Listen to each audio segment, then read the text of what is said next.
مرحبا، سلام سلام سلام نخلكم مادين سنة أبناء زوم ذلكم يكونكم ونتم بتخاطة لي فيسبوك تكاتلونا خبر كنز خبركم من كلكم بالسلام نبلكم نقعد محمد سالكم يبل غتسئلنا لمعلتون كبر قاشانا أستاذ عبد الرحمن نور خوني مالتيو فتي حزنايو غريبنا دلنا رستخاني روح أقرأ بكتور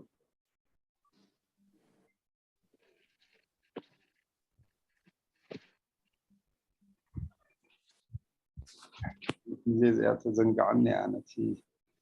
إيكوناي فيسبوك سوري حزنا غريبنا دلنا رستدماني إرتراها قرأ بايتون ديمقراطيا ولوتي أمانغو مقبالن من ساقن زبلا رستيو نزار استزي كن مرتو انكلنا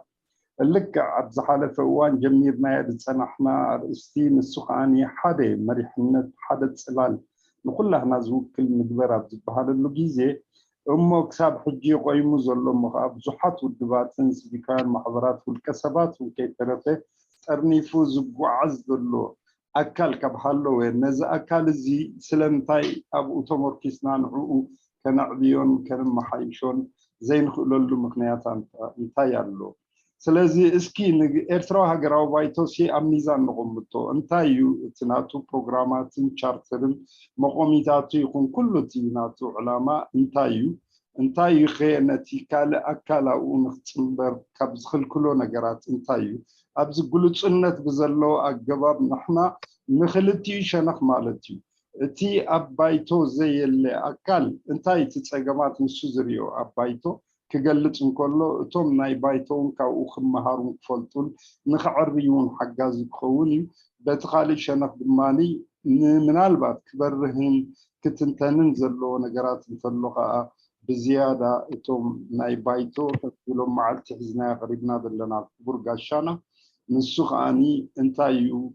تي مدباتن تشارترن علاماتاتن ناي بايتون مقلات تقدر كركبي سلازي مستي أقدمنا بجمرنا يا رئيستي حدا تسلال ويكا حدا مريحنة نمفتر حقاقي كخوني خابز بلينا نزي أرئيستي زنيا متينا زلنا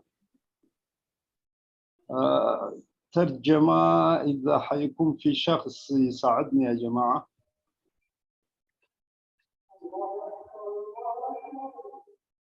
ترجم بركة أستاذ أمين. والله بعض مرات من لغة للغة المفتوحية شوية. على العموم إن شاء الله يعني اليوم العنوان حقنا المجلس الوطني الإريتري بين الرفض والقبول. فاحنا اخترنا هذا العنوان على اساس نفس العنوان اللي كنا ماشيين فيه في الاسابيع اللي فاتت. احنا دائم نتكلم وقاعد نناقش كيف نكون قياده واحده للمعارضه الاريتريه. فلذلك طالما هناك مجلس كبير مثل مجلس الوطن الاريتري فاحنا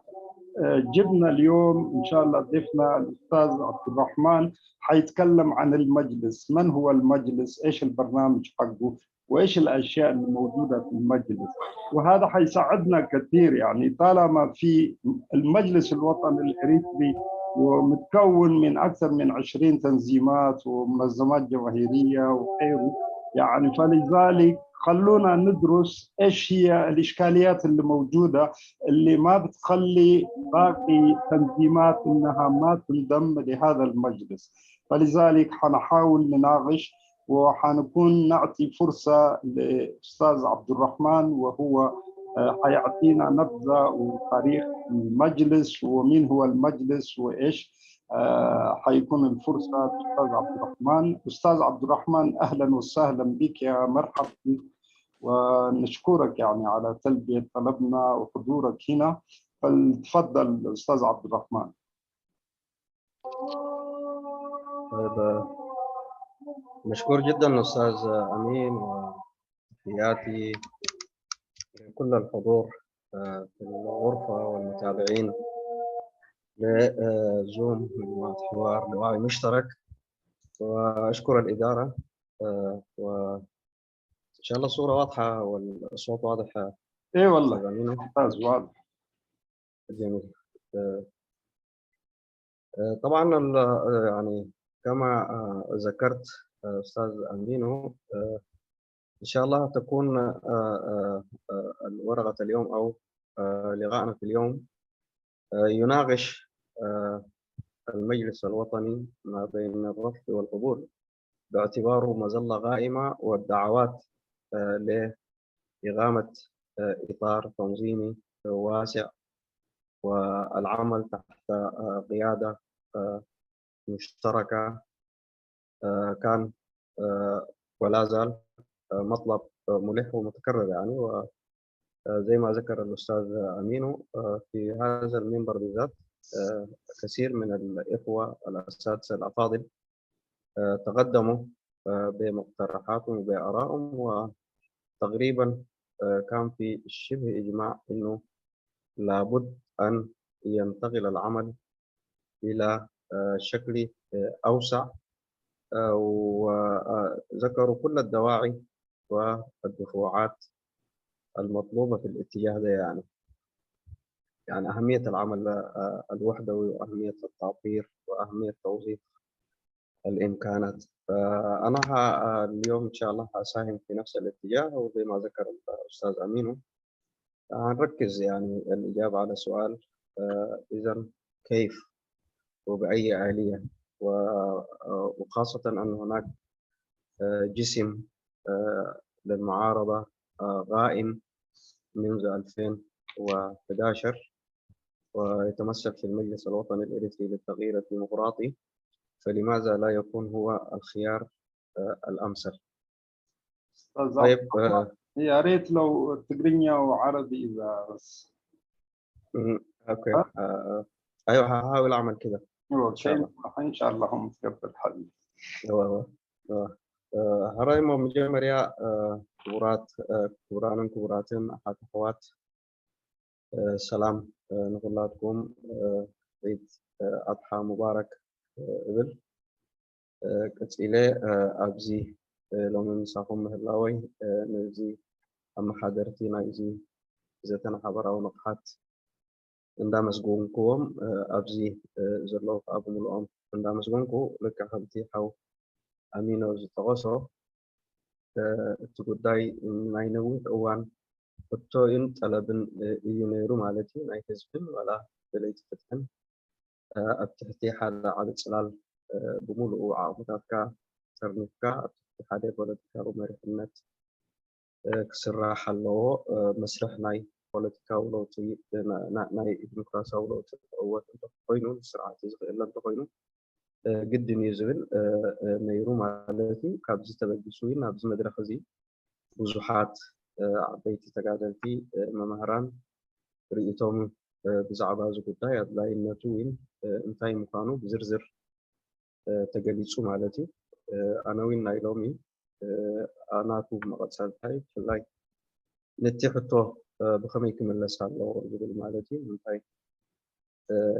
ዝቆመ ሓደ ዓብ ፅላል ኣሎ ዝብል እምነት ስለ ዘለኒ ንምንታይ እዩ ማራጭ ዘይከውን ንምንታይ እዩ ኣብ መንጎ ተቐባልነትን ኣብ መንጎ ምንጻግን ኮይኑ ዘሎ ባይቶ እዚ ኩሉ ፃውዒታትን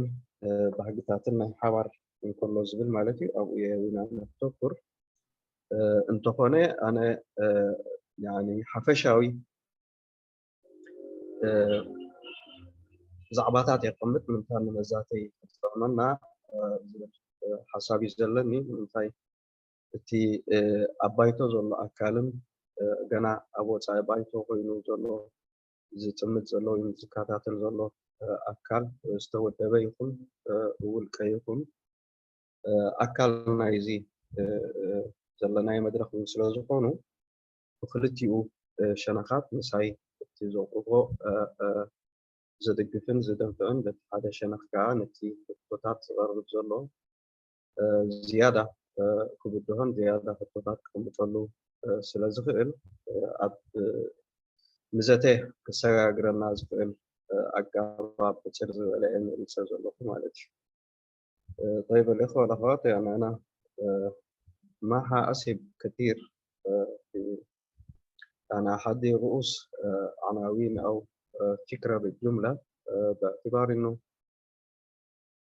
الأفضل هو إنه نحن نناقش الموضوع، خاصة وإنه هذا المنبر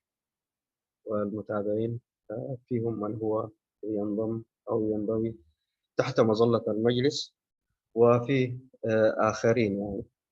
سواء كانوا كيانات أو أفراد. ما هقدمه أنا هيكون تمهيد لحوار، وأظن هو ده الأفضل يعني. طيب أمي جمر يا انتهي كبلا خدولي تي تا زبلا أستاذ أمين والتي تا عنوان إرتاوها قرأ بايتو فمونغو من ساقن تغطى للنتن دي زلو حكي الساعة تا من ساكتبل قرب وأنا أفتي الزعبة بخمسة الربع لو زبلكو ناتين المخارن تنبورو جن تا من ساكتبل قرب بوليتيكا ومين الناتا دساي بلتن نمو عقابة زلو بلو مالتي عقابة زلو من ساق زي كنا عقوبة والعقابة زلو مالتي السو سقع هجي عقيتوهم زلو يمكن كيلوهم زلو خالق مسرح نابزي ناي حبار سلال كوينو زلو نخي تنبارو تسقمات فتيرو لهم كله غير زبل النت سلازلني تا من ساكتل بي عقابة تبلنايا حاوش كوينو سمعني بزي مركع يوين كريو فتن مالتي من ساك زبل قرب ولا بكون النتوين زلوين بزح كوينو سلازلني سمعني مالتي. طيب الإخوة والأخوات، اسمحوا لي في البدء أن نعدل العنوان. العنوان رغم أنه أنا ساهمت في وضعه وهو المجلس الوطني الإريتري بين الرفض والقبول، لكن كلمة الرفض شوية كده لقيتها فيها حساسية سياسية غير مرغوب فيها يعني. فأنا أفضل أنه نستخدم كلمة تحفظ، يعني هو الواقع الأغلبية عندهم تحفظات قد تكون هي السبب الرئيسي في وجودهم خارج مظلة المجلس، أو أسباب أخرى متعددة هي التي يتحفظوا من أن يكونوا جزء من المجلس، أو يطرحوا المجلس كخيار أقرب وخيار موجود يعني. أنا همشي بالتحفظ كمعنى ممكن يكون مدلوله السياسي أفضل لمواقف الكيانات والأفراد وغيرهم من هم موجودين خارج المجلس. طيب أنا بعربي الدالية سلازله بعربي دام بقيدة في تجرينيا ديزاين خيوسد في تجرينيا دا ترجم كون خيد مالتي في عربي مغلطف كفر في مالتي.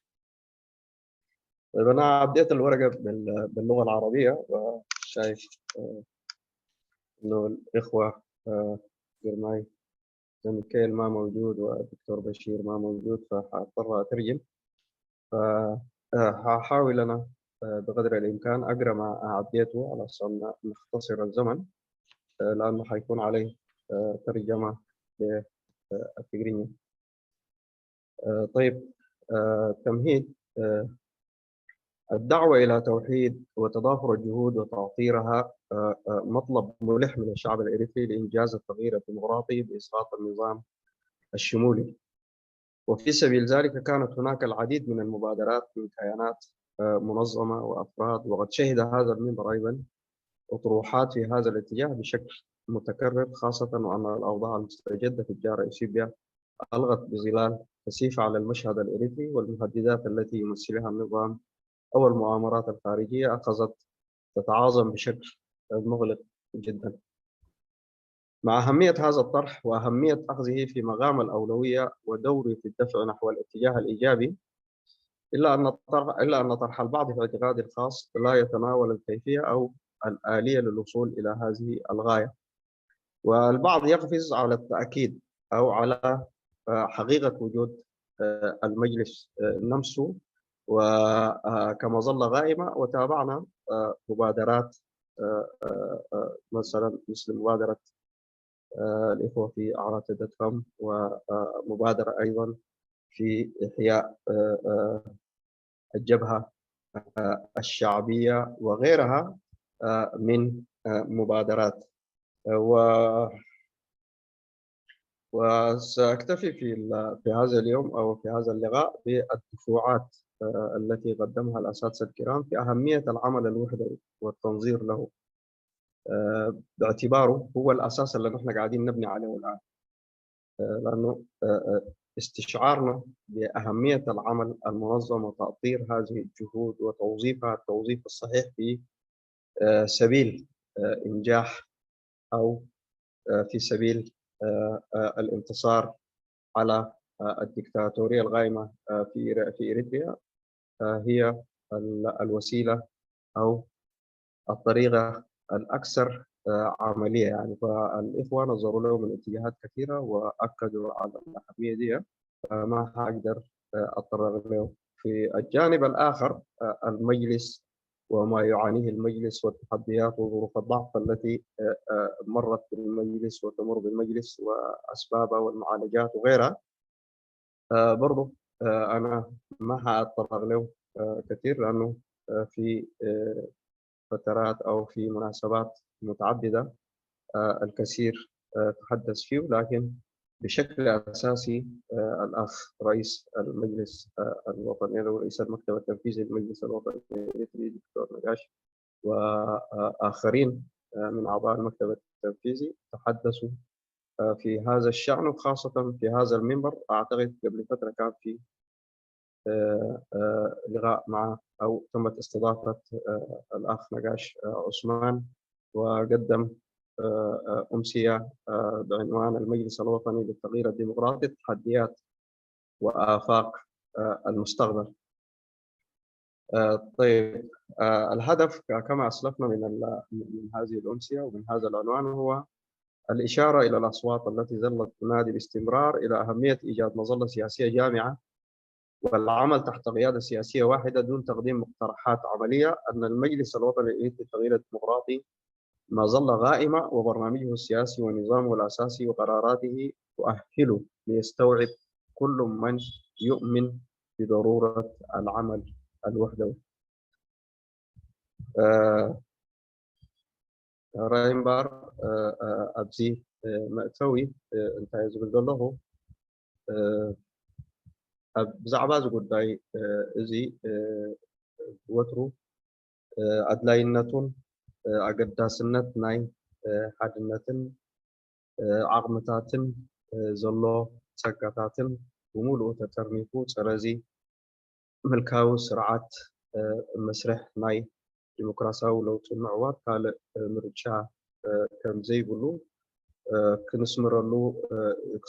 زسنحيو أبصف على لي مدرخات وين كم كقرب سنتي مالتي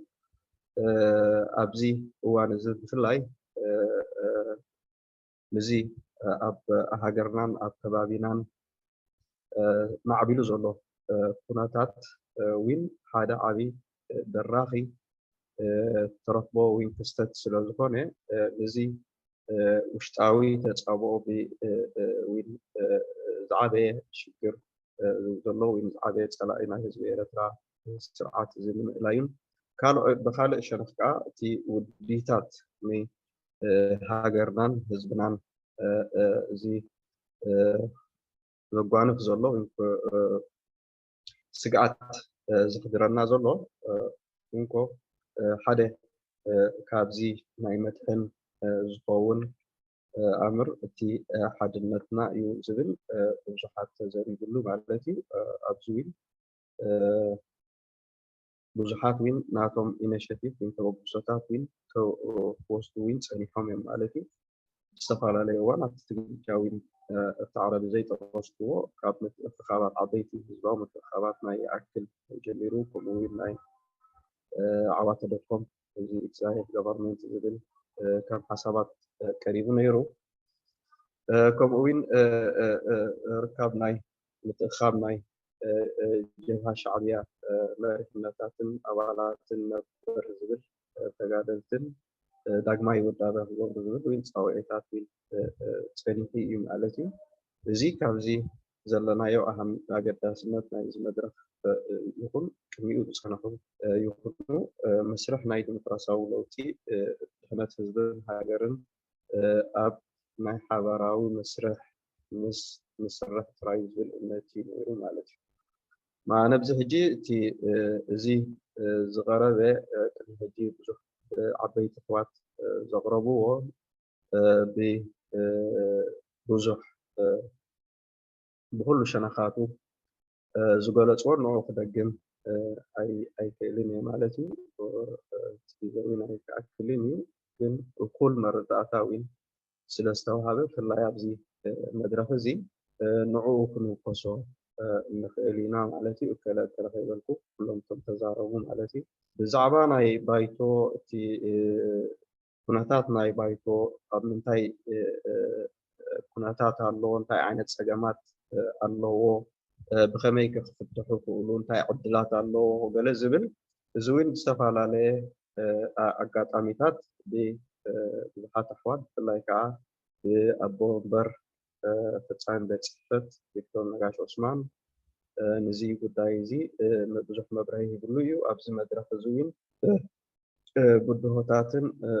ዕድላትን ዝብል ናይ ኤርትራዊ ሃገራዊ ባይቶ ኣብዚ ናይ ሓበራዊ ዘተ ኣቅሪቡ ነይሩ ማለት እዩ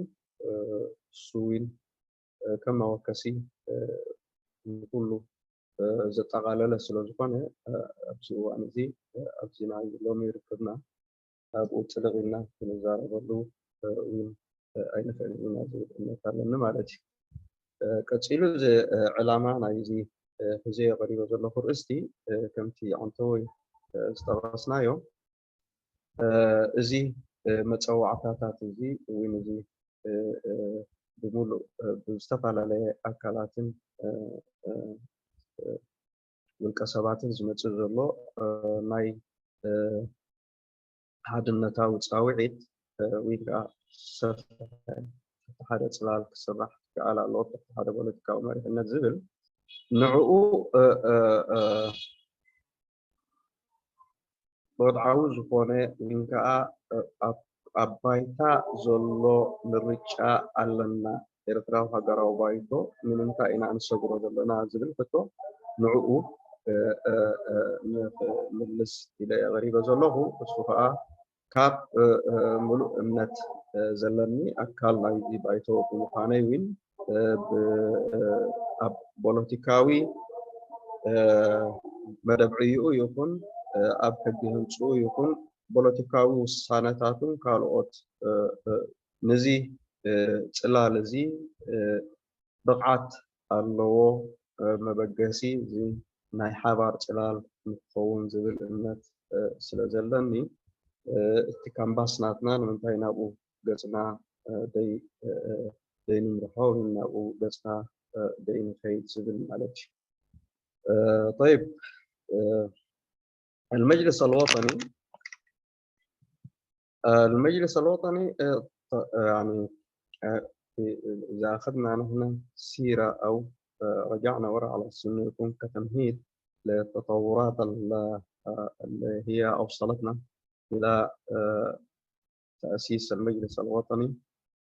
بعد اندلاع الحرب الإريترية الإثيوبية في 98 استطاعت التنظيمات السياسية أن تؤسس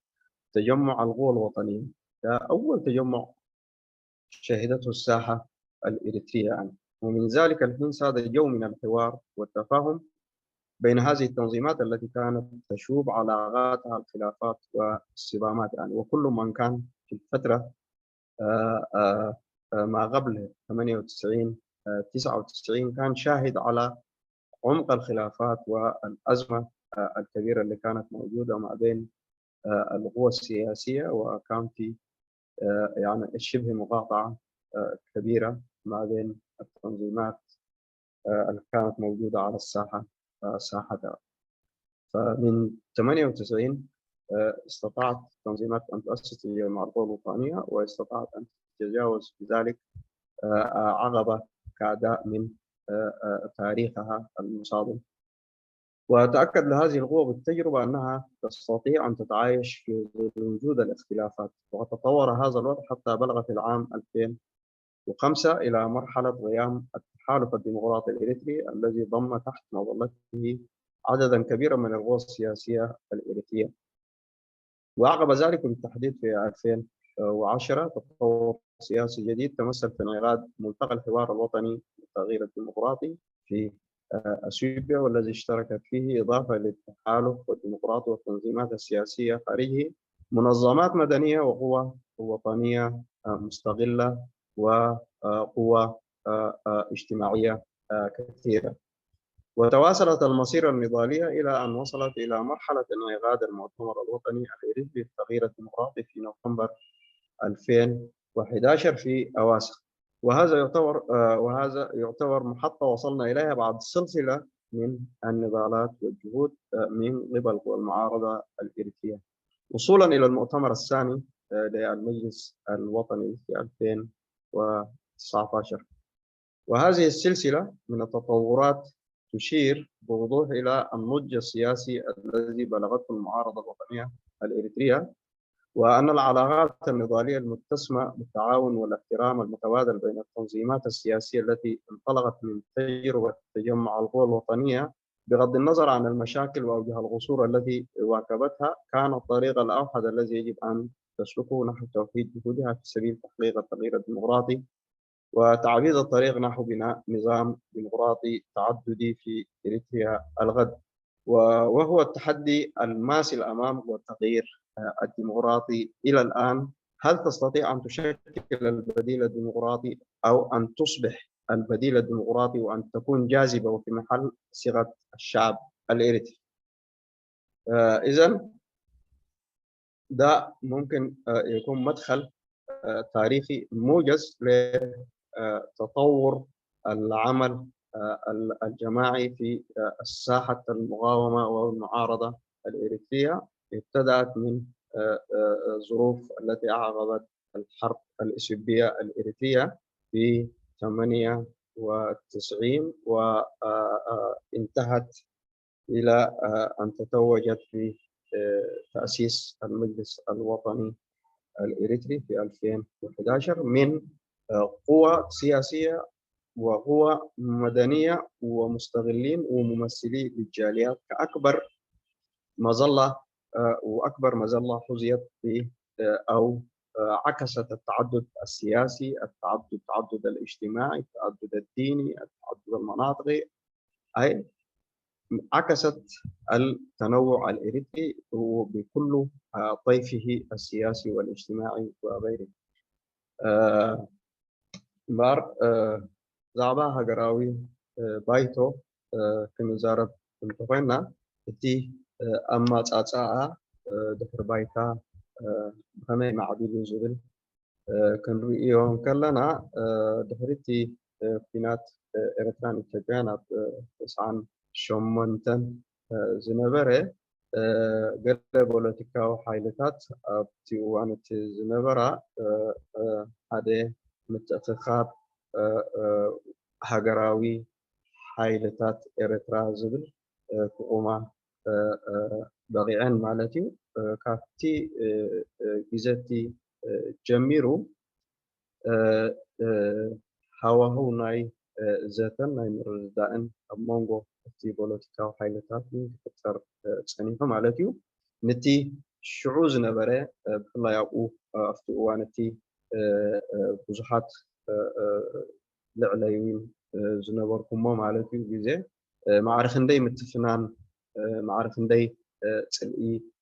فتيمو عدلات ناي مرخاب يكون قدف ناي مزيتا يوين ناي حوار صراح مسرة اللوزف الهواهوين أي نبرن مالتي بين بزي وانزي تم شعوز نبرا بوليتيكا حاجتات نزي كصبرون بغيعا مالتيو قصيلو زي اندا تكوناتات كان تفليات كان كما حاضر كأل مقانو اندا تراغص ابزفدلو افلتشهن حمشتن اب ኤርትራዊ ዲሞክራሲያዊ ኪዳን ምስራት በሪዑ ማለት እዩ እሱ ከዓ ዓቢ ፅላል ናይ ፖለቲካዊ ሓይልታት ነይሩ ብዙሓት ሽዑ ዝነበራ ፖለቲካዊ ሓይልታት ተወዲበን ዝፀናሓ ብሙሉአን ዳርጋ ኣብዚ ትሕቲ ፅላል ኤርትራዊ ሃገራዊ ባይቶ ክፅርነፋ ክኢለን ማለት እዩ ድሕሪኡ ከም ሓደ ዓቢ ዝላ ዝተረኣየ ከዓ ኣብ 2010 ኤርትራዊ ሃገራዊ ዋዕላ ዝተካየደሉ ኣብ ኢትዮጵያ እዚ ዓቢ ናይ ለውጢ ዝተረኣየሉ ማለት እዩ እንታይ ምስቲ ፖለቲካዊ ሓይልታት ዝነበሩ ኣብ ኪዳን ወፃኢ ኪዳንን ዝበሃሉ ዝነበሩ ጥራይ ዘይኮነ ኣብ ሲቪክ ሶሳይቲ ተወዲቡ ዝነበረ ሓይልታት ከምኡውን ውልቀ ሰባትን ዓበይቲ ዓድን ካልኦትን ወዘተ ዝተሳተፍዎ ዓቢ ዋዕላ እዩ ነይሩ ማለት እዩ ካብዚ ዋዕላ እዚ ከዓ እቲ መስርሕ ኣብ ካልኣይ ዓቢ ዝላ ከይዱ ማለት እዩ ኣብ ናይ ሓባር ዓቢ ፅላል ክሰጋግረና ክኢሉ ማለት እዩ ኣብ ኖቨምበር 2011 ኤርትራዊ ሃገራዊ ጉባኤ ንዲሞክራሲያዊ ለውጢ ኣብ ኣዋሳ ዝተካየደ ማለት እዩ እዚ ድሕሪ ነዊሕ ፃዕርን ነዊሕ ቃልስን ዝተበፅሐ መስርሕ ናይ ሃገራዊ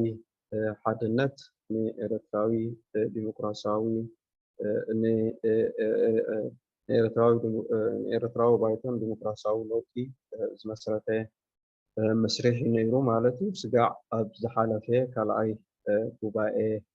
ስቶክሆልም 2019 ኣብዚ ደረጃ ሕጂ በፂሕዎ ዘሎ ክበፅሕ በቂዑ ማለት እዩ እዚ ከዓ ካብ ብሙሉእ እቲ ዕግበት እንዳዓበየን እንዳሰሰነን ይመፅኡ ማለት እዩ እቲ ኣብ መንጎ እቶም ፖለቲካዊ ሓይልታት ይኹኑ ደለይቲ ለውጢ ዘለው ብዝተፈላለየ መልክዓቶም ኣብ ሲቪክ ዘሎ ድዩ ኣብ ፖለቲካዊ ውድብ ዘሎ ድዩ ብውልቆ ዝንቀሳቀስ ዘሎ ድዩ ወይ ኣብቲ ናይ ህዝባዊ ምንቅስቃሳት ዘሎ ይኹን ምትክብባር ዘለዎን ምትክብባርን ምድግጋፍን ዘለዎ መስርሕ እንዳ ዓበየን እዚ እቲ ካልኣይ ሸነኽ ናይ ተፈላለዩካ እንተሓሓካ ወይ ተፋኒንካ ምስራሕ ናብ ዝኾነ ቁም ነገር ክንደይ ይፅሓና እንዳተረድአ ዝመፀ ማለት እዩ እዚ መስርሕ እዚ እምበር ካብቲ ናይ ኤርትራዊ ሓይሊ ምትእኽኻብ ዝበልናዮ ዝተበገሰ ናብዚ ሕጂ ዘለናዮ ኤርትራዊ ሃገራዊ ባይቶ ክፅሓና ክኢሉ ማለት እዩ ምስ ኩሉ ፀገማትን ብዙሕ ውረድ ደይብን ካልእን ዝነበረ ነዚ ሰጊሩ ስጋዕ ሕጂ ከም ሓደ ዓቢ ፅላል ኣብ ትሕቲኡ ብዙሓት ፖለቲካዊ ሓይልታትን ከምኡውን በርጌሳውያን ማሕበራትን ውልቀ ሰባትን ናይ ህዝቢ ተሳትፎን ዘረጋገፀ ዓቢ ሃገራዊ ፅላል እዩ ዘሎ ማለት እዩ ኤርትራዊ ሃገራዊ ባይቶ እምበር ቀፂለ እንታይ እዩ ኣዓዊቱ ዘሎ እዚ ኤርትራዊ ሃገራዊ ባይቶ ስራሕ ሕጂ እንተልና ብናይ ኣንፃር ኢና ክንሪኦ ብኣንፃር እቶም ኣብ ባይታ ክስርሑ ዘለዎም ጥራይ ዘይኮነ በቲ ሓፈሻዊ ወይ ከዓ እቲ ፖለቲካዊ ተልእኮ ዝዓበየ ማለት እዩ እንታይ እዩ እቲ ቀዳማይ ክረአ ዘለዎ ካብቲ ዝነበረ መንፈስ ናይ ኣብ መንጎ ምትፍናንን ፅልእን ናይ ሙክሳይን ካልእን ዝነበረ ናይ ዘተ ባህርያት ክፍጥርን ክስርፅን ክኢሉ ማለት እዩ እቲ ኣብ ሞንጎ እቲ ፖለቲካዊ ሓይልታት ይኹን ኣብ ሞንጎ እቲ ዝፀንሐ ካብ ቃልሲ ንናፅነት ኢሉ ዝተበገሰ ሓይልታት ጀሚሩ ምስቲ ሓድሽ ሓይልታት ዋላ ካብቲ ካልእ ዝመፅአ ምስ ስርዓት ዝፀንሐ ይኹን ካልእ ይኹን ብተዛቲኻ ኣብ ጥራይ ዘይኮነ ኣብ ዝለዓለ ናይ ዲሞክራሲያዊ መልክዕ እዚ ብምርድዳእን ብኮንሰንስ ዝኸይድ ዲሞክራሲያዊ መንፈስ ወይ ክስርፅ ክኢሉ ማለት እዩ እዚ ኣርኣያ እዚ ኣብ መስርሕ ናይ ሓደ ዓብይ ፖለቲካዊ ወይ ዓብይ ግንባር እዚ መን እዩ ስጋዕ ሕጂ ክውክሎን ስጋዕ ሕጂ በዚ መልክዕ እዚ ክግለፀሉ ዝከኣልን ነዚ መንፈስ እዚ ሒዙ ዝቃለስ ዘሎ ኣብዚ እዋን እዚ እንተሪእና እቲ ኤርትራዊ ሃገራዊ ባይቶ እዩ ማለት እዩ እዚ ኤርትራዊ ሃገራዊ ባይቶ ኣብዚ ደረጃ ዝበፅሕዎ ዘሎ ከዓ ካልኣይ ደረጃ ብዝያዳ ክንሪኦ ዘለና እንተኮይኑ ናይ ኩሉ በላይ ፍትሒ ፃዕርን ቃልስን እኩብ ድምር ናይቲ ዝሓለፈ ጉዕዞ ውፅኢት እዩ ማለት እዩ ኤርትራዊ ሃገራዊ ባይቶ ብኣማፃፅኡ ይኹን ብትሕዝትኡ ይኹን በዚ ሕጂ በፅሕዎ ዘሎ ውፅኢት ንኩሉ ህዝቢ ኤርትራ ብፍላይ ከዓ ድለይቲ ለውጢ ፖለቲካዊ ሓይልታት ይኹኑ ኣብዚ መስርሕ እዚ ዝተፈላለየ መልክዓት ኣካል ናይዚ ሕጂ ኤርትራዊ ሃገራዊ ባይቶ ተባሂሉ ዝፅዋዕ ዘሎ ናቶም መክሰብ ወይ ናቶም ፃዕሪ ውፅኢት ምዃኑ ክንግንዘብ ክከኣል ኣለዎ ማለት እዩ ሳልሳይ እቲ ብዝተሓተ መደብ ዕዮ ምስራሕ ንባዕሉ ማለት እዩ ብዝተሓተ መደብ ዕዮ ክስራሕ እንከሎ ኣብቲ ፖለቲካዊ ቻርተር ወይ ፖለቲካዊ መደብ ዕዮ ናይ ኤርትራዊ ሃገራዊ ባይቶ ክንሪኦም ከለና ንኩሉ ዘጠቃለለን ንብዙሓት ሃገራዊ ዛዕባታትን ሕቶታትን ኣኮሚዴት ገይሩ ብምዕሩግ ዝኾነ ፖለቲካዊ ኣተሓሕዛ መፍትሒ ራእያ ዝገበረሎም ማለት እዩ እዚ ከዓ ናይ ሎምን ናይ ፅባሕን ምትእምማንን ነቲ ኣብ ሞንጎ ፖለቲካዊ ሓይልታት ዝነበረን ኣብ ሞንጎ ኣካባቢና ሕብረተሰብ ኤርትራ ብዝተፈላለየ መልክዕ ብፍላይ እዚ ናይ 30 ዓመት ጉዕዞ እኩይ ተግባራት ናይዚ ስርዓት እዚ ዝፈጠሮም ፀገማትን በደላትን ካልኦት ፖለቲካዊ ናዕብታት ዝመፁ ነዚ ብሙሉኡ ከም ፖለቲካዊ ራእያ ብዝሰፍሐ መልክዕ መፍትሒ ገይሩን ነዚ ኣብ ትሕቲ ሓደ ብዝተሓተ መደብ ዕዮ ተራዳዲኡ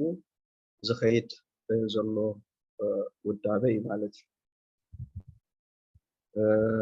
ራብዓይ እቲ ናይ ሓባር ራእያ ኣብ ሮድማፕ ካብ መስርሕ ናይ ቃልሲ ስጋዕ ናይ ለውጥን ድሕሪ ለውጢ ዘሎ መሰጋገሪ መድረኽ ሓባር መንገዲ ብከመይ እንታይ ዓይነት መካኒዝምን እንታይ ዓይነት ዕማማትን ክህሉ ኣለዎም ዝብል እዚ እውን ዝተሓተ ነዚ ፅባሕ ክትክኦ ዝኽእል ነዚ ገባቲ ስርዓት ሓይሊ ኣብ ሓደ ፖለቲካዊ መደብ ዕዮን ኣብ ሓደ ሓባሪ መንገድን ራእያን ፅባሕ ውሕስነት ዘለዎን ንህዝቢ ኤርትራ ይኹን ንፈተውቲ ህዝቢ ኤርትራን ንማሕበረሰብ ዓለም ኣውንታዊ ዝኾነ መልእኽቲ ዘሕልፍን እዚ ስርዓት እዚ ኣብ ዝወቀሉ እዋን ዝኾነ ዓይነት ፀገማትን ናይ ፀጥታ ሃዋፋትን ካልእን ክርከብ ወይ ክጋጥም እካሉ ኳንቶ ኾነ ግን በዚ መልክዕ እዚ እንተተኸይዱ ክቕልሎን እቲ ክራይሲስ ሚኒማም ክገብሮ ዝኽእልን ኣገባብ እሞ እዚ ነቲ መሰጋገሪ መድረኽ እውን ብሰላምን ብውሕስነትን ስሙዝ ዝኾነ ዓይነት ዓናዊ ተርእዮታትን ህዝቢ ኤርትራን ንፈተውቲ ህዝቢ ኤርትራን ከባቢናን ፀገማት ብዘይምፅእ ዓይነት ምስግጋር ክገብር ዝኽእልን እቲ መድረኽ እቲ ምስቶም ካልኦት ፍትሓውያን ወይ ደለይቲ ፍትሒ ኮይኑ እውን ኣካል ናይ ለውጢ ዝኾኑ ክመርሕ ዝኽእል ሓይሊ ማለት እዩ። ሓሙሻይ ኣብቲ ኣከባቢና ማለት እዩ ከምቲ ዓንተ ዝገለፅናዮ ኣብ ምንታይ እዩ ተቢሉ ዘሎ ማለት እዩ ሓደ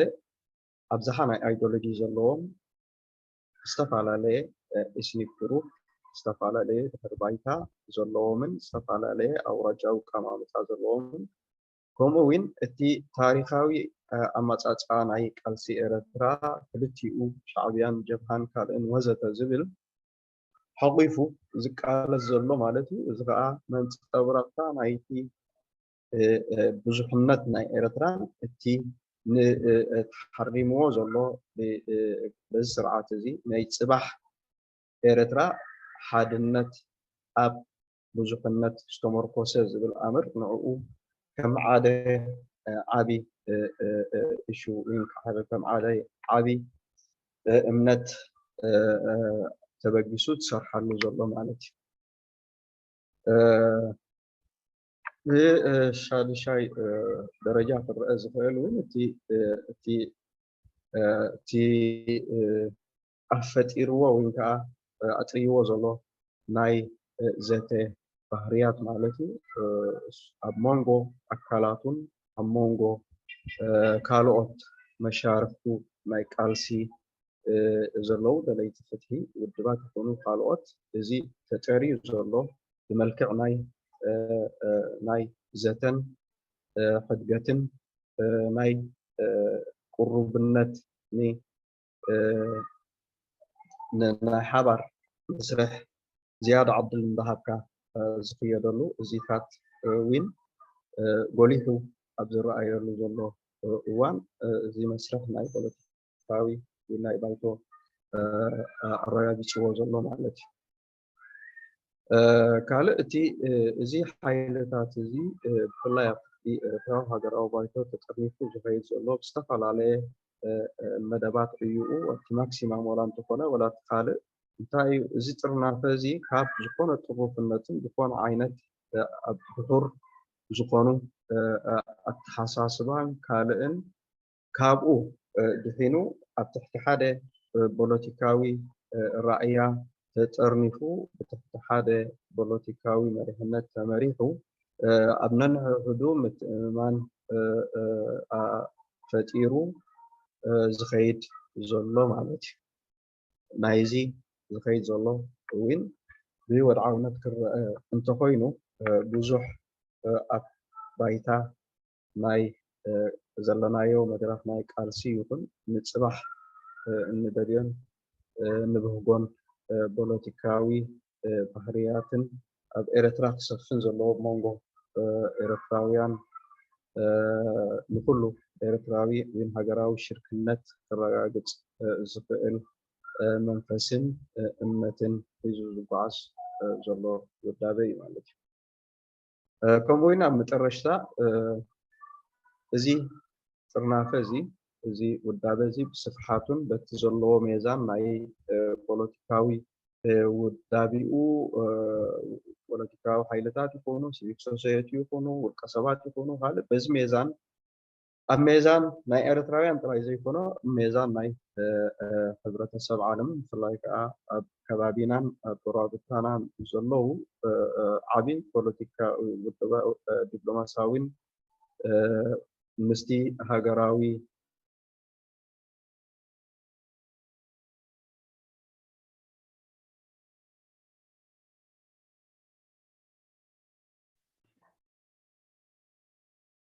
ظاهر الشبكة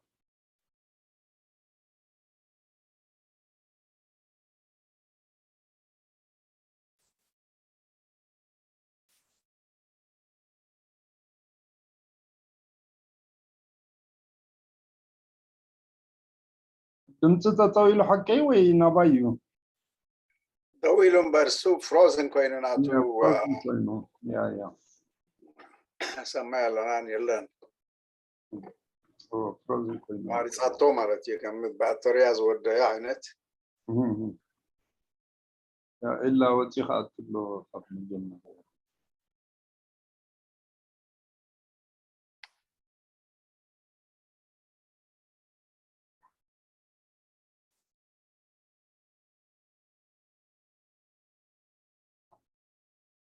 يا تلو دحان الجنة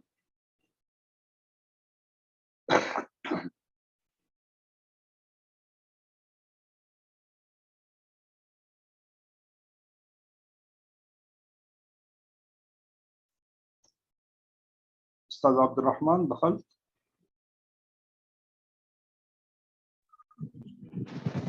الو امينو يا هلا حبيبي سمعتني ها؟ لا بآخر بس طويل كا ابي دويله تقريبا سكي يا جماعة ودينا تلت بتات ثاني مجرى شانت بيابات الزارب ميركايا هذا شيء يا مسلم أبتاني مجرى شانت الزارب ميركايا يا بس هذه شاي نتبي بعد الساعة يعني النقطة اوكي سوري في اللابتوب ريستارت قبر الله في ترداكو كويس اني دحان فيديو كمان يتفوتو مخنيات النتورك لا بزي اهجي قصي لي دحاني اوكي فتي زلعلكم نتبتات أيوة كان حتى دولي المجلس الوطني وفي المنطقة إقليميا يعني ونضالاته معروف وواضح وكذا يعني كان خلاص كملت معنا شكرا استاذ يارا استاذ اخيار استاذ خيار شكرا لك استاذ خيار معنا كملتهم اي نعم جميل طيب انا حرجع لهم بالعربي عشان حننتقل لحته ثانيه يعني طيب تن تقرينيا تقريبا بمول الى انا له تن ما بقاسي الى انا زغربو زلخو مالتي نزي ذاته منتان كلاتنا ببوغنا كن ناتنا ريتون كن هبلون كن هفتمون زخلنا مالتيو الى زغربو زلخو مالتيو ابزنا يمطرشتا ودي اللهوتي ميزان ناي زبايتوزي كمودابه عبي ودباوي دبلوماساوي صراحات وين كسرح وين تقبلنات الله زبل امنت يغليص نيره مالتي ما كابزي تبغيسن تا زبل زي ارتراو هاغراو بايتو كابزي صعب كابز حلفه نطبطات بمبغاس حدا معبولن أقداسن مسرح يونيرو تم مسراتو كا حدا عابي زلات راي زي كونه والثاني اني ناي ديمقراسياو لو مسرح كعوت كنعوت انتو كنا زبل امناتي زلنا مالتي كم أخا تي بستفعل مسرح زي بتي تاريخه ما تعصو انترينا يو كاب مدرخنا مدرخ بزوحات تجمعات عند حلفن بزوحات فتنة عند سجرن بزوح تمكرو عند قسمن زمت والدابة معلتي إذا سلوا زخنا ما زي والدابة زي أنا بناتي رئيتو حدا كفتم عبيتي والدابيتات حجوين انتهونه كم ناي حبار تلال كوينو كقتل زخيل ودابة زبل أمنتي زلني نتي ديمقراطياوي يكون نتي ملكع ناي سجماتون كالون أوكي أنت يا أخي بالدليل نتي استفعل عليه واناتن سجا حجن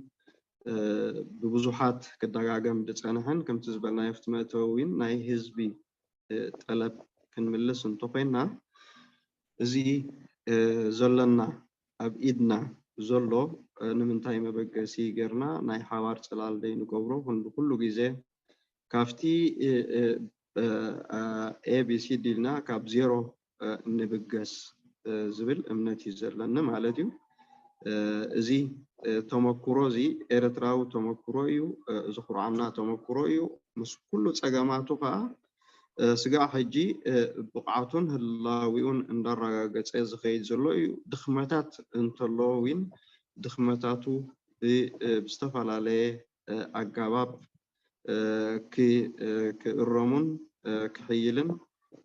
كابسجماتون قوة إنكا نايكولاتنا حلافنتن حليوتن كخون زلوا يزبل مالتيو سعيبة أفتن عقابات زبلن الآن كسجري مالتيو مجمريا زيان بعرب كم ببن مالتيو مسموع أستاذ أمين؟ ايوه مسموع استاذ عبد الرحمن، تفضل. هي اديني صوت كل مرة لأنه الشبكة بتاعتنا لا ولا يهمك، بتابعك. لا ما مظبوطة. تفضل. اوكي. طيب بالعودة للمجلس الوطني وما حققه أو ما يمثله الآن المجلس الوطني في الساحة الإريترية يعني. فبعيد عن حساب الإنجازات وغيره، أنا هتكلم بجملة الأهداف السياسية أو المبادئ الرئيسية اللي هي المؤسسة للفكرة بتاعت العمل المشترك والضمانات للمستقبل التي تمثلها أو بيمثلها المجلس الوطني الإريترياني. واحد، إن استبعاد سياسة الإقصاء والتهميش والاقتتال من قاموسنا السياسي وترسيخ ثقافة الحوار والاعتراف بالغير وانتهاج الديمقراطية التوافقية، هذا النموذج النضالي الجبهوي الذي يمثله المجلس تجربة وكسب الكل شارك فيه، وهو نتاج للنضالات متراكمة.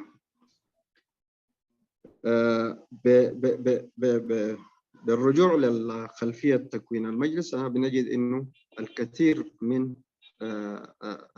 الكيانات المنظمة كقوى سياسية أو مجتمع مدني أو حتى الأفراد والمستغلين والجاليات كان لهم إسهامات كبيرة في ظروف ومراحل مختلفة في التأسيس للفكرة والتأسيس المجلس نفسه يعني. فالكسب الذي يمثل المجلس الوطني الإريتري هو نتاج لنضالات مشتركة. الكل إذن المجلس يمثل في برنامجه السياسي في تركيبته وغيره، لكن بشكل أساسي أو بشكل آخر أيضا يمثل الكل باعتباره أنه نتاج جهود مشتركة في مراحل مختلفة لكل طلاب التغيير من قوى سياسية وأفراد وغيرهم. ثاني، التوافق حول برنامج الحد الأدنى مع شمولية القضايا والمعالجة مثل خلق أرضية صلبة في تعزيز الثقة بين الفرقاء السياسيين والمكونات الإريترية التي عانت من مظالم مختلفة من حيث النوع والحجم. طبعا المجلس بيعتمد على برنامج الحد الأدنى وعالج أو معالجته للقضايا بشمولية التعاطي مع المستجدات والقضايا المصيرية بالنسبة للشعب الإريتري ككل، وبين أيضا خلق أرضية في التفاهم، وعالج قضايا كثيرة من المظالم من حيث النوع والحجم، والأمثلة كثيرة لكل من اطلع على ميثاق المجلس. يعني فأي مكون أو أي صاحب قضية يسعى في التغيير ويحمل مبادئ وأهداف حتى وإن كانت ناتجة عن شعور بظلم نوعي أو مختلف من المظالم اللي بنشترك فيها كل الإريتريين، لكن المجلس احتواها وعالجها بشكل سياسي وبشكل توافقي، أسس لأرضية صلبة تعزز الثقة ما بين الفرقاء أو المكونات السياسية والمكونات الإريترية بمختلف أوجه تعددها. 3. الرؤية المشتركة لخارطة الطريق من مرحلة إسقاط الدكتاتورية إلى المرحلة الانتقالية، آلياتها ومهامها التي تعطي ضمانات أكبر للشعب الإريتري والمجتمع الدولي في حفظ الأمن وسلاسة الانتقال نحو الديمقراطية. ودي واحدة من القضايا الكبيرة والرئيسية اللي بتهم الشعب الإريتري سواء في الداخل وسواء في الخارج. فوجود قوى سياسية تتوافق فيما بينها على رؤية وتقدر تدير المرحلة الانتقالية وتضمن الأمن والسلام والانتقال السلس معنا كبيرة للشعب الإريتري والمجتمع الدولي اللي يمكن أن يساهم أو يقف في صف أو يؤازر أو يساند المطالب المشروعة للشعب الإريتري. 4. يتكون من عناصر سياسية ومدنية متنوعة في توجهاتها وأرضية تكوينها، أيديولوجية، إثنية، مناطقية، تاريخية، كامتداد للتنظيم وامتداد للتنظيمين الشعبية والجبهة. يعني أي باختصار تركيبته تعكس التنوع الإريتري بمختلف أشكاله. يعني المجلس الوطني في إطاره التنظيمي ومكوناته هو أكبر كيان الآن يزخر بهذا التنوع ويمثل الجميع، ليس في برنامجه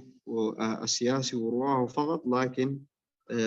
التشكيلة نفسها والتنوع الموجود من عضويته سواء كانت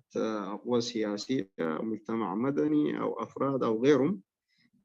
يمثل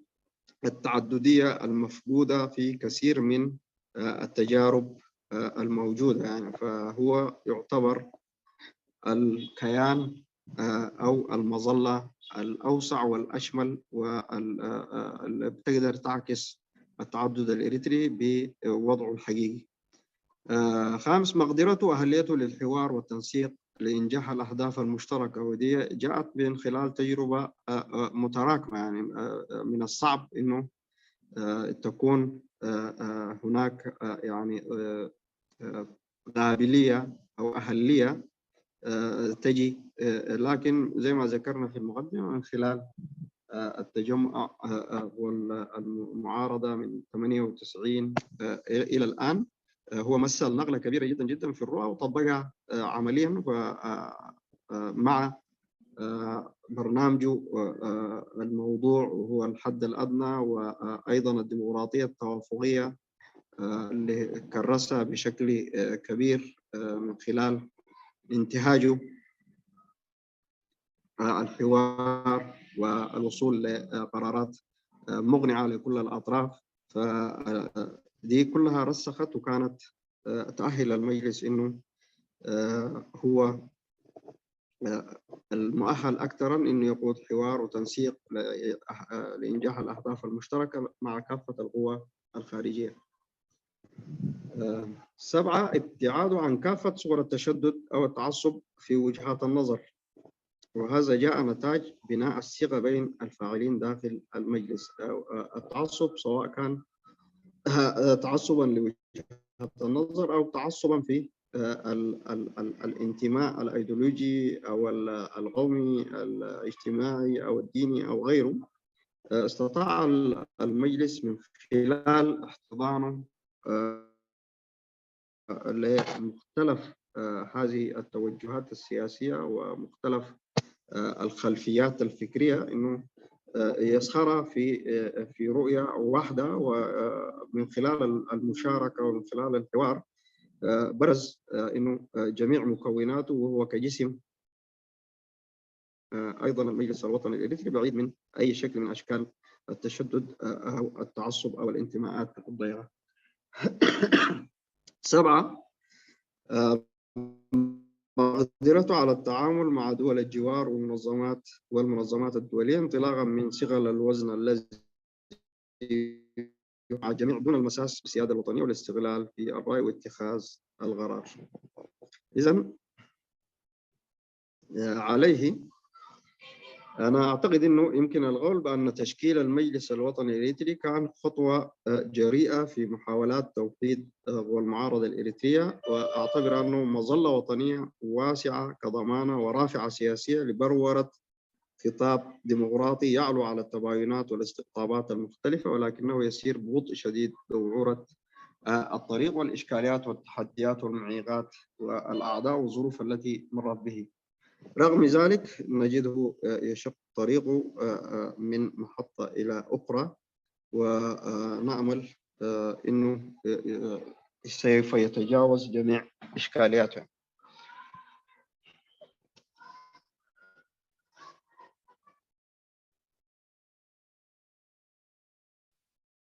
أستاذ عبد الرحمن افتح المايك مقفل.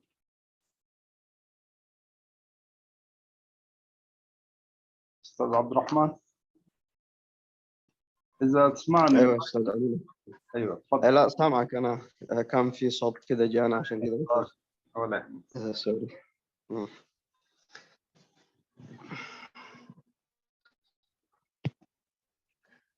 أوكي معلش أنا قاعد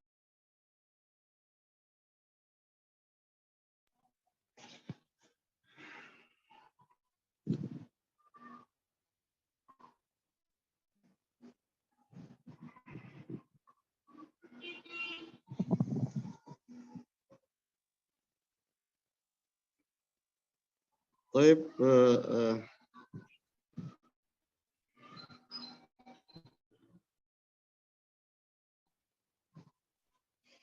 هنخش في التحفظات. مسموع أستاذ أمين؟ أيه مسموع تفضل.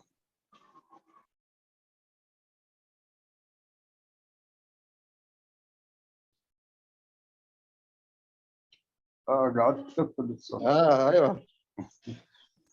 بالنسبة للتحفظات أو التعلل بالغصور وبعض التشوهات التي صاحبت مراحل التأسيس دي ممكن تكون من النقاط اللي أراها مهمة، وهي مصاحبة لعملية التأسيس وتمثل العازفين على من الدخول في المجلس من بواكير تأسيسه، يعني إنه هناك كان في قصور وكان في إشكالات وكان في تشوهات وكان في إخفاقات وغيرها. هي لا زالت هذه الأمور هي أسباب قد تكون مانعة الكثير من القوى السياسية والمدنية وغيرها في أنها تنقرض، لأنه ولدت انطباع عن عملية التأسيس المجلس، ولا زال آثار هذا الانطباع مستمرة في عند الأغلبية. النقطة الثانية هي التأثر بالدعاية والآراء السلبية التي لا زالت تستعدي المجلس وتشوه صورته، يعني دي برضه واحدة من الأشياء دائما هي كانت ملازمة للقوى السياسية، وخاصة للعمل المشترك، وأي خطوة تخطوها المعارضة دعاية قد تكون ناشئة من بشكل رئيسي من النظام نفسه في عدم إتاحة الفرصة للمعارضة الإريترية أنها تنجز أي إنجاز يقدر يأهلها أنها تخطو للأمام. التأثر بالدعاية والآراء السلبية التي لا زالت تستعدي المجلس وتشوه صورته، لأنه دي برضه مرتبطة مع النقطة الأولى، لأنه كان في إشكالات صحيح، لكن كانت إشكالات يمكن تجاوزها ويمكن حلها. رغم ذلك إلا أن الانطباع زي ما قلنا لا زال موجود،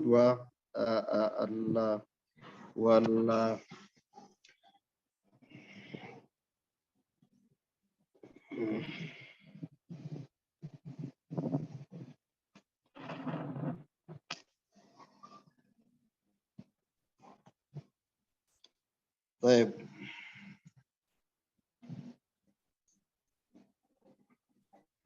ثلاثة من التحفظات أو الأشياء اللي ممكن تذكر من الإخوة، أعتقد أنه هو عدم تحقيق المجلس لإنجازات كبيرة لها تأثير على الحياة السياسية الإريترية خارج إريتريا وداخلها. دي أيضا واحدة من الأشياء اللي بنسمعها بشكل متكرر، وكأنه المجلس هو يعني جسم خارق أو لا ينتمي إلى الوضع الإريتري العام يعني. ففي تقييم غير موضوعي، وفي نفس الوقت أيضا في تقليل من ما يتم من إنجازات. والأكبر إشكال هو إنه المجلس نفسه من تأسيسه إلى الآن بيمر بعملية كبيرة جدا كما ذكرنا من دعاية واستعداء وعزوف وبالعكس إنه الآن ممكن يكون ماشي في طريق إنه يتجاوز الإشكالات دي، لكن لا زال عملية الدعم الجماهيري والدعم المفترض إنه يقدم للمجلس كمظلة وكخيار يمكن عبر تحقيق التغيير الديمقراطي لا زالت ضعيفة جدا جدا. وزي ما قلنا قبل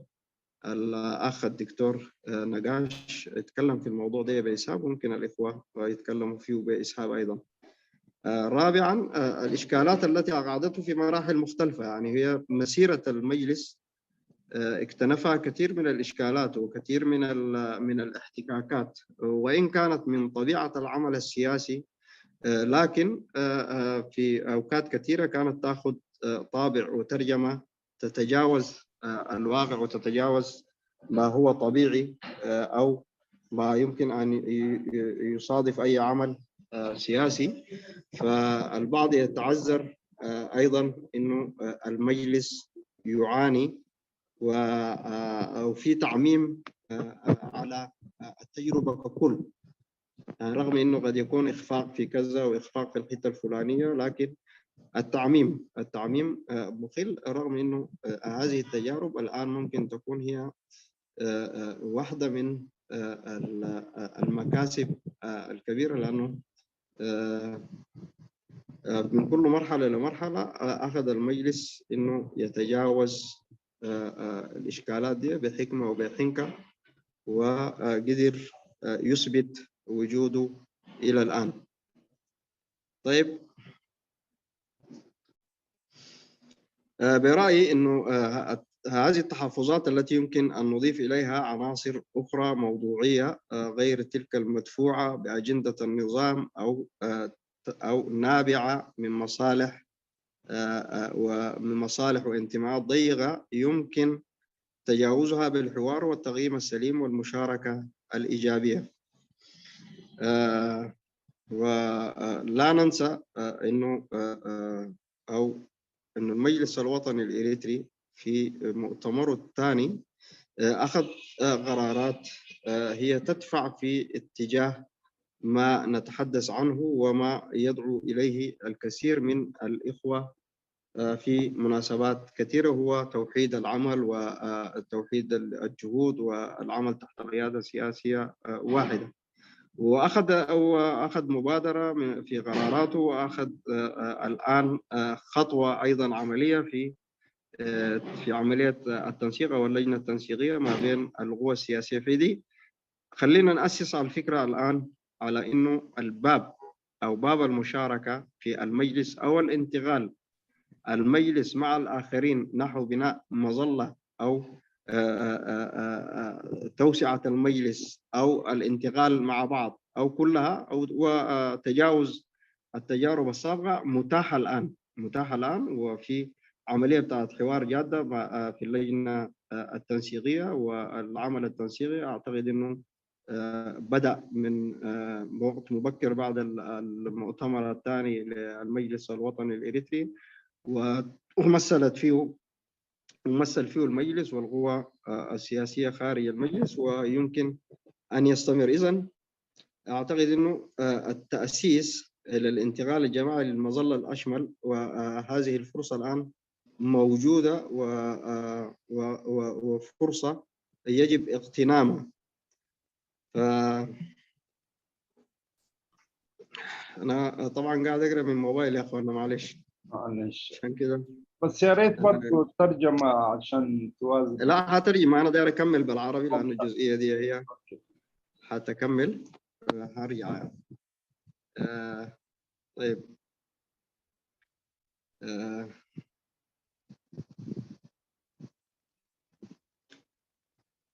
خلاص أنا هترجم وأرجع أختم مرة أخرى.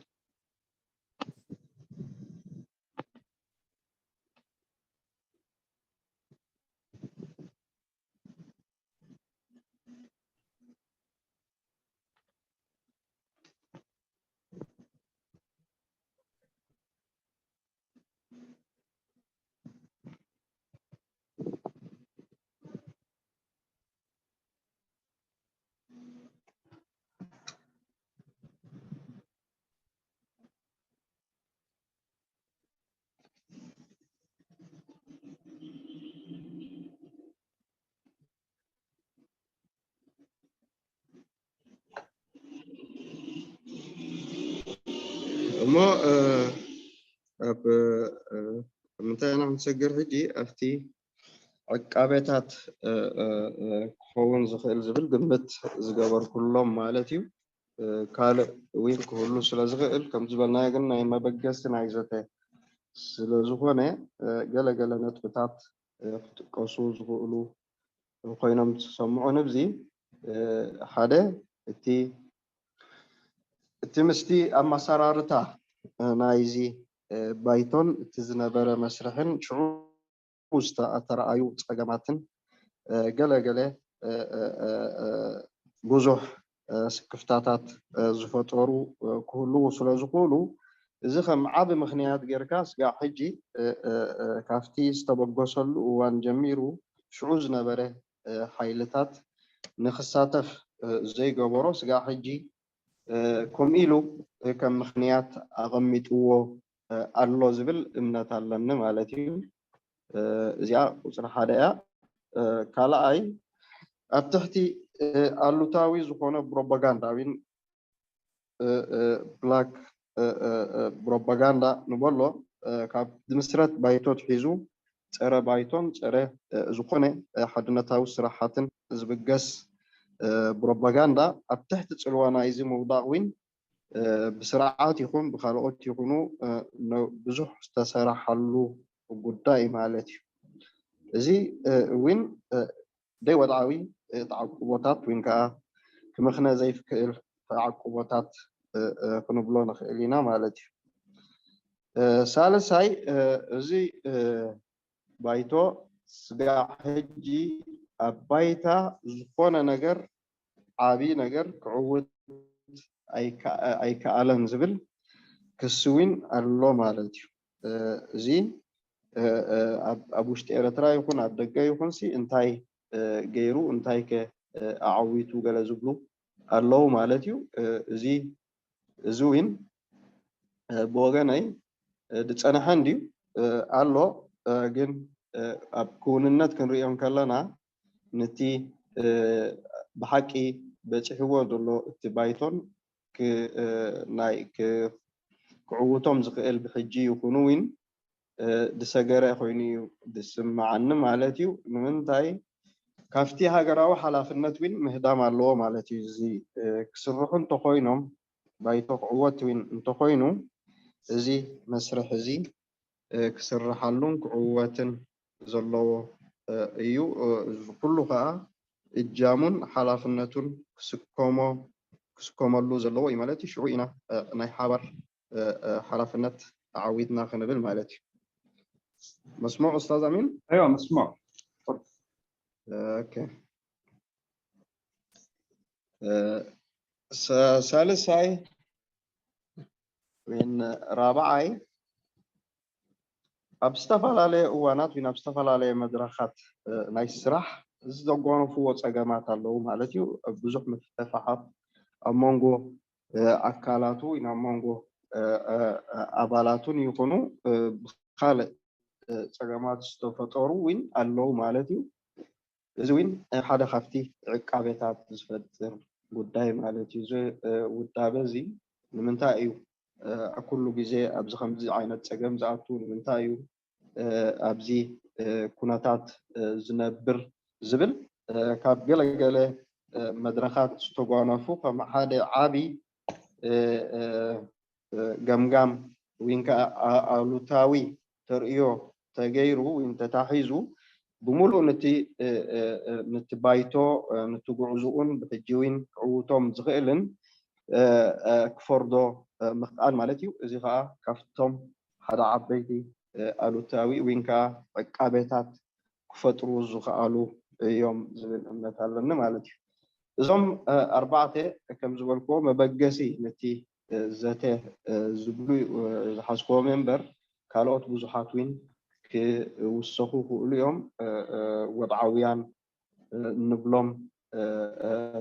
ተዓቁቦታት ኮይኑ ውድብ ይኹን ዝኾነ ውልቀ ይኹን ካልእ ይኹን ኣብዚ ውዳበ እዚ ውን እዚ ውዳበ እዚ ከም ምርጫ ንምንታይ ክገብሮ ዝኽልክሎ ወይ ከዓ ዝዓግቶ ዕቃቤታት ክፈጥረሉ ዝኽእሉ ዝብሎም እዮም ኣብቲ ዘተና ክንፍትሞምን ክንውስኾምን ንኽእል ኢና ማለት እዩ እምበር ኣብዚ ኣብ መጨረሻ ክድምድሞ ዝደሊ እንታይ እዩ ኤርትራዊ ሃገራዊ ባይቶ ኣብ ካልኣይ ጉባኤኡ ዝወሰዶም ዓበይቲ ውሳኔታት ኣለዉ ማለት እዩ ሓደ ካብዞም ውሳኔታት ልክዕ እዚ ሕጂ ብጠለብ ናይ ብዙሓት ከዓ ፃውዒት ዝገብርዎ ዘለውን እቲ ናይ ሓባር ፅላል ክንሰጋገር ዝብል ኣምር ንዕኡ ከም ውሳነ ወሲዱስ ኣብ መስርሕ ውን ምስቶም ወፃኢ ባይቶ ዘለዉ ሓይልታት ኣብ ምውሃድ ውን ተኣትዩሎ ማለት እዩ ድሕሪ እቲ ካልኣይ ጉባኤ ማለት እዩ እንታይ ማለት እዩ ሕጂ ኣነ ዝረኣየኒ እቲ ውሳኔታት ይኹን እቲ ፖለቲካዊ ድልየት ይኹን እቲ ፖለቲካዊ መደብዕዮ ይኹን እቲ ተመክሮ ውን በፅሕዎ ዘሎ ይኹን ብዝያዳ ከዓ እቲ ሃገራዊ ሓላፍነትና ኣብዚ እዋን እዚ ብኸመይ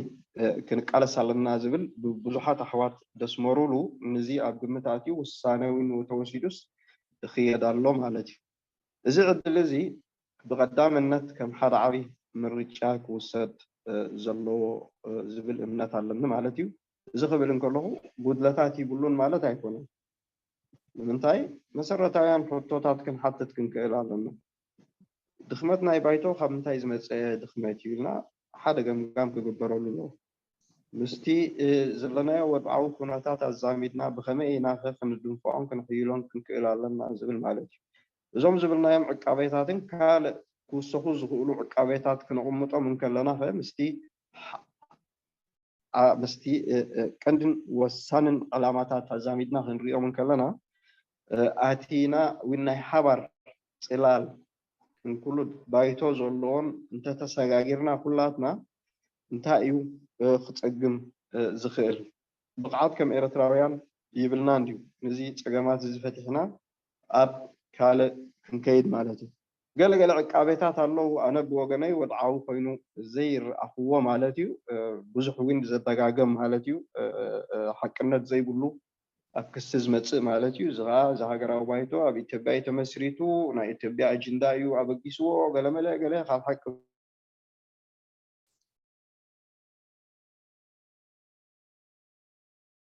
ዝወፀ ጉዳያት ስለ ዝኾነ ኣይወፅእን ማለት እዩ እቲ ናይ ስርዓት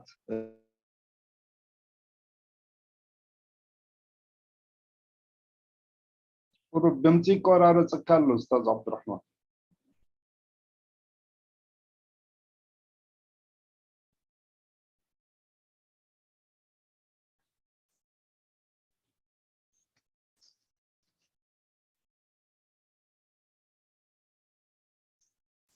أستاذ عبد الرحمن تسمعني؟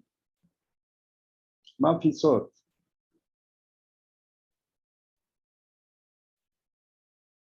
ميوت كاين الله.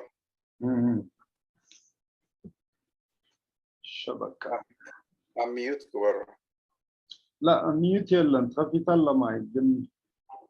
من قلبك صوت شيخة ماني. نتوركي ده شغله ده.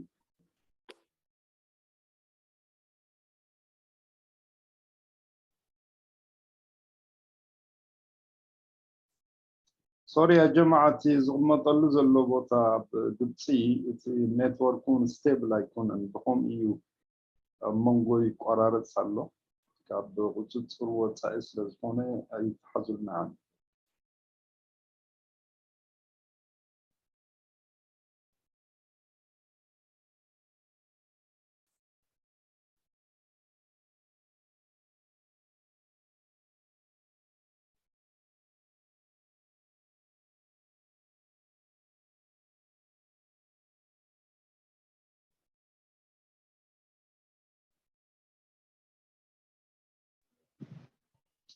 أستاذ عبد الرحمن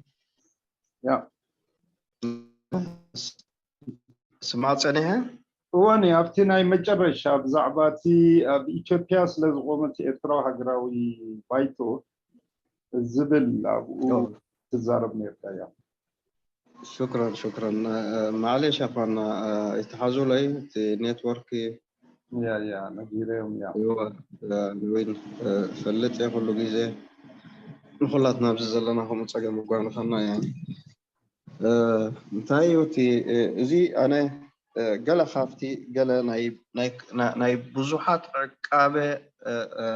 كوينو وين صنيحو زلو يو مالتي اسكافن تي اصقامن حقنت زي بلون كاب ودعاونت زوصه عقابه كبلو زخيل مالتي زي بايتوزي اب ኢትዮጵያ የተመስሪቱ አጀንዳና ኢትዮጵያ እዩ መስሪትዎ ገለልካ ዓቢ ፀገም ከም ዓቢ ሽግር ወንዕቃበ ዝብል ማለት እዩ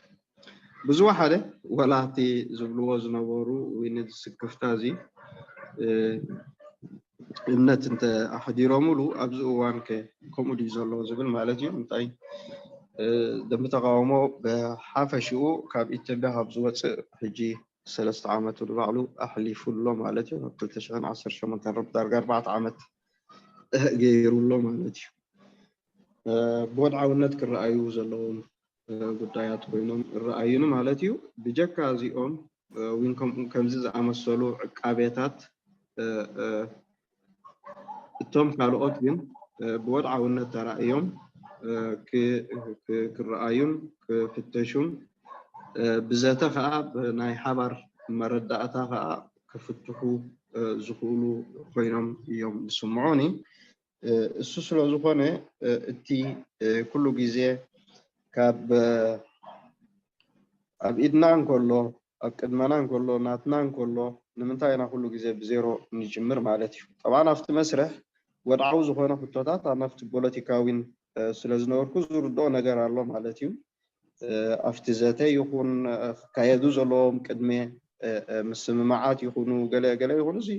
ኩሉ ኣብቲ ፖለቲካዊ መስርሕ ዝመፅእ ማለት እዩ ግን أنا تزاربني زلو أتي متكلاوي نبالو وينكا مبعتاوي مرقت كون زلو مالتي زي كم تأجمات الرأي أنت خوينو شجر زي فتح خيليو بس خيز زلو مسيحوين ناي حوار السنة دايت جركا ناي حوار شماغلا جركا تبولوتيكاوي مدبعيو يكون حق هنصا يكون كالوت عبيت بولوتيكاوي زعباتات يكونوا أغميتكا تزاريبكا بمسرح ناي حوار شماغلا كا ناي حوار قبائي خطأتو اتخيل خازبل امنات على مالتيو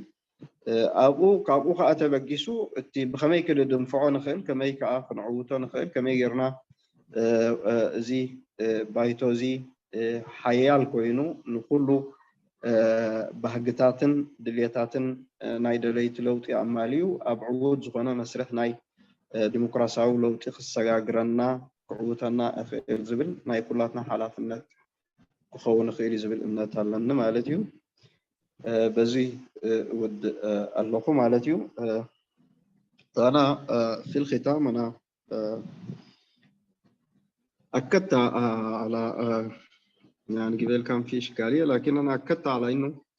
الآن المجلس الوطني الإريتري بما يمثل من خيار قائم وموجود ومقرراته وطبيعة تكوينه وبرنامجه السياسي تؤهل إنه يكون الخيار الأمثل. طبعا التحفظات اللي ذكرتها هي تحفظات يعني موضوعية ممكن أن تعالج وممكن أن تناقش، لكن في بعض التحفظات يعني هي مغروضة وصعب التعامل معها أو أخذها كتحفظات طبيعية يعني. منها إنه المجلس ده هو تأسس في أثيوبيا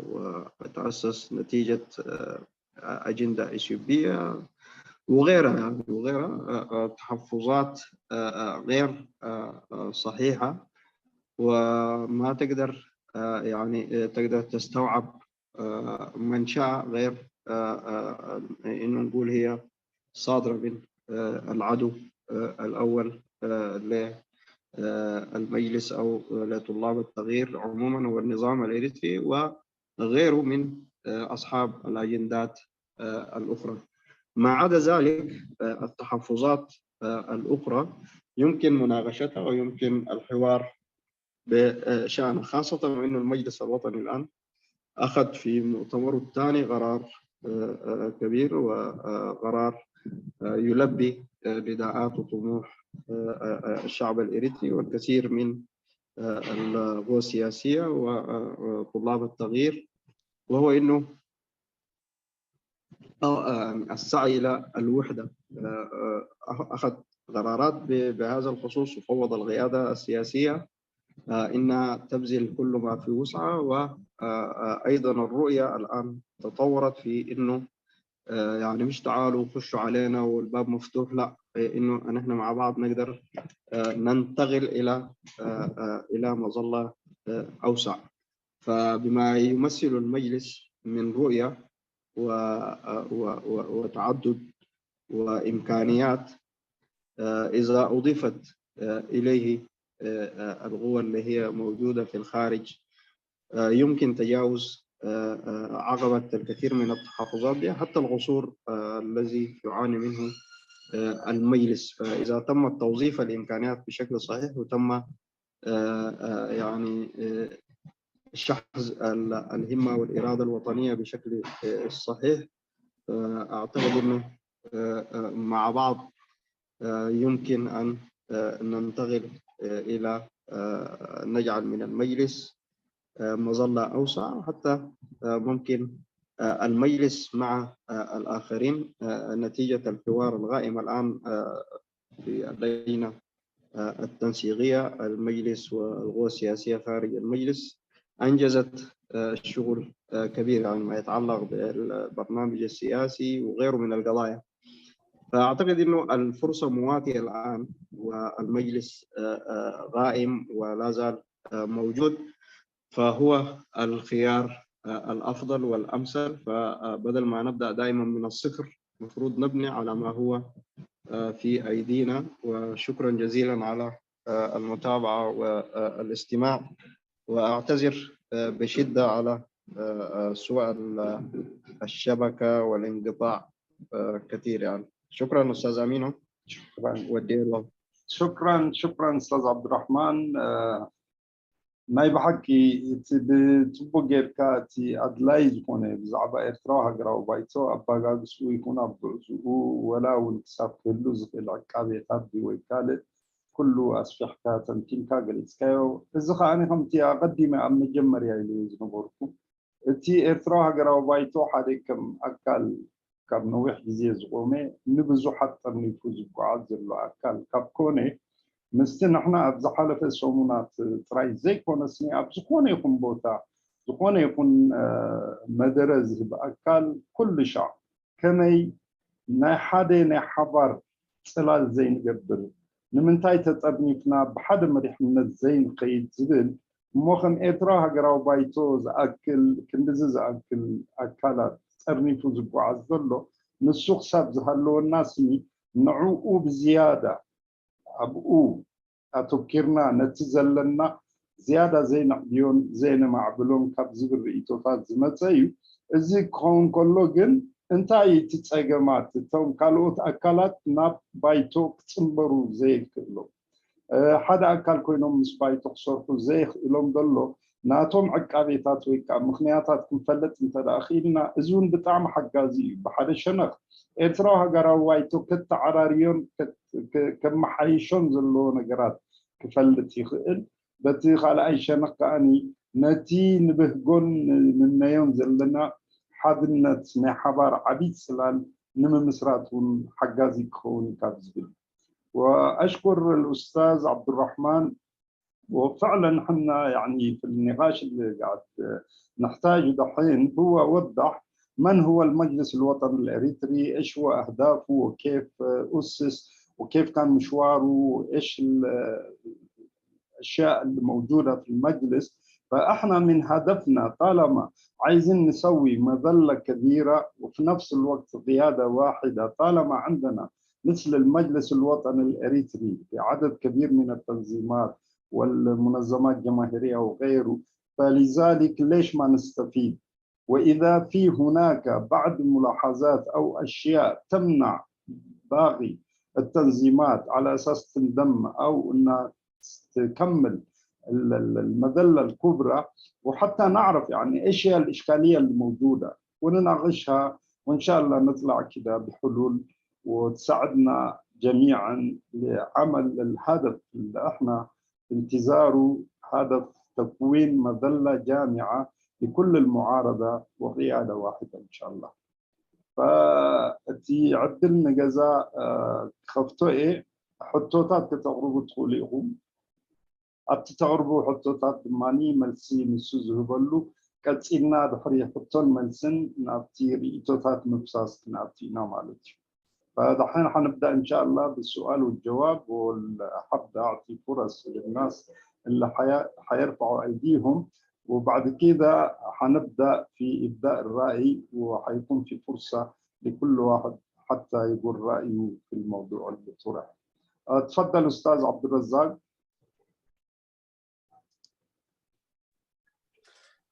شكرا أستاذ أمينة.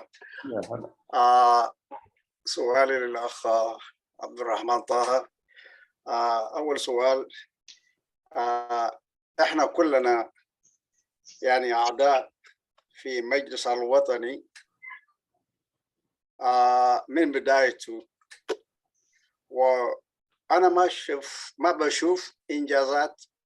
كده معروفة إحنا عايزين نشتغل فيها. أول سؤال ده إنجازاته وإيش قاعد يعمل في هذا اللحظة. أنت عملت أبزيك زيزلنايو كاب هاجراوي جواهي زي هاجراوي بايتو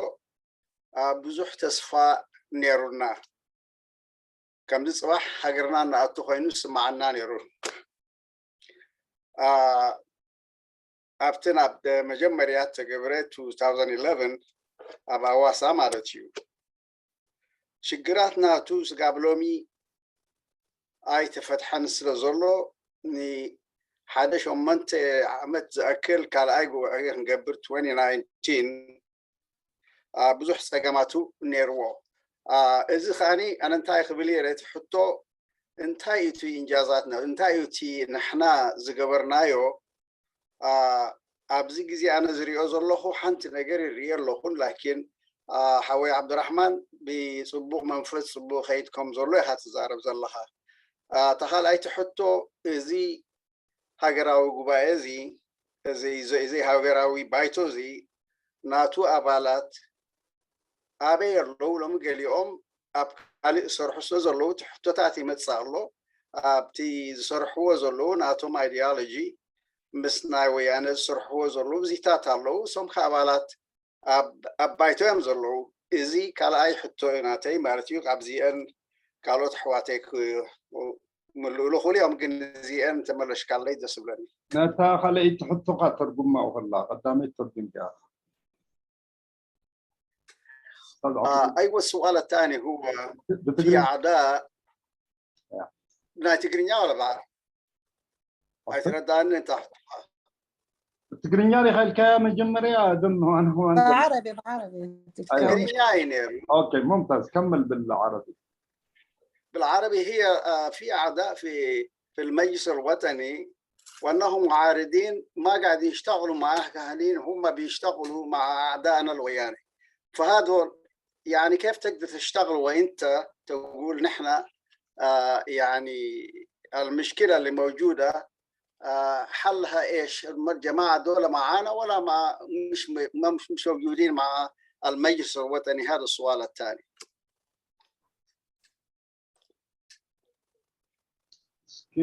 أستاذ عبد الرحمن 5 دقائق اللي صحيح اللي يتسنحوه بس هل قاعد يستأذننا ل5 دقائق ولا إيش يقصد؟ أنا كتبت له بس لسه ما رد عليه الظاهر يمكن عنده إشكالية طلب مننا 5 دقائق بتصحف غيره صحيح اللي يتسنح مش تدقيقي لو قلنا يتردد أكون يعني من البات حمشتدا عبد الهابوني مالتي يزقون ما حمشتدا غير أكل قرب عبد الكنسبينا تخيلوا زخونا نجر ولا نزو كغرب الكل مالتي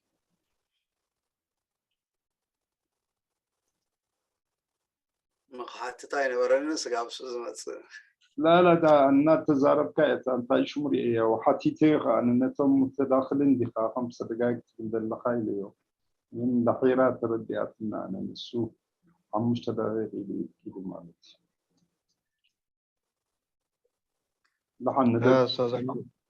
معلش تمالي سبب طيب أنت أكيد ما سمعت السؤال من أستاذ عبد الرزاق لا سمعت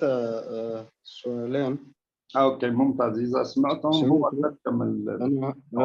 أنا أيوه بس خفت أتأخر شوية إلا سمعته يعني السؤال الأول هو طبعا بيقول الأستاذ عبد الرازق مشكور إنه الآن المجلس منذ المؤتمر الثاني ما حقق أي إنجازات على الأرض وكنا متوقع منه إنه يكون في شغل كبير يعني وبيقول أنت اتكلمت بتفاؤل كبير. طيب أنا في البداية أولاً أشرت على حاجة موضوعية يعني نحن كنت نتكلم عن المجلس بنتكلم بمرئياته بشمولها يعني من حيث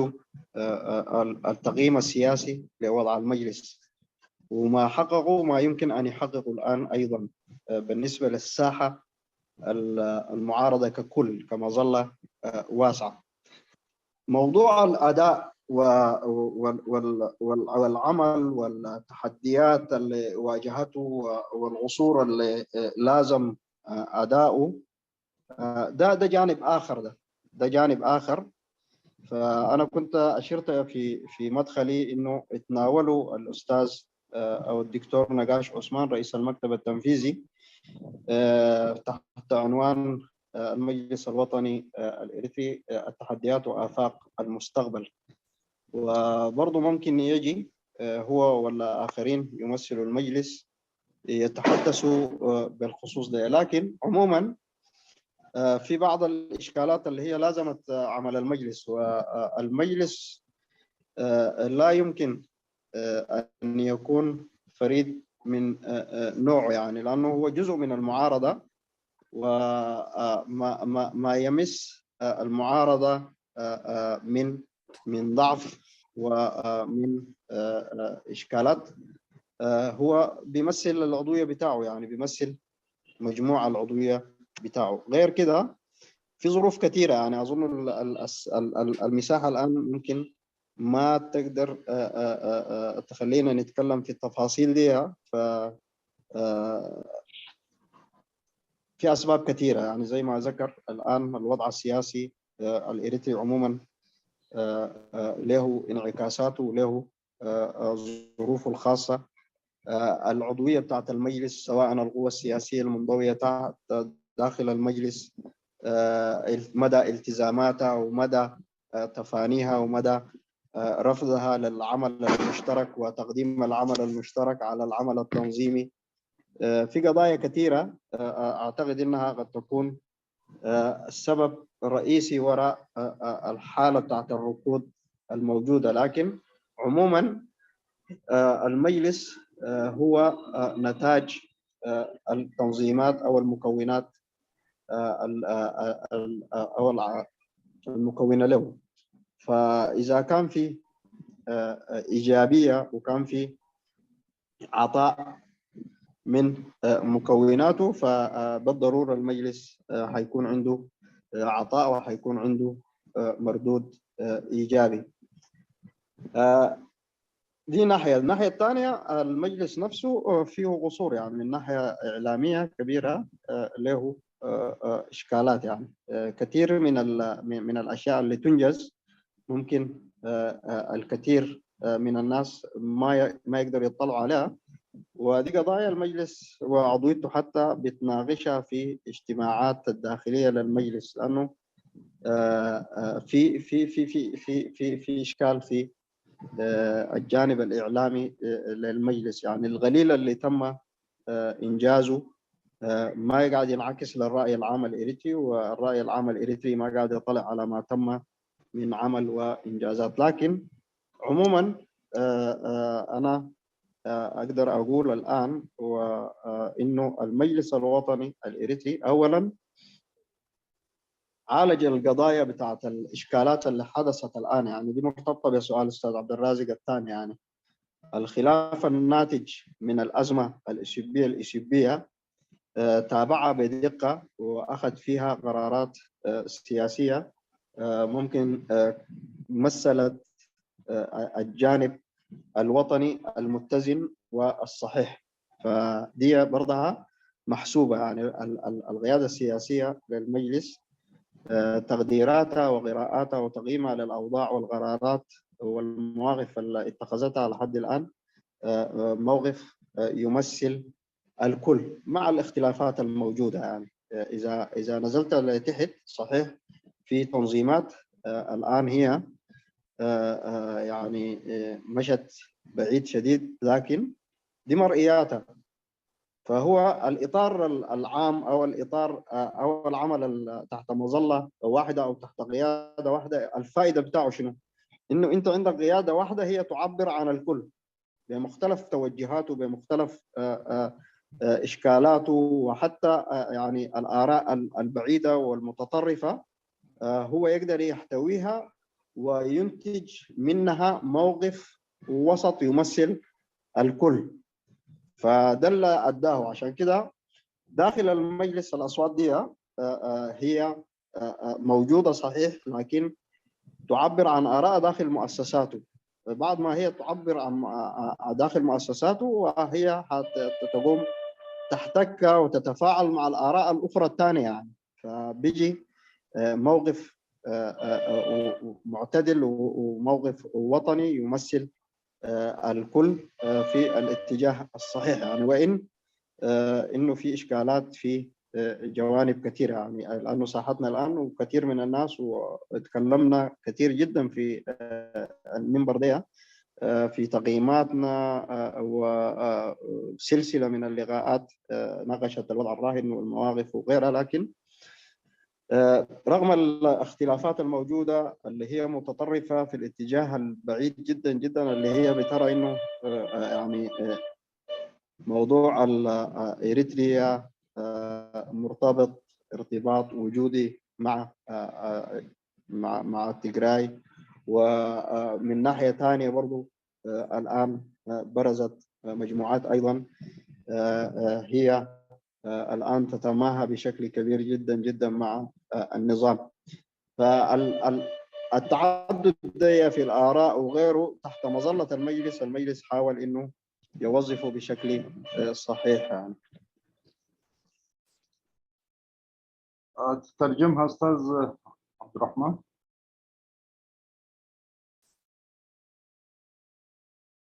أيوه أترجمها.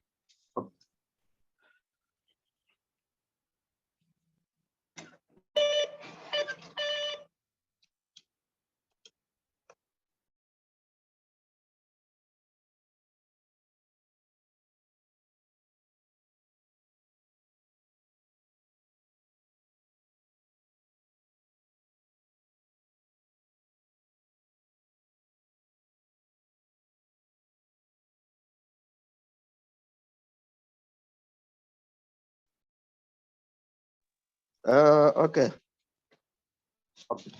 ناي كبر حاو استاذ عبد الرازق كان كنت تحطي حاتيتو مالتي حدا تقدميتي تتصيد زنبره دحري كالاي هاغراو غباي بفلاي زبايتوزي كافتي زنبره دخمت وصيو سراحات عود زخنا سراحات كسرح ينان صبنيرنا تكونو جن بزح وصيت الرأي يلم زبل مالتي انا انت لو ابزي انا في جمجمان كله خجي بحافشاوي بتي بوليتيكاو مالكو جمجما زلكم مالتي ولا تم عويتهم كلهم دصراح كنتلتات تم اولتاوي زبلكوهم بحافشا نتي مسرتاوي فتو ناي حزب ኤርትራን ፖለቲካዊ ኩነታቱን መጻኢ ዕድላቱን ክገልግሉ ዝኽእሉ ኮይኖም ዝረኣኽዎም እዮም ማለት እዩ። በዚ ርሕቀት ኢና ከዓ ክንሪኦ ዘለና እቲ ቀዳማይ ገምጋም ክግበር እንከሎ ማለት እዩ። ብኻልኣይ ደረጃ ከዓ እቲ ዝተባሃለ ማለት እዩ እቲ ውፅኢት እንታይ ውፅኢት ዝብል ማለት እዩ እቲ ጭቡጥ ኣብ መስርሕ ኣብ ባይታ ማለት እዩ። እዚ ኣነ ኣብቲ መእተዊ ብዙሕ ኣብኡታት ውን ክኣቱ ኣይደሊን ኢለ ነይረ ንምንታይ ከም መወከሲ ውን ጠቂሰዮ ነይረ ክቡር ቦምበር ፈጻሚ ቤት ፅሕፈት ነጋሽ ዑስማን ኣብዚ መድረክ እዚ መፅኡ ውን ዝሃቦ ማለት እዩ። ብሕጂ ውን ከምኡ ዓይነት መድረካት ተኸፊቱ እቲ ሰብ ክፈልጥ ይኽእል እዩ እንታይ እዩ ዓዊቱ እንታይ እዩ ተሰሪሑ ገለ ዝብል ማለት እዩ። ግን ብሓፈሽኡ ኣነ እንታይ ዝብል ኤርትራዊ ሃገራዊ ባይቶ ይኹን ካልእ ውን ብሕጂ ክምስረቱ ዝኽእሉ ፅላላት ይኹኑ ወይ ኣብ መስርሕ ዘለዉ ውፅኢት ናይ ኣባላቶም እዩ ማለት እዩ። ድኽመት ኣባላቶም እንተሎ እቲ ናይ ሓባር መስርሕ እኩብ ድምር ናይቶም ድኹማት ምትእኽኻባት እዩ ዝኸውን እምበር ውፅኢታዊ ዝኾነ ስራሕ ብዙሕ ውን ኣይፅበዮን እዩ ማለት እዩ። ካልኣይ ማዕረ ክንደይ እቲ ኣብ ትሕቲ ፅላል ባይቶ ዘሎ ልክዕ ግቡኣቱ ለልዩ ሓላፍነቱ ዝስከም ዘሎ ዝብል ውን እዚ ካልኣይ እሺ ማለት እዩ። ብካልእ ደረጃ ውን እቶም ወላ ውሱናት ይኹኑ ተሰርሑ ውን ዝተዓወተሎም ባይቶ ኣብቲ ናይ ሚድያ ወይ ናይ ፕሮፓጋንዳ ድኽመታት ስለ ዘሎ ልክዕ ነቲ ተሰርሐ ውን ክጋሉጾን ናብ ህዝቢ ዊን ክብጽሖን ኣይከኣለን ኣሎ ማለት እዩ እዚ ስለ ዝኾነ እዚ እኩብ ድምር ነዚ ዝበሃል ዘሎ ስምዒት ክጻሓና ክእል እዩ ብሓፈሽኡ ከዓ ድኽመት ከም ዘሎ ኩላትና ንሪኦን ንከታተሎን እዩ ማለት እዩ ባይቶ ይኹን ትወፃኢ ባይቶ ዘሎ ካብዚ ድኽመት እዚ ንኽወፅእ እዩ ከዓ ሕጂ ንዛረቦ ዘለና እቲ ዓቕምታትና ብጥርኑፍ ብፅቡቕ እንተተሰሪሑ ካብዚ ኩነታት እዚ ክንወፅእ ንኽእል ኢና ዝብል እምነት ኣለኒ ማለት እዩ ካልእ ብዝርዝራቱ እንታይ ኣዕዊቱሎ ኣብ ምንታይ መዳያት ደኺሙሎ እዚ ኣብቲ ውሽጢ ባይቶ ዘለዉ ኣባላቱ ውን ኩሉ ግዜ ዝሓትዎን ኣብ ስሩዕ ኣኼባታቱ ይኹን ከዓ ውፅኢት ናይቲ ዝስራሕ ዘሎ ዝከታተልሉ መድረኻት ክፍጠር እዩ ማለት እዩ እቲ ደገ ዘሎ ግን ከምቲ ዝበልናዮ እቲ ብከፊል ተሰርሐ ውን ብፅቡቅ በፅሖ የለን ማለት እዩ ኣብቲ ካልኣይ መዳይ ምስ ካልኣይቲ ዝተኣሳሰረት እንታይ ዓዊቱ ዘሎ በቲ ንኩላትና ንሪኦ ዘለና ጉዳይ እንተሎ ሕጂ ኣብዚ ተሃዋሲ እዋን ዘለናዮ ማለት እዩ ከምቲ ዝተዳደረ ዝሓተቶ እንታይ እዩ ኣባላት ናይ ባይቶ ገሊኦም በቲ ሓደ ጫፍ ኣረኣእያ ከይዶም ኣለዉ ማለት እዩ ድሕነት ናይ ኤርትራ ምስ ድሕነት ናይ ትግራይ እዩ ዝብሉን እቲ ስርዓት ምልዋጥ እንተኮይኑ ግን ምስ ትግራይ ምስ ህወሓት ማለት ሰሪሕካ ኢኻ ክትዕውቶም ትኽእል ዝብል እዚ ናይ ጫፍ ዝኾነ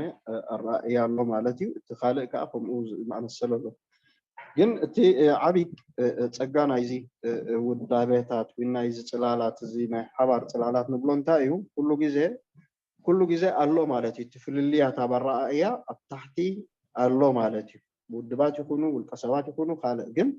እቲ ናይ ሓባር መሪሕነት ንዚታት ብምሉኡ ኣብ ትሕቲኡ ዝመፁ ዘለውን ኣብቲ ውሽጡ ዝካየዱን ርእዮታታት ዝመፁን በቲ ሓደ ሸነኽ ይኹን ዝመፅእ ነዚ ብሓባር ኣጋናዚቡ ናይ ሓባር ውሳኔታት እዩ ዝወስድ ማለት እዩ ኣብዚ ሓለፈ እዋን ከዓ ምዚ ኣብ ከባቢና ተኸሲቱ ዘሎ ኩነታት ኣዛሚድና ክንሪኦም ከለና ባይቶ ምዕሩጋት ዝኾኑ ሃገራዊ ረብሓ ኣቐዲሙ ዝወስዶም ዝፀንሑ ውሳኔታት እዮም ማለት እዩ ሕጂ እቲ ፍሉይ ዘሎ ራእያን ካልእን እዚ ነቲ ዝብሎ ዘሎ ኣካል ነቲ ዝምልከቶ ውድባት ክኸውን እንከሎ ኣብቲ ናይ ሓባር ክመፅእ እንከሎ ግን ነዚ ናይ ሓባር ኩሉ ክሳምዕ ዝኽእል ውሳኔታት እዩ ክሕልፍ ፀኒሑ ማለት እዩ እዚ ከዓ ዕዉት ፖለቲካዊ መስርሕ ክፀርሕ ፀኒሑ ዝብል ገምጋም ኣለኒ ማለት እዩ እዚኦም ከምዚኦም ዝኣመሰሉ ፀገማት ከዓ ክህልው እዮም ቅፅሉ እዮም ግን በቲ ውሽጣዊ ፖለቲካዊ መደብዕዮ ይኹን በቲ ውሽጣዊ ሕጊ ህንፃ ይኹን ብካልእን ክለዩ ዝኽእሉ እዮም ማለት እዩ እዚኦም ዘለዉ ከዓ እዚ ብትግራይ ገለ ጥራይ ዝብል ዘይኮነ በቲ ሓደ ሸነኽ ከዓ በዚ ምስምስ ናይ ልኡላውነትን ካልእን ተላዒሉ ማዕረ ምስቲ ስርዓት ውን ተሰሪዑ ዘሎ ኣካላት ውን ንርኢ ኣለና ማለት እዩ እዚኦም ኣብቲ መስርሕ ውሽጣዊ መስርሕ ናይቲ ባይቶ ክእለዩ ዝኽእሉ እዮም ግን እቲ ዝእወጅን እቲ ዝውሰድን ዘሎ ቁኑዕ ሃገራዊ ውሳኔታት ንኣባላቱን መሰረታቱን ወኪሉ ዝወስዶም ዘሎ እዮም ኮይኖም ዝስምዑን ማለት እዩ ንኩሉ ኣብ ግምት ዘእተወን ንኩሉ ከዓ ዘዕገበን እዩ ዘሎ ስጋዕ ሕጂ ሽክራን استاذ امين شكرا استاذ عبد الرحمن اوكي ريلمي C3 ريلمي سمعني اذا بتسمعني السلام عليكم امين السلام عليكم يا ريت تعطينا اسمك عليكم السلام ورحمه الله كحساي معك مرحبا كحساي اديك أولا شكرا للحوار المشترك والتوعية التي عملتها إداريا. رقم 1. رقم 2 شكرا للأستاذ عبد الرحمن لأنه بدأ من بناء المجلس الوطني بدأوا من قاقي إلى أواسا ومفودية بعد مفودية إلى أواسا. بارك الله فيه. وكان نقطة بناءة وموضوعي جابها. أنا سؤالي هو هل التنظيمات السياسية التي انتمت في المجلس الوطني ما أدت الكوادر الأساسية تبعها؟ ما يكون الخطأ في هذه النقطة، لأن الكوادر الأساسية لو كانوا موجودين لهم كان يبلوروا العمل السياسي لما هو متطلب أكثر وأكثر، والمجلس الوطني كان يكون متفاعل أكثر. فأنا برى بالنقطة أخ عبد الرحمن ممكن توضح لي في النقطة هذه. رقم 1. رقم 2 نحن كبرنامج وطني كرؤية وطنية جميع التنظيمات السياسية تقبل، وممكن كمان يترك البرنامج الوطني الموجود في المؤتمر المجلس الوطني. فمن هذا المنطلق ما يكون الإساءات الموجودة لدرب أو كمان بمذلة أخرى لدرب المجلس الوطني بطريقة آخر. وشكرا. أفتكر ترجمة غنيت لنا حوار دوب خمون تمرت الدرجات ونقحت بوليتيكاوي كاب زغطيرنا حو عبد الرحمن كاب كاكي بحنسبنا يقعد قاسيو كاب أواسا بزحت قربتنا مفودي أثر النبرة بذي مخنيات قلت بدي حج خلال زل حو عبد الرحمن حالي تيم ودبات أبدي حقرا بايتز ولا تيم سينير كادرناتهم أيقربون سلو دخون اليوم إذا حقرا بايتزي أبدي خمت بزحو يا تعدمج حتى ناتيكا كراوبايتو سلامة ذرق برتلو يبقى ذرقلو نتي هجراوي علامة نموقع ده يكونن نايت هجراوبايتو حدا إنبانا هزبي إيران دخان حاجة قداي نمتى مثلا تاوي خاق قلي سلازي بذي ده يكونن. وشكرا حوهم كحساي. شكرا أستاذ كحساي. يعطيك العافية. تفضل أستاذ عبد الرحمن.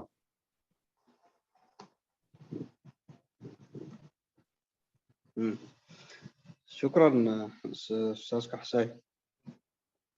طبعا يعني بملؤ تودبات لك كم تزطلب قبواتو تكبر على التوم ني بايتوين كسرحو زخولو توم توب زخولو سينيور كادر أحلفو ديو قلزبل حلاف زلاف كله خيلي مالتي كله حدا غيري وصدو لي بوغناي مالتي تي مسرح ابو زلاو بزياده خفلطو خولي او مالتي جن بحافشو تي قبوات زبحال مالتي اب تحت تصلال بايتو كونكا تقبوات بمول مالا الله ديو لك تي توم أبالات ناي بايتو خوين كم محاورنا يسرح خوينهم سرحوا له وديوم زبل حتى أنا أبو دخمت زلوا خوينو سمعنا مالتي بزوا حدا إذا كله حجي ننوع وان زكايد دتسنها مالتي ترى بايتو بزح سلامة بزح كامبين كايد تسنيحيو كمؤوين كابجيزة نابجيزة ني بايتو كم حدا عبي تلال انكولو نعو اواسينكا وين كم دايرة اخاهونكا ابكال عينت مرجعاتات خيادن كولو توم اكالات ناي بايتو هاقراو بوليتيكا ودبات يكونوا سيفيك سوسيتي يكونوا والكسبات يكونوا نزي ابايتا كبدهون عبي ناي هزباوي من قصقاساتن ناي بروباغاندا من قصقاساتن أكايدهم ملؤ زبل إمنت يبلين عن بوغناي مالتيو زريئة زلوكو مالتيو انتاي توم زبل كايوم ألو تاو زغوني أعناو زغوني وين كالا أجنداوين زحازل خوون خيلي نبلوم كسرحون دمصام كسمعن كله بايتون أكلات ناي بايتون توم بايتوزو كلهم حيلتاتن جن أبز مسرح زي بايتو نتفصامي تراي تي لا تراي نتي اب لعل زلو تراي معرف عندي استواصو غبر له تراي لا تمزنه از خيت صنيحو مالتيو زلون بانصارو جن تي بزياداوين حتى تخونن غبو اماليو حتى تخون زبقون جن تي مسرتات ناتيو مالتيو بوليتيكاو حيلتات يكونوا سيفيك سوسايتي يكونوا والكسبات يكونوا ابز بناتي جمجام دخمت الله زبل المكالوني بتحد الشنخ كات تزبل كايو بايتو كم بايتو ننوح وان تارجت يتصنيحو مالتيو حجوين التوم بوضعاوي قابيتات الله مزبهالو غديفكا كم تزبلنايو ابكال كامبين زكايدو على بايتو وينكا مسرتاوي إنك أدمتكل تتصارروا كله يوم زبل قمت كله جزء اللون أنا حني مالتي جم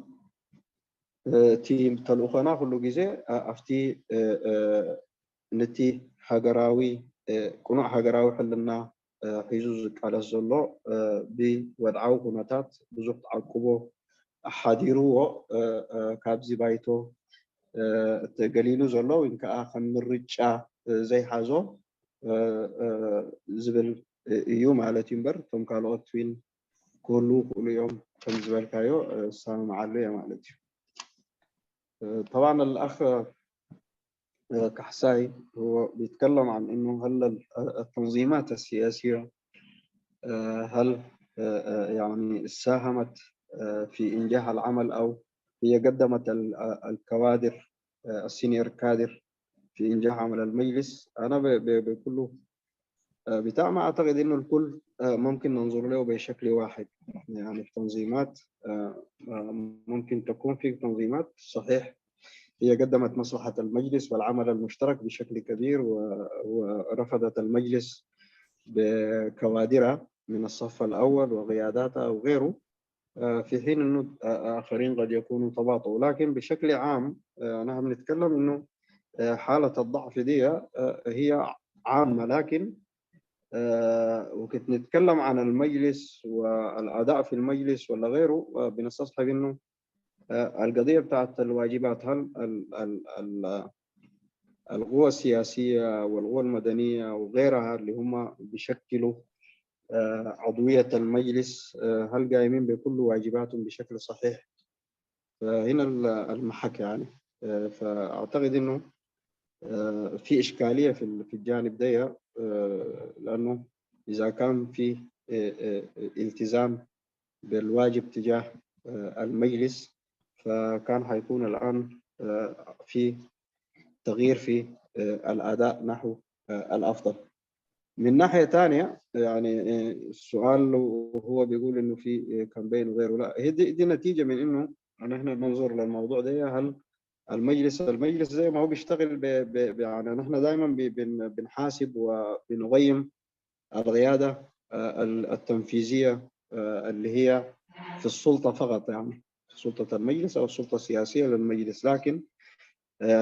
في مواجهة مثلا التحديات اللي قاعد تواجه المجلس على الأقل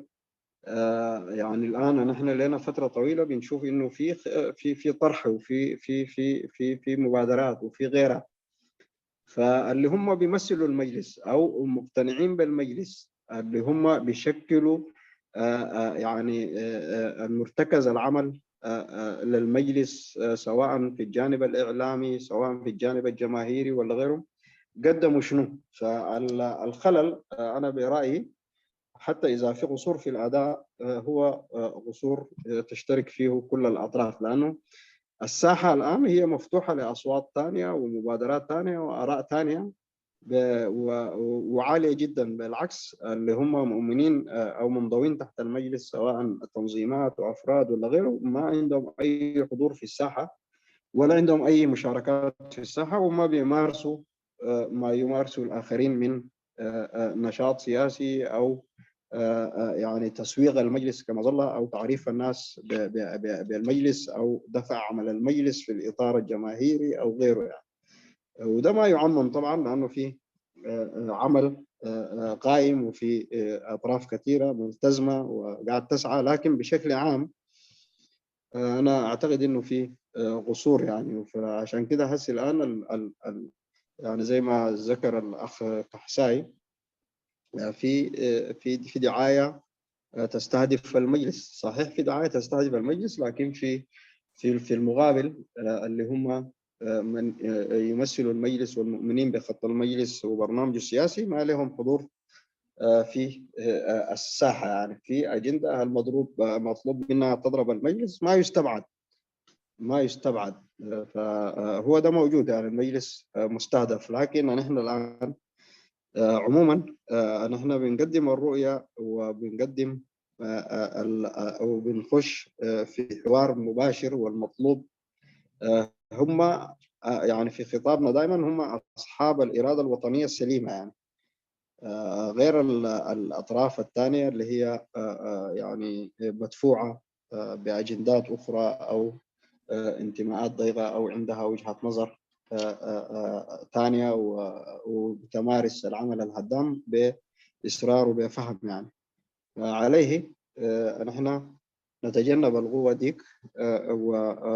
ومسؤولية مواجهتها ومسؤولية تنشيط المجلس على الأرض والدفاع عنه وعن مبادئه وتعزيز مكانته دي كلها مهمة جميع المنخرطين أو المنضوين تحت المجلس، سواء أفراد أو منظمات أعتقد. وشكرا. شكرا أستاذ عبد الرحمن. طيب الفرصة الحين أستاذ تيجاني. أهلا والسلام عليكم ورحمة الله وبركاته. يا أهلا وسهلا. بقدامنا نتوم عيد زحلفكم عيد مبارك جنايز الله مسلمي. قلتلو الأستاذ عبد الرحمن نزورو استمرونا بحق خمس بنفتو. أنا قاعد أرجع أو أمريكا حجي كأترس لوزلنا أتوقنا وصاحوني أبصر حسب نوركو كهاترو وخلوها كالكم جن ناتي حتى أنتايو تي زي مجلس بجس كله زي هجراوايتو تي intention ويتي توجسو ولا تبغى تخوني اليوم زي تقبلوا حاد نجارات حماس سمعت نيرون كون خيلي من الباش زي حاد سبات كابلو خمس سمع مقصل تناي جبهة ما فيش اليوم زري ولو حجي أنا أمنتاق مس تي أبغى قصدي كونه حزب إرثرا كم جمبري ولا تأرثات بحال كتمرسات كلان تاريخها كله تاريخ نجارات حماس باليتات حزي أتوجسها. سلزي إذا حماس زمباليتات حيث كاخذ الجس كلها نتي زلو نستجبرو صراحة يتقولون أو يتقولون مالته يصير حجي تي نحنا اليوم عبيد كادرات زوم بوليتيكيين أنا إرثراسي ستيل تي شجر زلو حماز باليتات كألي وخيلهم باي كالو السوس زي ألي وزلو أب حماد ودا الناس بالإمنة زلني نزخن تهرّي على كاسة كتيلة خالي حتى يرماني انت رارينا زي بايتو كم نخلطنا نفلتو أب زخون عالم كالسي من اسم زعسليو تي عود زخيل تقاسي ويد ما زي حج جنريشن زي أنا بوجهني كم زريو دارجة بوزح كابتن من إسيات نزي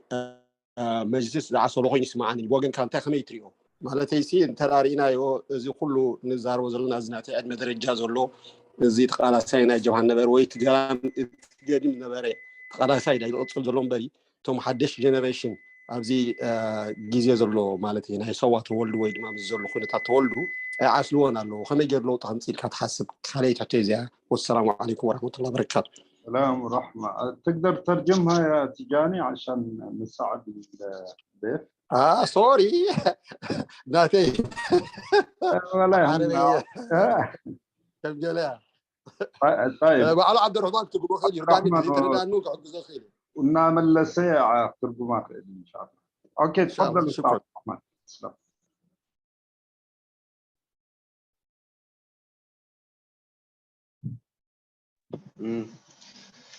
اوكي شكرا استاذ تيجاني. أستاذ يعني هو سأل السؤال الأول إنه يعني من تأسس المجلس إلى الآن في قوة هي يعني ما شاركت في المجلس أو لا زالت بعيدة من المشاركة في المجلس يعني. فقال أعتقد إنه يعني الانطباعات الموجودة هي كثيرة يعني كثيرة، وفي تاريخنا الإريتري يعني دائما ما عانينا من بعض الميول السلبية ولها تأثير كبير يعني. ما شايف أي خطوات في تصحيحها وما عارف كيف يمكن تجاوزها. أنا عايز رأيك في الحتة دي يعني.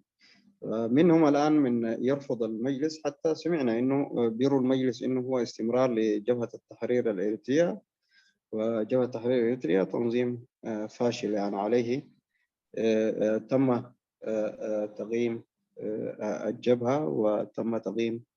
المجلس الوطني بالكيفية دي يعني. فبيعزيها إنه ده ناتج من الخلفية أو الانطباعات التاريخية السلبية اللي هي لحد الآن لها انعكاسات أو لها تأثير يعني. السؤال الثاني هو بيسأل عن المجلس الوطني، ما هو وضع الشباب داخل المجلس الوطني، لأنه أنا بقول إنه شايف إنه في عزوف من الشباب أو المجلس الوطني الإريتري لحد الآن يعني ما قدر يؤثر على الشباب، وأي تغيير بدون الشباب أعتقد إنه يعني صعب. فالجيل الجديد ما موجود، والناس اللي سواء عضوية أو متعاطفين أو غيرهم اللي هم بيهتموا بشأن المجلس هم امتداد لفترة النضال، لكن الجيل الحالي ما موجود، خاصة في دفعوا في عمل المجلس. دي ممكن تتحقق كيف التغيير في غياب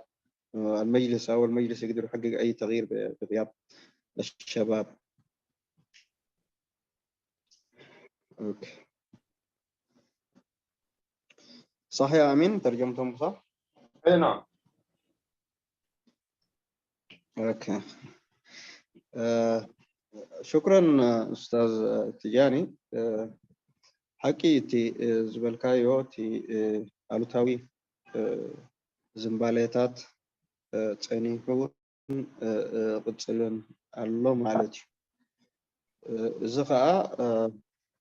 حدا معجتي وين كأمو داتا هاي كبرولو طبعا تي أب هاجرنا زلو السرعات نتي نزي ناي حبراوي سمعتات أب بوتانا يزي وجناون كلاون زنبالتات تكيو كندزحويو تي هاجراوي كونو عقبو يتقبر يلن بزيادة نزي زنبالتات زي كعبيون كمقبونيو نريو زلنا مالتي كابوين كم زبالكايو قال يوم كم تعمتوي تقصقو زنائي بتبعي قال زبل كم زبالكايو خاي سامون يمزم زما قد سلطانا جبهايو يوم جبهايو جبها خاي فلنيو قال ندابلكا زخيد مالتي زي استعقباتات وضعاو زي كونه تعقباتات أب حقي أب بوليتيكاوي قمقام فتيمو زكون عينت ميزان كوهابو زي كيل عقبتات يمكن كم مسرة تقميت كان زيتات وين زي متأخبنا إسلامي وزبلوا نيرم شعوب بزح بروباغندا وين تخايدي مالتي كابو استبقسم مالتي جن كويدو نتايو تي قنوع هاجراوي علماء كعوة مالتي السلسلة زخونة إيغا مز كل تساقامات قوانو فود تسانهن بفجوين زقوانو زلو انترينا تي بايتو سنكلكل انت بلاغن التودابيو عقيبو سقا حجي زغتصل زلو مالتي زي حدا عبي أونتاوي نجر كوينو خجمجم اللوين مالتي منتاي بايتو زقوانو فوت أجماعتن تكلمن بروباغاندان بحور زمبالتات تموركيس كاس تخايده كامبين بزوح نيرو كبرعنوين وين كبالاشوا وين فحكوا بلوين مسكا على نيرو مالتي إذا نايجالي أميو بتي دحور زمبالتات ناتهم تي استجبر مالتي إذا خاي عوتين يجن كهجراوي حلنا زلون أبكنوع هجراوي مسمر حزو زلون بستفعل عليه مخنياتات بايتوت أنيحو تأليو زلون أفتم سرحوين كان مجمريا بالزخونة مخنيات زي تساتفن السوء زجد سنة زلون مالتي جن الزمبالتات زي ناينويح مسرح يوزد اليوم مالتي نخيرهم حدا خابوز بلنا عن تويتي بايتو كان حدا عابي أمر سريت ووز وضفتي أكون النتنا إرترا تم كعالي ومالتي مكعال نايزته منفس مزول بستحاته مدب عيو مخاد زبلن كم يوم زي أمسلو بتكبر أبو كلاتنا نساتفيو عند زي زمباليتات زوين كالسعر زغل زغل النات على مالتي زي وغنيو بتي منجستي تقبروا زخلوها أفتي نشن بيلدينز بال سوناتو نفس زخ على مدبات يخبروا له زلوا مالتي زلوا مالتي كله زي تخيلتنا من إسيات يا تبل مالتي من إسيات حقيقي كم تزد الله تحتيج على البيت وينهم كعسلون كحلافنتهم كسكومون أي كألون الله مالتي وإنك تبايتون عم صحابي زخونة صراحة مدباتن أي فتأمن الله انتلنا وين زي حقيقي مالتي جن بحافة شيء أفتينا مسرحنا يلوتي كيوم كلنا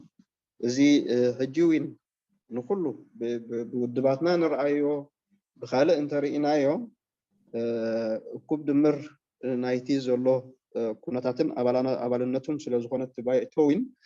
التمان إسرائيل already كابتي بوليتيكاو مسرح رح يغوز الله يزبزها مالتيو في الله كأفتن بوليتيكاو الدابيتاتن بوليتيكاو الدابن زبلن مالتيو كاب كله رح يغوز الله مالتيو نزي وين نعم ترى زي كونه التي majority silent زلوا حزب إريترا في الله بدياسبورا زلوا أبصبغ عدل نايكال زلوا ونعو بأبقال ساتوفو أنت ده تهونكا السوء يزيس كفتاتات ناتو ختم النصر لك التي ناي حبار سرح وين كتعبيون لكان بسرح كافة الرجاج لكان شعوه أب لبن أب إمنتن ناي هزبن من سيد في اللايكا كتركب تخيل بقول إمنتي زلنا مالتي الشيء غلط أدلاينات نايتي حبراوي سرح مالتيو دقف قبل جنا في مسرحنا لو تزبهل نناتو إجماع الله نناتو أستواج أو كله خيلي مالتيو هجي تترنافع بمن إسيات اللو انت داي اللو فشولي وجلز بحال ابو كال ناتو نفسه زغ عليه ترد اخو اللو ليغن كعوت انت خوينون اب مسرح وين استواصو كل انت خوينو بزياده ناي من اسياتنا ناي دك انستيون تساتافنت كعبر لو زبل انا امن لي افسرح اللغه اللو زبل انت لني وشكرا طيب ايوه استاذ عمر ترجمة باختصار كده تفضل. يعني هو في السؤال الأول هو الصحيح يعني أنا بأمن عليه كلامه إنه في الانطباعات السلبية والميول السلبية اللي هي نابعة من رؤية ومصالح وانتماءات ضيقة وصاحبت الساحة الإريترية ومن بدري يعني.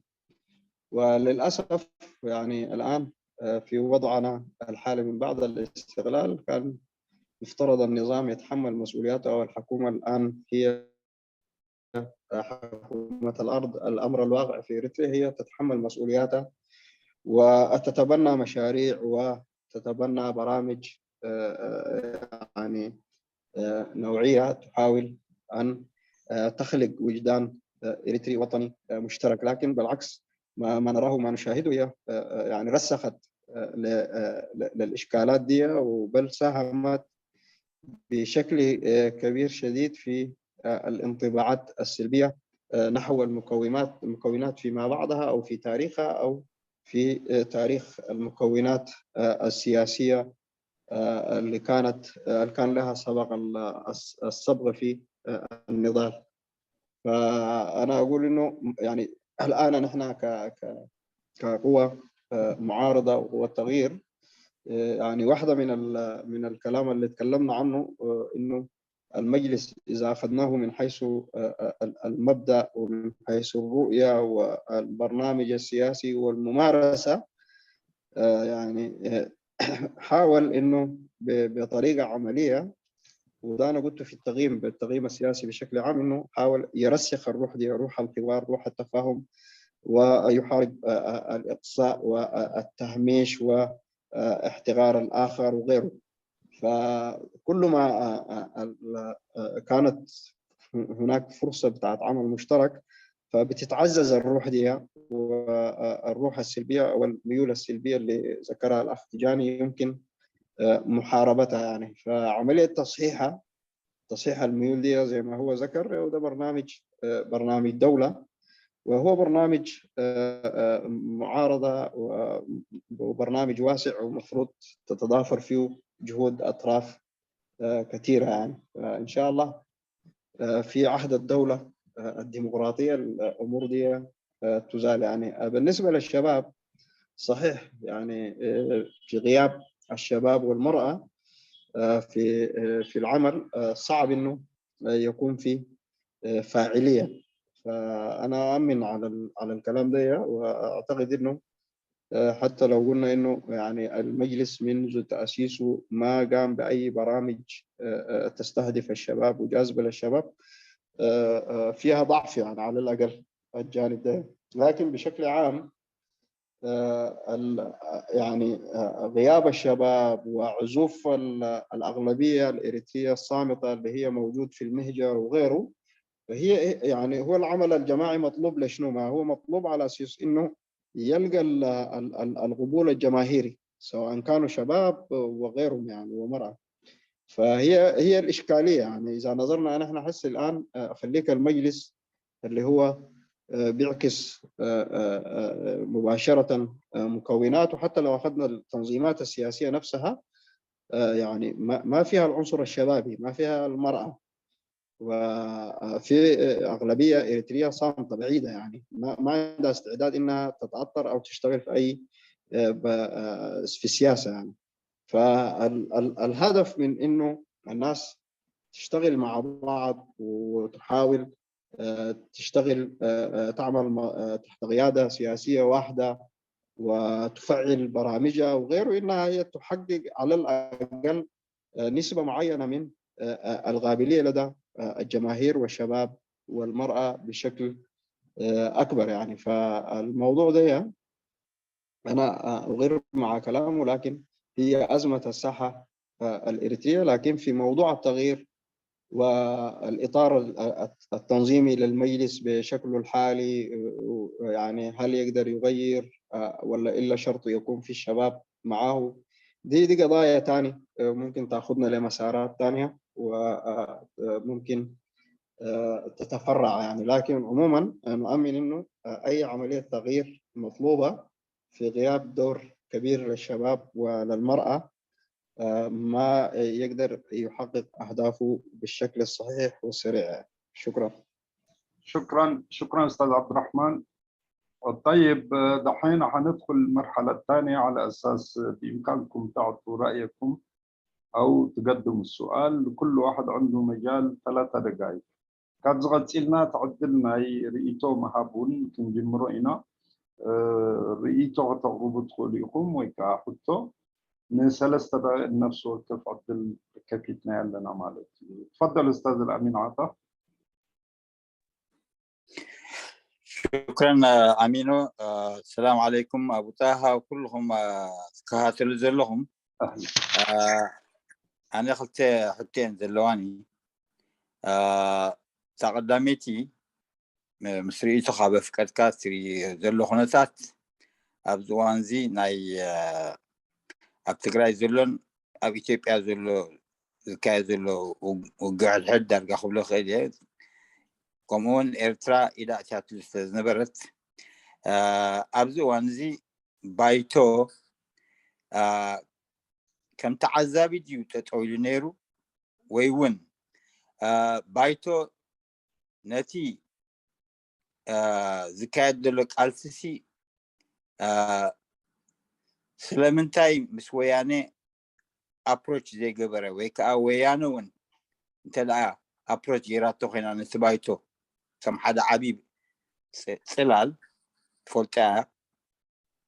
تخايد نيرو تخوينسي قلت كالنا انتدارلو نابنت بايتوسي نتي ناي تي دي اف ويكا نتي زكاية دلوك ألسي كونتاكت جيرا نتي زلو تقرأي حنا المفداي كنعات ناس بزلو ويكاني اتي قبات حيلي أبلع لي هزب تقرأي فتسيمو زبهر زلو نعقو ببوليتيكا وملكع نخص حزوسي دفتنو تنقر دلا مرحنة بايتو مخنياتو أوش تعاون اللوا والدبات مستقرأي كنا هنسرح ناس بلازلا نزي حجي كم حدا البناو زخونة بوليتيكاوي سلال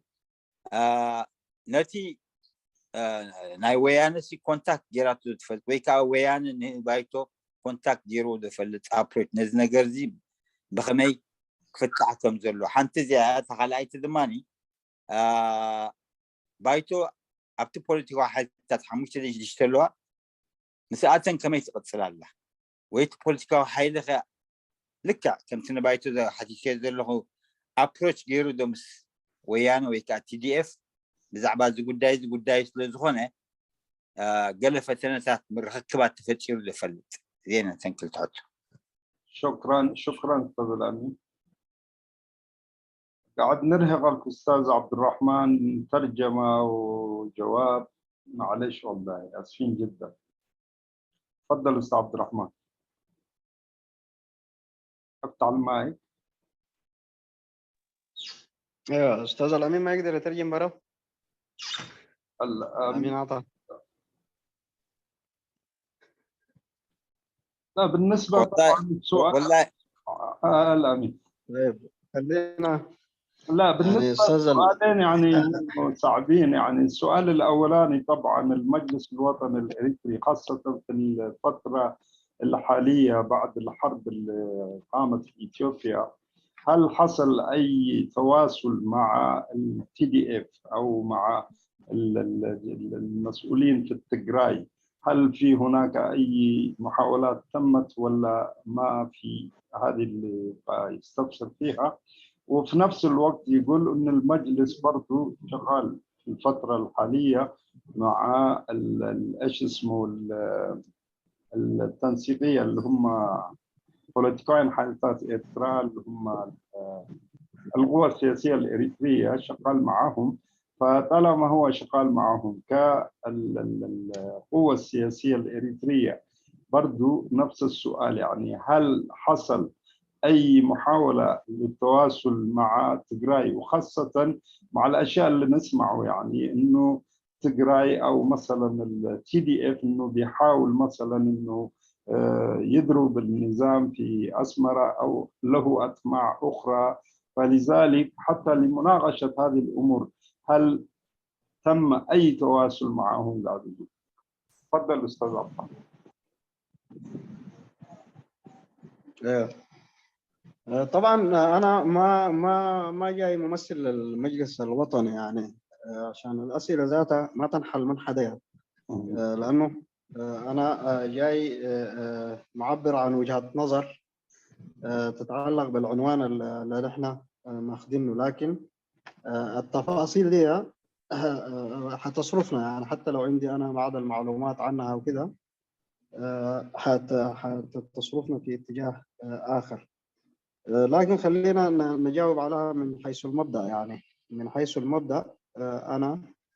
أعتقد أنه وظيفة القيادة السياسية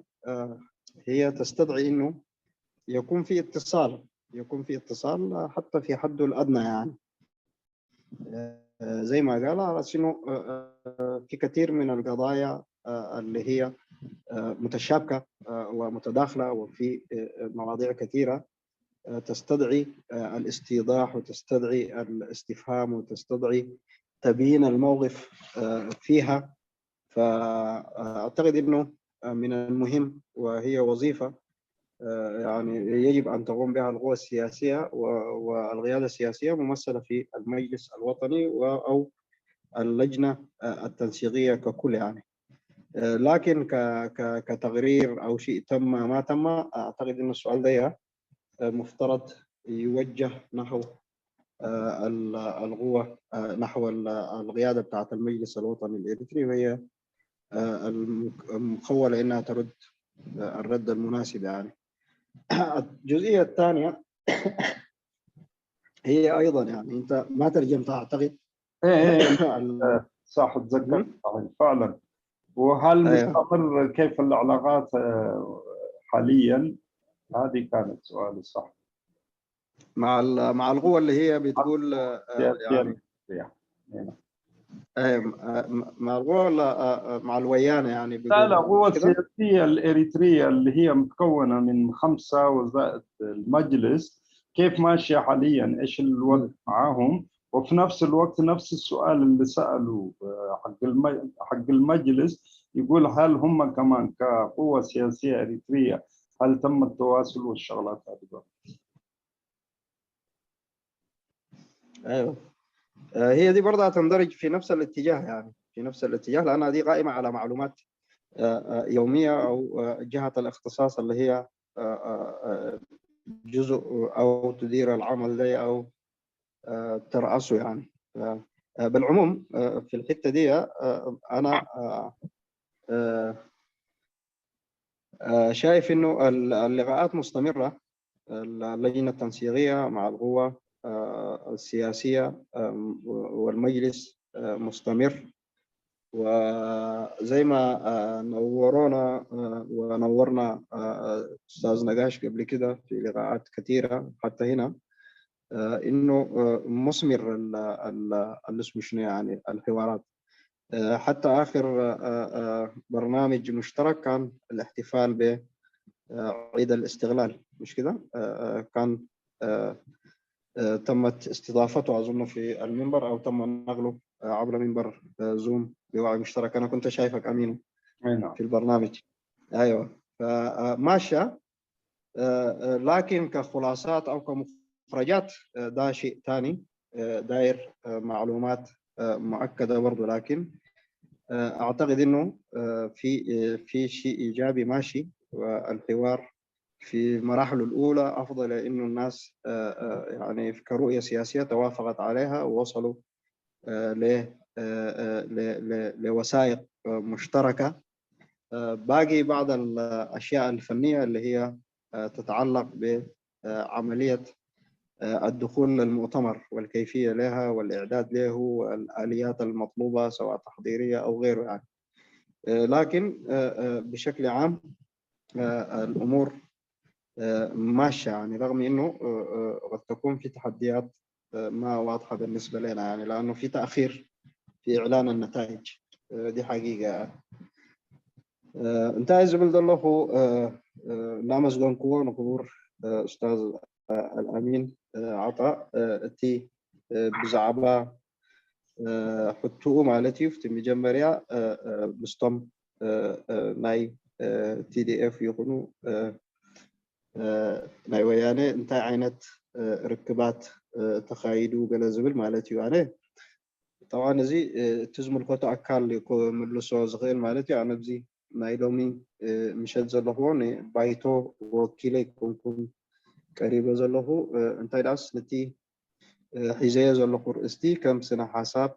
ከም ዕግበት ንዕኡ ባይታ ናይ ዘተ ክኽፈቶ ኣለዎ ዝበልክዎ ማለት እዩ ንዕኡ ሒዘ ቀሪበ ዘለኹ ግን ብፕሪንሲፕል ክንምልሶ እንተኮይንና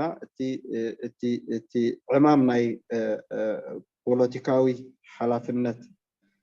ዝብል ብከምኡ ጥራይ እንተተገዚምናዮ ኣብዚ እዋን እዚ ከዓ ብዙሓት ጉዳያት ዝተሓላለኹ ጉዳያት ኣለዉ ማለት እዩ ገሊኦም መርገፃት ምንፃር ዘድልዮም ገሊኦም ከዓ ክበርሁ ዘለዎም ጉዳያት ኣለዉ ሕቶታት ክምለሱ ዘለዎም ኣለዉ ገለ ግን እቲ ፖለቲካዊ ስራሕ ወይ ወዚፋ ንብሎ ማለት እቲ ዕማም ናይ ፖለቲካ ሊደር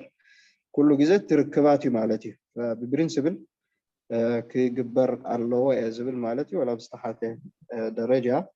ክህሉ ኣለዎ ነዚ ጉዳያት እዚ ዝምልስን ንካልኦት ስክፍታታት ክምልስን ክብቅዖን ካብ ምንጭ ሓበሬታዊን ክወስድን እቲ ፖለቲካዊ መሪሕነት ዝኾነ መስኖ ናይ ምርኻብ ክፈጥር ኣለዎ ዝብል እምነት ኣለኒ ማለት እዩ እታ ካልኣይ ትሕትኡ እውን ከማ እያ ማለት እዩ እቲ ናይ ምውሃድ ገለ ዝብል ዘሎ ብዙሕ ዲቴልስ ይብለይን ግን እቲ ዘተ ከይድ ከም ዘሎ እቲ ዘለና ሓበሬታ ስጋዕ ኣብዚ ናይ በዓል ናፅነት ብሓባር ከም ዘብዓልዎ እውን ኩላትና ተኸታቲልናዮ ነርና ማለት እዩ ኣብዚ ዙም እዚ ቀሪቦም ኣሚኖ ዘለዎ ማለት እዩ እዚ ምሕዳር ናይ ዙም ዘለዎ ነይሩ ማለት እዩ ቀፂሉ እውን እቲ መስርሕ ኣብዚ ዝሓለፈ ኣጋጣሚታት ከም ዝሰማዕናዮ ናይ ሓባር ሰነዳት ምርድዳኣት ተበፂሑ ከም ዘሎ እውን ተኸታቲልና ነርና ማለት እዩ እቲ ኣብ ናይ ቴክኒካዊን ካልኣውን ጉዳያት ከመይ ጌርካ ክትግበር ኣለዎ ኣብቲ ናይ ሓባር ፅላል ምስግጋር ዝብል ኣብኡታት ገና ዘተ ክካየድ ከም ዘሎ እየ ዝፈልጥ ማለት እዩ እሱ እውን ኣብ መስርሕ ኣሎ ውፅኢት ክህልዎ ቀረባ እዋን ተስፋ ገብር ማለት እንተኾነ እቲ ስጋዕ ሕጂ ዝኾነ ነገር ካብኦም ተኣወጀ ነገር ስለ ዘየለ ኣበዮም በፂሖም ዘለዉ እንታይ ዓይነት ፀገማት ክጓንፎም ኣለዉ ዝብል ንፁር ሓበሬታ ስለ ዘይብለይ ኣብ ካልእ ኣጋጣሚ ዝምልከቶ ኣካል መፅኡ ነዚ ሕቶታት እዚ ክምልስ ዝሓሸ ኮይኑ ይስማዓኒ وشكرا شكرا استاذ عبد الرحمن جست للتوضيح يعني بالنسبه للاحتفال اللي تم كان في الزوم وهذا كان خاص بالقوى السياسيه الاريتريه والحوار اللواء المشترك كانت مجرد مشاركه هناك اما احنا احتفلنا هنا باستقلال وكانوا ضيوفنا برضو من القوة السياسية الإريترية يعتبروا أستاذ نقاش من المجلس وكذلك أستاذ منجست أبس مروم فهذا اللي شفتها بس هم كانوا جوم كضيوف كأشخاص للتوضيح فقط يعني شكرا الله يسلمك فأستاذ سليمان الو سمع له سمع له اوكي مامينو يغني لنا بتاع عبد الرحمن زقلت كايو طعم طبو نيرو دارقا قرب كتنكفى بلواي عبد منش مودعتا انا من تاي كاتو بزعبا اتي بايتو كل جزي حيال نخون ترير مرقص مزوز سترحيو ስለዚህ ሕጂ ኣብ ምንታይ ክኸይድ ኣነ ኣብዚ ናይ ወያነን ናይ ሴንትራል ናይ ኢትዮጵያን ብዝኸይድ ዝነበረ ኩናትን ዘሎን ኣብዚ መርገጽ ውሽጢ ባይቶ ዘለዋ መቸም ቅድሚኡ ባ ኣባል መሪሕነት ስለ ዝኾንካ ኢኻ እምበሪ ወኪልካ ንባይቶ ከም ዘይመጻኻ ፈሊጥና ኣለና ማለት እዩ ስለዚህ ቁሩብ ከማ ኣባል ባይቶ ሲ ቁሩብ ክትፈልጥ ትኽእል ኢኻ ባህልቲ ኢና ማለት ስለዚህ ኣብዚ ኩናት ዝኸይድ ዘሎ መርገጽ ኣብ ውሽጢ ባይቶ ዝነበራ ገሊአን ምስ ወያነ ኮይኖም ገሊኦም ድማ بمسمس ناي لعلاونة دبل مسل سرعة دلو تطوم ناي مبال زبل مدبات زوسدا يعني أبزي سي إتي بايتو ناتو مرقص نصوري نيرو مالتي هذا حقراون زحزي أبزي جزء سلامتايو إتي بايتو سي هذا مرقص زي وسدا بالعليا زي قبل زي عتم مرقص كوسد خل دي ولا يكلن دار كوسد خل كوين سلامتاي مرقص زي وسدا زبل زرار بايزلن مالتي وساني زي وسدا مالتي هو وساني مرقص مالتي وساني قبل اليوم وساني مخنياتو كاين واحد وي كاين بزح اندابلكا نتناتكا مرقصات انت اندات هارم زخيت كوينو وحيد كاغين حدا ترير زخونه مرقص دلو اكل حسكا بوحدات كتكيد حيش كاب فحفح زبلو ناتكا مرقص زوقع اكلات حسكا مونغو خطو وحقيقات خيد مالت سلازي نزي امسي بخمه يريو مالو ترير مرقص متى قبل اليوم زي وسد يوزر لنا ناتي ريتو مالتي كالايتي دما لك قرب كمان ودعاتا تنكفاي ابزي بزعبا زناي عبي صلال ناي مفتر ازي بايتو لك عيو حدا نصور زخونه شارتر اللو جين انا كم زرداني حدا كمي غير يعوتو نزع عبي صلال استراتيجي زوصو خوينو ايرينن مخنياتو دما غباء طرح ناي مغبار غباء كغبر بخميو قالين عسرا ودبات اللوا قالين كلتا ودبات اللوا قالين حنت ودبالا نزياتهم بخمي غيري تطرنيفو خيد جن كساب حجيت تنغره يلن ام مጨረስ አድማ ፋፋህ ይለን ክንሰምዕ ዲና ንምንታይ ካብ መጀመሪያ ዘይግለጽ ብኮታ ይኸውን ናፍቲ ጉባኤ ብኸመይ ይኸውን ዘይሕበር ምክንያቱ ሁሉ ግዜ ንሕና ጽቡቕ ኸይዳሎ እንዳተባሃለ ይኸይድ ኣብ መጨረስ አድማ ሓንቲ ንእሽተይ ፋሕተ ብላ ምክንያቱ ንሕና ከም መሪሕነት ናትና መብዛሕቶም ህርፋናት ናይ መሪሕነት ስለዘለዎም ኣፍታ ቦይታ መጨረስ ክትከውን ኮላ እንድሕር ደይ ተመርጾ ድማ ገዲፉ ኣኸይድ ስለዚህ ነዚ ዓይነት ኣገባብሲ ስትራቴጂ ኣውጽኢሉ ድዩ ብኸመይ ነቲ ጉባኤ ንኽዕወት ይቀኒየና ማይክ ፍሪ ቴንክ ዩ شكرا يغني لنا سليمان الترجم انت يا عبد الرحمن ولا لا ترجم امين كتبتهم انت ترجم ايه حاولت اكتب فيهم هو يقول لي طبعا يمكن نتطرق فيها الاخ الامين عطا بس اول شيء احنا لما نسال بعض الاسئله مو عشان انت يعني جيت ممثل للمجلس لكن انت من في المجلس انت متواجد هناك فقلنا يمكن تفيدنا ببعض الاسئله عشان كذا قاعد نقدم لك السؤال يقول بالنسبه يعني المجلس مفروض او مطلوب منه مفروض ياخذ بعض قرارات حازمه او مثلا مواقف تكون قويه جدا. داخل المجلس هناك بالذات شقين يعني الشق الاول اللي يقولوا مع الوياني ونوقف ونغير النظام والشغلات زي هذه والشق الثاني هم في مجموعه مثلا على الدرجه توقف مع تقول السياده فلذلك يقول يعني ليش انه المجلس ما اخذ اي قرار ضد هذول الآراء أو الفكر اللي موجودة داخله قاعد يقول. وبالنسبة للسؤال الثاني هو قاعد يقول بالنسبة للقوى السياسية الإريترية بنسمع أنهم قاعد يشتغلوا حاليا لدخول المؤتمر بس الإشكالية اللي أنا أشوفها يقول دائم ما يكون الأمور واضحة للجماهير فكيف حيدخلوا إلى المؤتمر؟ المفروض ينبهونا ويوضحوا لنا الأشياء هذه لأنه في زي المجلس اللي عنده 20 تنظيمات في بعضهم حدود 2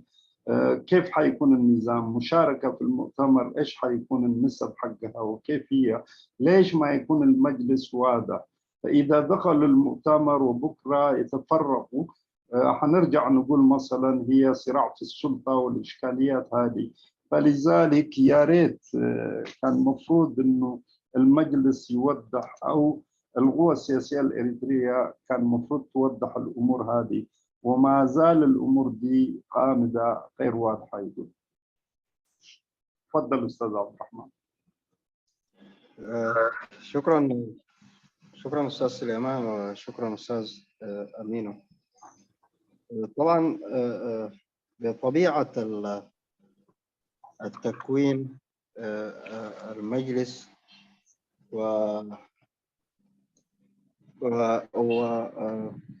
والنظم الداخلية وغيرها هي بتضع حد لمن يخرج من الرؤية السياسية أو الميثاق السياسي للمجلس، أو من يظهر سلوك مغاير له أو يتصادم أو يتعارض مع المبادئ المعلنة للمجلس أو تضر به بالمصلحة الإرثية عموما.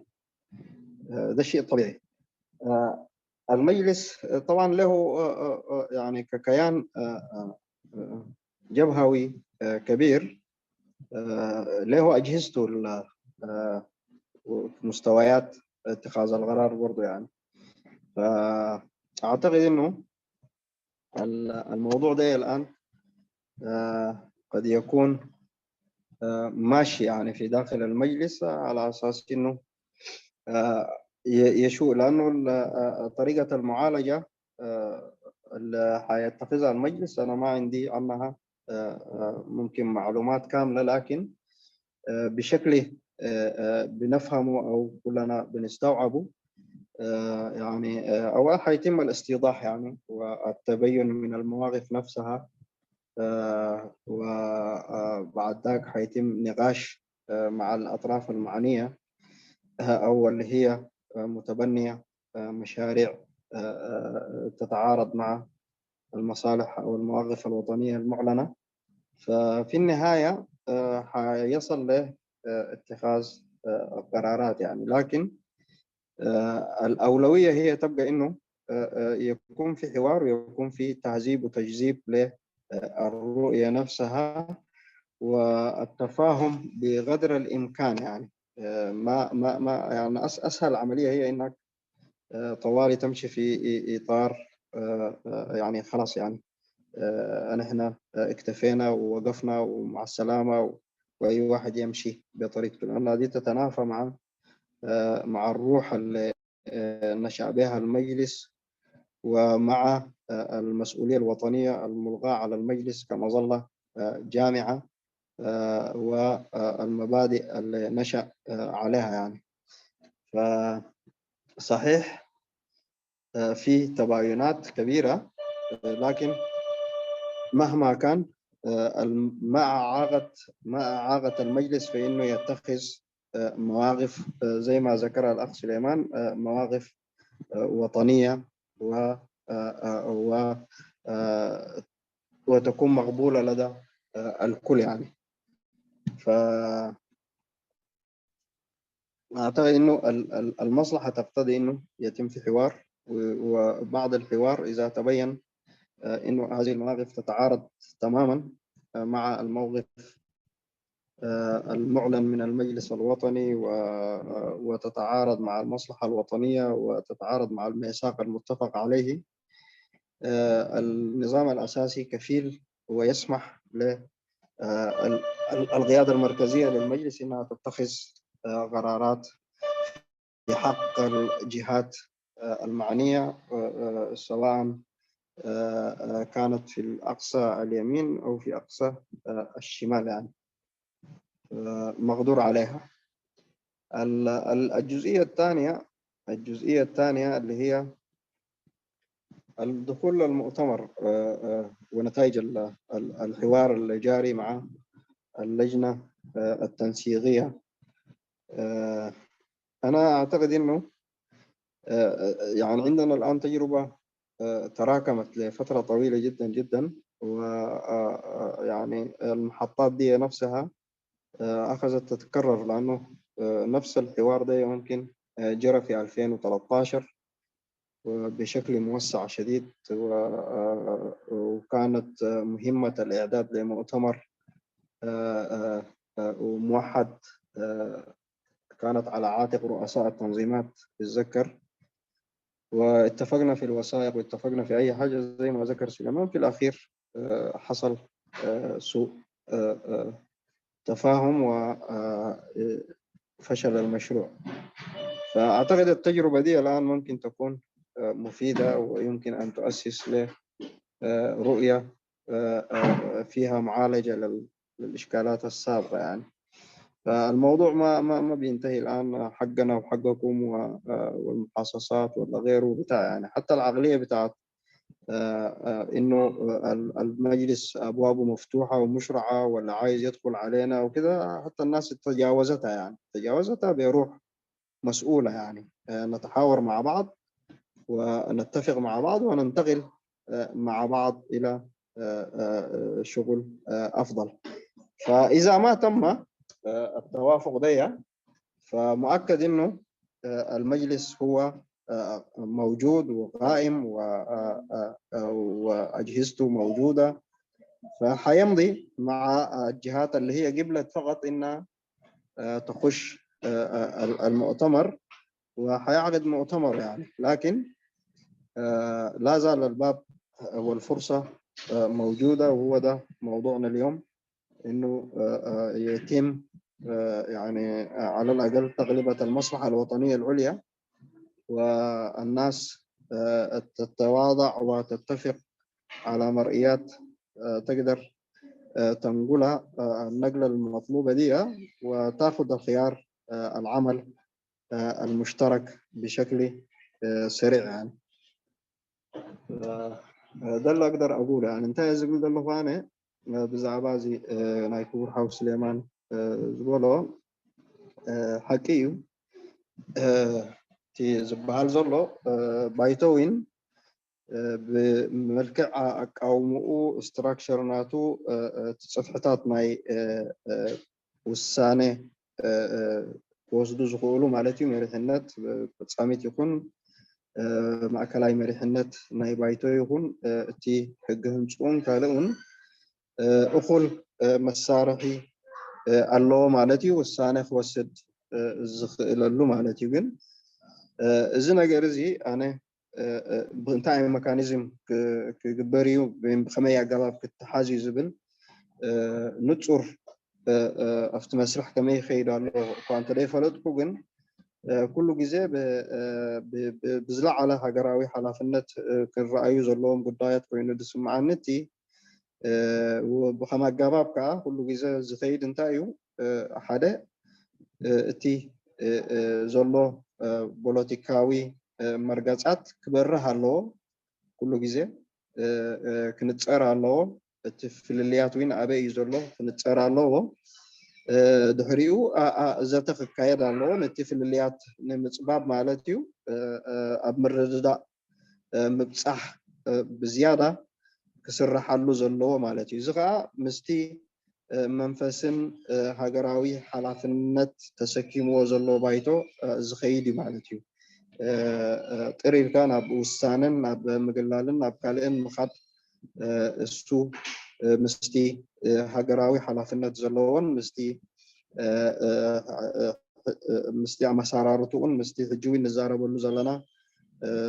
ዝኸይድ መንፈስ ኣይኮነን። ኣብ ምርድዳእ ኣብ ዘይብፅሓሉ ወይ ከዓ እቲ መርገፃት እውን ኣብ ንፁር ፍልልያት ኣብ ዝብፅሓሉ እዋን ግን እኹል መሳርሒ እኹል ሕግታት ኣለዎ ዝብል እምነት ኣለኒ። ሽዑኡ እቲ ማእከላይ መሪሕነት ይኹን እቲ ፈፃሚት ይኹን ናይ እዞም ፈፂሞም ርሑቕ ዝኾነ ምርገፃት ሒዞም ዝፀንሑ ኣብ ምርድዳእ ክበፅሑ ዘይከኣል ምስቲ መሰረታዊ ፖለቲካዊ ቻርተርን ሃገራዊ ዕላማታትን ዝዋቃዕ ዘለዎም ኣጀንዳ ወይ ከዓ ራእያ ስጉምቲ ክወስደሎም ይኽእል እዩ ዝብል እምነት ኣለኒ ማለት እዩ። እታ ካልኣይቲ ብዛዕባ ናይ ጉባኤ እንታይ ዓይነት ስትራቴጂ ኣሎ እቲ ናይ ቅድሚ ተመክሮ ገለገለ ዝብል ማለት እዩ። ሓቂ እዩ እቲ ዝበሃል ዘሎ ግን ኣብዚ እዋን እዚ ብፍላይ ናይ ነዊሕ ተመክሮ ኣሎ ምስለና ኣነ እሱ ነዚ ሕጂ ተጀሚሩ ዘሎ ዘተዊን ክሕግዝ ዝኽእል እዩ ዝብል እምነት ኣለኒ ማለት እዩ ብዙሕ ሓደ እዚ ናይ ሕጂ ንሪኦ ዘለና ኣብ ዝተፈላለየ መድረኻት ቅድሚ ሕጂ ከምኡ ዝኣመሰሉ ተበግሶታትን መስርሕን ተጀሚሮም ነይሮም ኣብ 2013 እውን እዚ 1+2 ዝበሃል ተኻይዱ ነይሩ ማለት እዩ እቲ መስርሕ ናይ ምስንዳእ ናይ ሓበራዊ ፅላል ምብፃእ ጉባኤ ምእታው ብኣቦ ወንበራት ክሳነድእዎ እውን ተወሲኑ ነይሩ ብዙሕ ተኸይዱ እቲ ፖለቲካዊ ሰነዳት ገለመለ ብምሉኡ ምርድዳእ ተገይሩሉ ኣብ መጨረሽታ ገለ ፀገማት ተፈጢሩ ፈሺሉ ማለት እዩ ሕጂ እዚ ጅምር ዘሎ እውን ቅድሚ ሕጂ መበገሲታት ዝነበርዎ ወይን ከዓ ተመክሮ ዘለዎ ስለ ዝኾነ እቲ ናይ ቅድሚ ሕጂ ብናይ ኮታ ዶ ናይ ገለመለ ገለ ጥራይ ዘይኮነ ብምዕሩግ ኣገባብን ኣተሓሕዛን እቲ ውክልና ኣብቲ ጉባኤ እውን ፍትሓዊ ውክልና ክካየደሉ እከኣል እዩ ዝብል እምነት ኣለኒ እቲ ባይቶ ይኹን እቲ ደንቢ ተቃውሞ ብሓፈሻ ብፍላይ ኣብቲ ፖለቲካዊ ውድባት ዘሎ እኹል ተመክሮ ብዛዕባ እዚ ጉዳይ እዚ ኣለዎም ዝብል እምነት እዩ ዘለኒ እቲ ውፅኢት ከዓ ክንሪኦ ኢና እንተደይኮነ እቲ ባይቶ እኮ ቆይሙ ዘሎ ኣካል እዩ ናቱ ጉባኤ ክሰግር ይኽእል እዩ ማለት እዩ ምስኡ ተሰማምዑ ማለት እዩ ምስኡ ተሰማምዑ ብሓባር ክኣትዉ ዝኽእሉ ምስኦም ንዖም ሒዙ ክኸይድ ይኽእል እዩ ማለት እዩ ሕጂ እዚ ናይ ምፅብባይን ናይ ምትሕንኻልን ናይ ካልእን ጉዳያት ብካልኣይ ደረጃ ርኢና ኣብቲ ቀንዲ ረብሓን እቲ ስክፍታታት ዘሎን እቲ መስርሕ ከዓ ብኸመይ ብምዕሩግ ኣገባብ ክትሓዝ ኣለዎ ዝብል ኣብኡ ኣትኪርና ብዙሕ ፀገማት ክህሉ ኣይክእልን እዩ ዝብል እምነት ኣለኒ ይቀኒየለይ شكرا يغلين لأستاذ عبد الرحمن. أوكي أستاذ أخيار ياسين.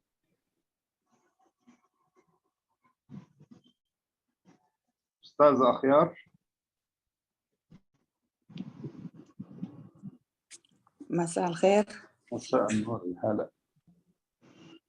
تحياتي لكم أستاذ أمين وتحياتي لكل الأخوة الحضور والمستمعين والمتداخلين وكل التحية للأستاذ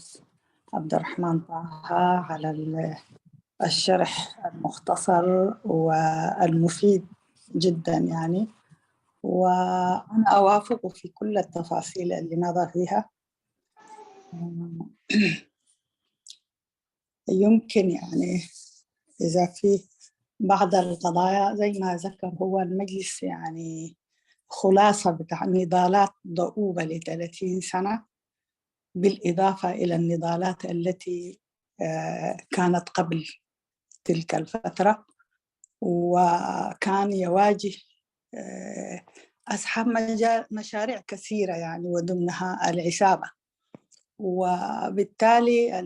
هذه النضالات يعني جسيمة ونضالات عظيمة وجهود مضت فيها وناس استشهدت وتعبت لم تكن يعني أقل من مرحلة الكفاح المسلح إذا شفناها في دول عدة يعني وشعب في شتات فدي يعني الناس تفتخر بها وتعتز بها وبكل تأكيد يعني الأخطاءات تكون موجودة طالما هناك عمل فهناك مراحل تقييم وقصور ودي أشياء طبيعية ولكن العيب يكون عندما يكون هناك قضايا مبدئية خطأ في قضايا مبدئية أو أهداف لهذا الشعب وهذا الحمد لله يعني القوى السياسية المتمثلة في هذا المجلس لم يعني نلاحظ عليها أن هناك عيوب مبدئية ممكن تخل بمصالح ووجود الشعب الأريتري وبالتالي يمكن أنا بعض الملاحظات يعني إنه هذه القوة هي القوة السياسية الشرعية يعني إن كان بالوجه السياسي وإن كان حتى بالمشروع الثوري يعني، لأن هي تمثل هذا الشعب وتمثل مشروع الوطني الذي ناضل له من فترة كلنا نعرفها يعني. وبالتالي يعني يظل هذا يمكن النقطة اللي أنا كنت براها ودي كانت بتهدي ثغرة، إنه اعتبار إنه المجلس الوطني هو مش الممثل للشعب الإريتري، وده كان خطأ كبير وعيب يعني، إنه قوة بهذا الضخم وبهذا النضج وبهذه النضالات الضؤوبة إنه تكون في هناك إنه هذه قوة ما تمثله، وما الذي يمثله هو النظام في أريتريا ولا الفلول الذين يعني من تربية الجبهة الشعبية يعني. فهنا ده يمكن بيدي للتشويه أكثر للقوى اللي ممكن عندها أجندات وكده. فده برضو يعني أنا برى كقناعتي، ودي حقيقة يعني واقعية وتاريخية، أن هذا المجلس هو اللي يمثل تمثيل شرعي للمقاومة الأريترية، وهو المقاومة الأريترية أصلاً، ويمثل تمثيل شرعي للشعب الأريتري ومشروعه الوطني، لأن ما في غير هذا التنظيم هناك قوة بتحمل هذا المشروع الضخم الوطني يعني، إلا بعض الناس اللي عندها يعني مشاريع أو أجندات يعني، إن كانت أيديولوجية أو أجندات يعني مغلوطة يعني. وبالتالي يعني حتى الناس اللي تأتي وتناضل أو أي قوة تانية التزامه بالقضية الأريترية يأتي من خلال التزامه بالمجلس الوطني. دي حقائق زي ما ذكر يمكن أخ من الأخوة في عملية إنه الناس هذا المجلس بنضالاته، وبالتالي من هو خائف على هذا الشعب ووجود هذا الشعب ووحدته وحقوقه، يجب أن يكون ضمن هذا التشكيلة الوطنية العريضة ويصلح ما يراه ناقص يعني. أما يعني الطرح بتاع إنه ما بعرف، حتى أنا ما فهمت موضوع الماعون الأوسع يعني، ما بعرف هو يعني هل هو جهاز معين، ولكن البرامج الوطنية موجودة ممكن تطور، وممكن أي واحد يطرح ما يراه يعني يصلح لهذه النواقص اللي تكون من فترة لفترة، بالتأكيد بتبان يعني كآليات وكتقييم وسط العمل. فأعتقد دي الحقائق المفروض أن احنا نقف عندها. النقطة الثانية إنه أن احنا حتى الآن ألاحظ إنه من هو الخائن يعني، يجب أن يكون في برامجنا أو في الدستور بتاعنا أو في المنطلقات بتاعت المجلس حتى نعرف، عشان الأسئلة مثلا الناس اللي تتعامل حاليا مع التجراي وهي موجودة كده وكيف حنعمل وهل ليش أن احنا نخليها، إذا ما عندنا فقرة موجودة في المنطلقات أو في الميثاق بتاع المجلس، ما نقدر حتى يعني الواحد اجتهادات. يجب أن تكون هناك أي قوة تخون هذا الشعب أو هذه القوى السياسية تكون منفردة مع قوة، وخاصة مع العضو الأثيوبي يعني احنا نعتبره حتى الآن عضو، يعني لأن الأمور ما بيناتنا ما اتساوت حتى الآن في يد داخل العمل الأريتري، وقضايا كثيرة ما اتساوت. فبالتالي يجب أن يكون هناك وضوح في تعاملنا مع كقوى سياسية مع أثيوبيا وقواها المختلفة يعني. وشكرا.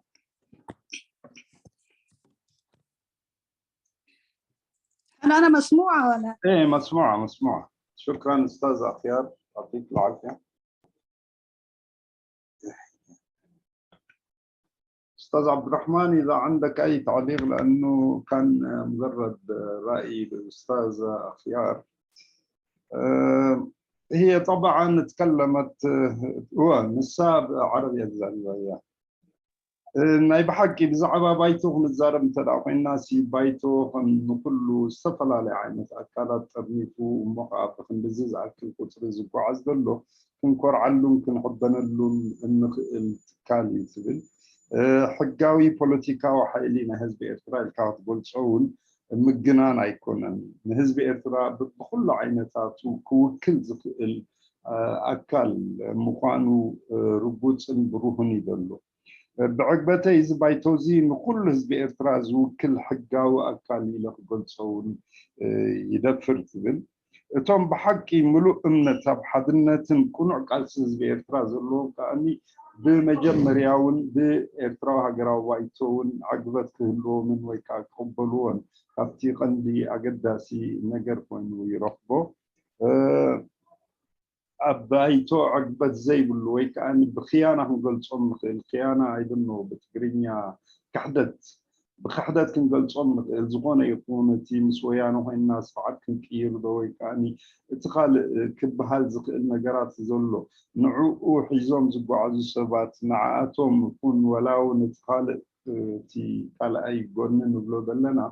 انت رأى بايتو بنتصور ابتي حقه هنساناتو ابتي مقوميتات ناتو بنتصور غيرو انت رأى زيق اميتو كابتي حنصاصات المتكلات ناي بايتو وصا زخونه زي قبول نجرات حجو زخيد اكل مزبلو نزي بقتا عليو يكون ويكاني كاب مسمر يوصل كم زرلو نثقل صلو زبقع نجرات ونتهل اللوت بن تقريبا قال كابتي اقدا سيز قالت ستونا تبقى زي استاذ اخيار اذا ما ذكرت الشيء ممكن تذكريني كده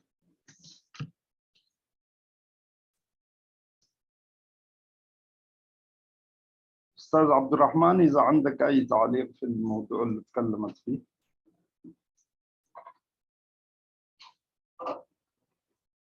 يا جماعة أنا مسموع ولا لا؟ أيوة مسموع أستاذ أمين. تقريبا ترجمت المحتوى بتاع كلام وحديث الأستاذ أخيار بشكل وطبعا أنا أتفق معها يعني وأؤمن على كل الكلام اللي ذكرته يعني المجلس الوطني يعني نحن المقللين من شأنه صراحة من المنضوين تحته يعني وأنا ذكرت قبل إنه يعني نحن كمكونات للمجلس سواء التنظيمات أو الأفراد أو المنظمات وغيرها ما قايمة بدورها بشكل صحيح يعني فعشان كده ما قاعد ينظر للمجلس بشغله الصحيح وبرنامجه السياسي الصحيح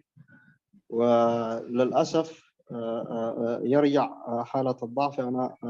بالنسبة لي أنا برجعها لضعف مكوناته أو عدم يعني فاعليتها نفسها واستجابتها للعمل المشترك أو ما يمثله المجلس من أداة نضالية في مجابهة أو مواجهة النظام الشمولي في إريتريا. فأتفق مع الكلام ده. ومن الناحية الثانية أيضا أتفق في سؤال الأستاذ سليمان رديت إنه المجلس يعني يمتلك الآليات والنظم الكفيلة بأنه يتخذ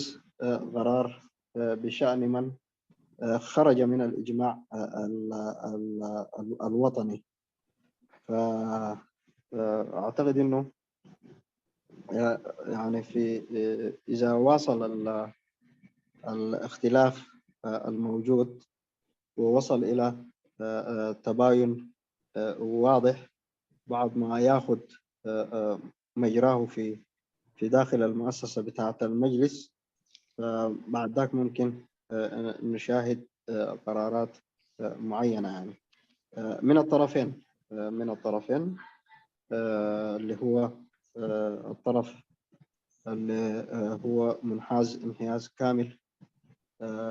للويانة ورابط مصير إريتريا بمصير الويانة والطرف الآخر اللي هو أيضا يتماهى بشكل كبير مع النظام نتيجة للظروف الموجودة ومتسبب أو متعلل بموضوع السيادة يعني الطرفين دول ممكن لكن في النص في بعض المواضيع اللي هي عايزة فهم يعني نحن شهدنا في لقاء سابق للأخ يوهانس أسملاش مثلا في هذا المنبر يعني توضيحات كانت مهمة، وقد تم استضافته ما أعرف قبل شهر ولا كم. اتكلم عن يعني ثبت الثوابت الوطنية وغيرها وبتاع، لكن في جزئية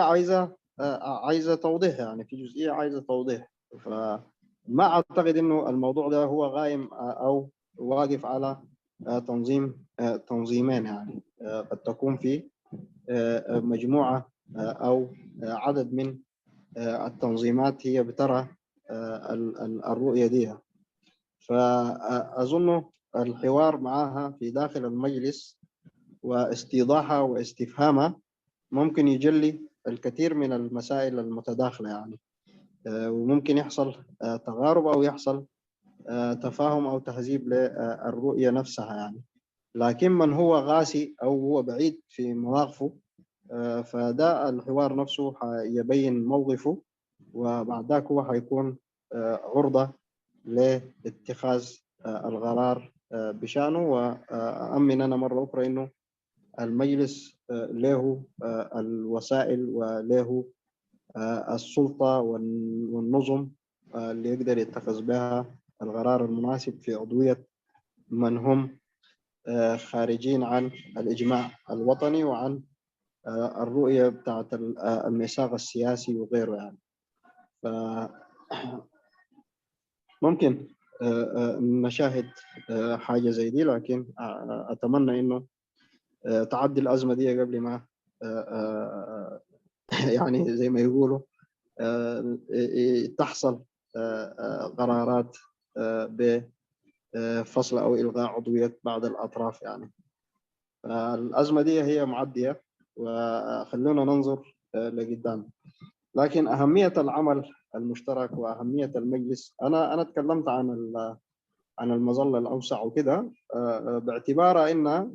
هو يعني الانتقال مع الآخرين في خلق، أو إذا تبلورت الرؤية بتاعت الحوار الماشي وصلت لتفاهمات، ممكن يحصل يعني تشكيل لجنة تحضيرية مشتركة والدخول في مؤتمر وحدوي يعني مع بعض. فساعتها حيتم الانتقال، وممكن يعني يستمر المجلس تحت اسمه مسماه، أو ممكن يتم اختيار اسم آخر ده يرجع لعضوية المجلس والحوار الجاري مع الأطراف الأخرى. وأعتقد أنه ما يهمنا الآن هو تعزيز دور المجلس بشكل كبير وصريح. إذا أفضل الحوار لنتائج إيجابية أهلا وسهلا، إذا ما أفضل ممكن تكون في حلول أخرى ساعتها تطرح. لكن الأجدى والأنفع إنه الكلام اللي أنا ذكرته وأنت ذكرته وما قدمته أنا من دفعات وما حققه من أهداف وطنية سياسية كبيرة للساحة الإريترية هي مفروض تكون الميزان الحقيقي في تقييمنا للمجلس بعيدا عن الأشياء الأخرى ولو كانت مهمة جدا لكن مقدور عليها. انتهز من الله زعبا خبرتي حفتي أخيار زغروتو أنا سامعي بس كله مبزحتو زبالتو مالتيو تي بايتوين انتهونه أب عيني أبعلاته زي كبره أب عيني كانوا أطوين كخبر أي كإلني زبل النت على مالتيو تي دخمتاتوين كفتي دخمت أبعلاته مت كم زلوين رد أني مالتيو لك بتي كبدتين رزنتين بايتو مسرحن وين ردو يلنان زبل النت على مالتيو تي دخمت نايتي أبالي وقع أبزي درجة زي أبزي وانتخونا جن ستيل بايتو بناتي تردو سو تزبلة من رجاء يزولو مالتي بتخال زرار بات تي بسفحة ፅላል ክንብል እንከለና ምስቶም ካልኦት ዝኸይድ ዘሎ መስርሕ ናይ ዘተ ውፅኢት ናቱ ኣብ ናይ ሓባር ጉባኤ ክፀሓና እንተተኻኢሉ ሽዑኡ ባይቶ ይኹን ምስቶም ካልኦት ወፃኢ ባይቶ ዘለዉ ናብ ዝሰፍሐ ፅላል ክሰጋገር ማለት እዩ። ሽዑኡ ኣካላት ባይቶን ወፃኢ ባይቶን ዘለውን ዝሰማምዕሉ ሽምን ካልእ ፖለቲካዊ ሰነዳትን እዩ ናይ ሓባር ኮይኑ ኣብ ናይ ሓባር ሰፊሕ ፅላል ክብፅሓና ዝኽእል ዝብል እምነት ኣለኒ ማለት እዩ። እዚ እንተተዓዊቱ ኣብ ዝቐረበ እዋን ከዓ ናይ ሓባር ኣሰናዳኢት ክግበር እዩ ማለት እዩ። እንተደይኮነ ከምቲ አንተወይ ዝበልክዎ ባይቶ ሓድነቱ ዓቂቡ ስርሑ ዕላማታቱን ካልእ ፀገማቱን ኣልዩ ኣብ ጉባኤኡ ኣትዩ ምስቶም ምስኡ ክስዕሉ ዝኽእሉን ምስቶም ምስኡ ክኸዱ ዝኽእሉን ሃገራዊ ሓላፍነቱ ክስከም ኣለዎ ዝብል እምነት እዩ ዘለኒ ማለት እዩ። እቲ ካልእ ኣብ ውሽጢ ባይቶ ዝረአ ዘሎ ዝበለቶ ከምቲ አንተወይ ስሌማን ዝበሎ ካልኦት ዘቕረብዎ ሕቶ እዩ እኹል መሳርሕን እኹል ሕግታትን ኣለዎ ማለት እዩ። ባይቶ ግን እቲ መስርሕ ክነፀር ኣለዎ መጀመርያ ክኸይድ ኣለዎ ማለት እዩ። ንምንታይ ኣብ ምርድዳእ ክበፅሕ ክኽእል ኣለዎ። ምሳሌ ኣብ ዝሓለፈ እዋን ክቡር ተጋዳላይ ነፃላብ ዮሃንስ ኣስመላሽ ኣብዚ ገዛ እዚ መፅኡ ነይሩ። ክንደይ ይገብር ኣይዝክርን ግን ያኒ ኣውንታዊ ዝኾነ ሃገራዊ ሓላፍነት ዝመልኦ ዘረባ ሰሚዕና ማለት እዩ። ሕጂ እቲ ፍልልያት ወይ ክፀብብ ይኽእል እዩ ዝብል ኣለኒ። እቲ መስርሕ ኣብ ውሽጢ ባይቶ ክኸይድ ኣለዎ። ክልተ እዮም እቲ ሽዑ እቲ ፍሉይ ዘሎ ብጣዕሚ ኤክስትሪም ከይዱ ዘሎ ምስ ትግራይ ይኹን እቲ ካልእ በቲ ካልእ ደረጃ በቲ ሓደ ሸነኽ ከዓ ዳርጋ ሚእቲ ካብ ሚእቲ ምስ ስርዓት ወጊኑ ዘሎን ምስቲ ሓይልታት ናይ ባይቶን ምስቲ ፖለቲካዊ ትሕዝቶ ናይ ባይቶ ክተዓረቑ ዘይክእሉ ነገራት ምስ ዝበየኑ ከዓ ዝንፀሩ ባይቶ ኣብ ውሳኔ ክወስደሉ ዝኽእል ደረጃ ክበፅሕ እዩ። ንዑ ክተግብሮ ዝኽእል ከዓ እኩል ውሳኔታት እውን ኣለዎ ዝብል እምነት ኣለኒ ማለት እዩ። ግን መጀመርያ ዕድል ክወሃብ ኣለዎ፣ ምርድዳእ ክበፅሕ ኣለዎ። ድሕራይ ከዓ ሓደ ክልተ ኣይኮኑን እዚታት ርእይቶ ዘለዎም ናይ ብዙሓት ርእይቶ እውን ምዃኑ ክንግንዘብ ኣለና። እንታይ እዮም ዝብሉ ዘለዉ ብኸመይ እዮም ዝርእይዎ ዘለዉ ዝብል ምርዳእ ክድልየና እዩ። እቲ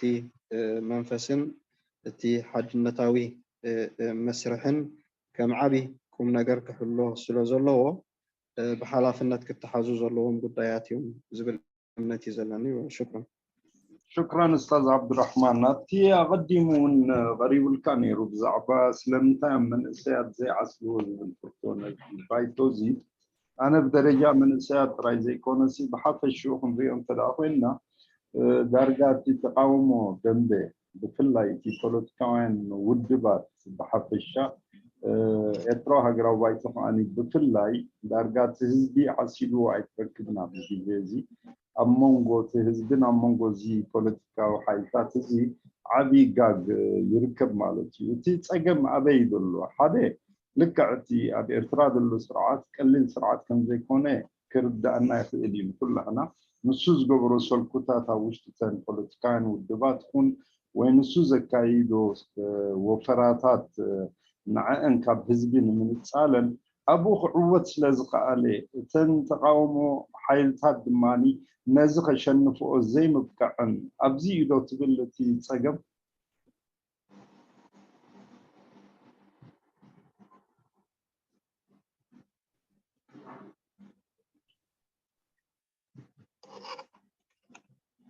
أستاذ أمين أنا كنت مستنيك تترجم. قلت أنا وأنت ترد يمكن بالمرة.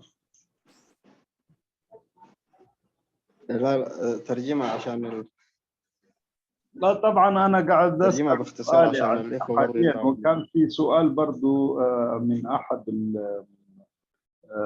الزملاء، هو كان قايل يعني إنه الشباب ما قاعد يتلموا على في المجلس وبعيدين عن المجلس. لكن أنا أرى مثلا مش بس كشباب، يعني عامة لو شفنا ما بين الجماهير الإريترية الموجودة في المعارضة هي حاليا بعيدة عن المجلس وعن جميع التنظيمات الموجودة. هل هذا هي لقوة النظام اللي في إريتريا مثلا، إنه طبعا التدخلات اللي يسويها داخل التنظيمات، اختراقات اللي بيسويها، أم الدعايات والأشياء البروباغندية اللي هو بيستخدمها في الساحة السوشيال ميديا، هل هذه هي التأثير؟ وهنا نقدر نقول قوة النظام اللي في إريتريا هي اللي كسبت الجولة يعني مثلا، وتسببت في ضعف التنظيمات للم الشامل كله إريتريين يعني. فإيش رأيك في هذا الكلام يعني يا أستاذ عبد الرحمن؟ شكرا أستاذ أمين. طبعا في طبيعة الحال أعتقد أنه يعني صحيح له تأثير كبير جدا جدا، لأنه واحدة من أجندته اللي هي دائما موجودة هو الاختراق، يعني الاختراق وإضعاف معسكر المعارضة بشكل عام وحرمانه من العناصر الرئيسية في العمل يعني.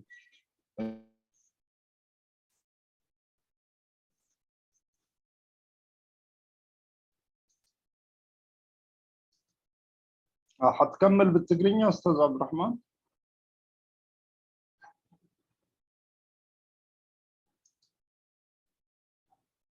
الظاهر عنده إشكال الشبكة. أستاذ عبد الرحمن إذا تسمعني؟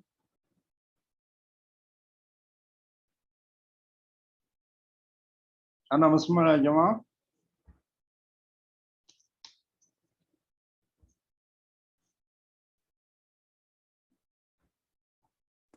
أيوة مسموع يا أمين جابر. طيب أستاذ عبد الرحمن، أوكي طلع الظاهر عنده رجعت مشكلة الشبكة عنده. قال لي أتسجم أبواني هو اللي حجونا نتورك أتسجم أنا لي سوق ساب زمت بينا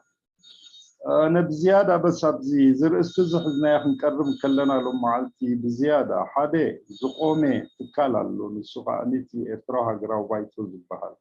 مخا أبزقوان زي ولاون أبزناتنا سمينارات أبزحالة أوان بالتدقاقامي بحيال زغون أقباب نزاربولو وي نلعلو نقرات اللون تلاقينو نسوخ أني كمين حنا حدا عبيد سلال نقبر بحدا مريحنا كمي قرنا نفعز دليو فنزي نقبر تي حسابات والنزي نايلومي قاشانا أستاذ عبد الرحمن حيزنا أحمد ستة بزدرخنا نقر نبعلو حدا زقوما أكالالو إذا أكال زي سلمنتا يونتي كاد كاو وتأزلو كالات ويودبات كترنف ويكاب حدا عزوم خيد زي بقى علو مقنيات انتايو نساتهم دريو عقابيتات ابتي ارتراها قراو بايتو اللو ديو اللو انت داخوي نقا انتايو الزن بعلو حقاز خوني ارتراها قراو بايتون نجزا رأسو نخمارامن انتايو تي كالوت ودباتنا ونقعسلو زي فكدلو نزيتاتون نخمارامن نخعرين دراخ خوني قبزبل نبتقندي حدا أرنافي أكل حدا مرحنا كلونا أبزبل نابو زتكوري سميناري زنايلو مشت ميرو مالتي. أستاذ عبد الرحمن رجعت الظاهر؟ ايوه رجعت معلش قطع منك الكلام يعني انت كنت بدأت يعني. نعم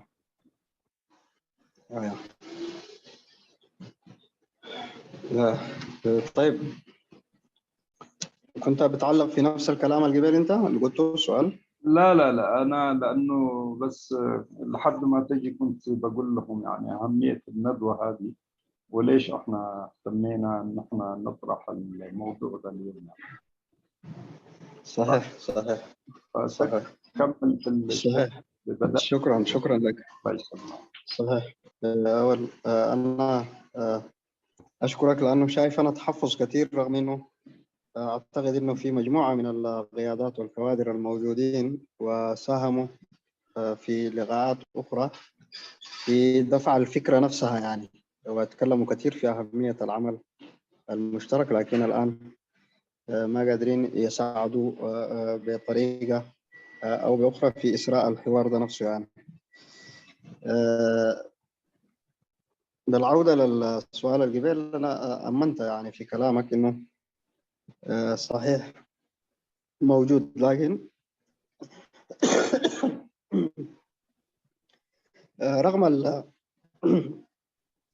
رغم التوظيف اللي بيوظفه النظام لأجهزته واهتمامه الكبير بإفشال أي عمل أو أي عمل للمعارضة، وخاصة إنه يعني يحرمها أو إنه يبعد العناصر اللي ممكن تسهم بشكل أساسي موجود يعني. لكن زي ما ذكرت أنت، هو ما موضوع شباب فقط يعني، موضوع الجماهير بشكل عام ككل يعني. بعد ذاك بيجي على رأسهم غياب الشباب أو المرأة. في الساحة المعارضة الآن نحن ممكن نشاهد في دور كبير للشباب، لكن بعيد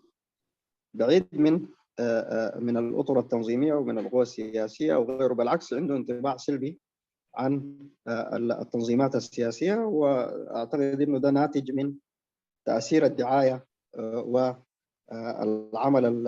المكثف اللي قام به النظام وبعض العناصر الأخرى. لكن بشكل أساسي أظن إذا حبينا نكون موضوعيين،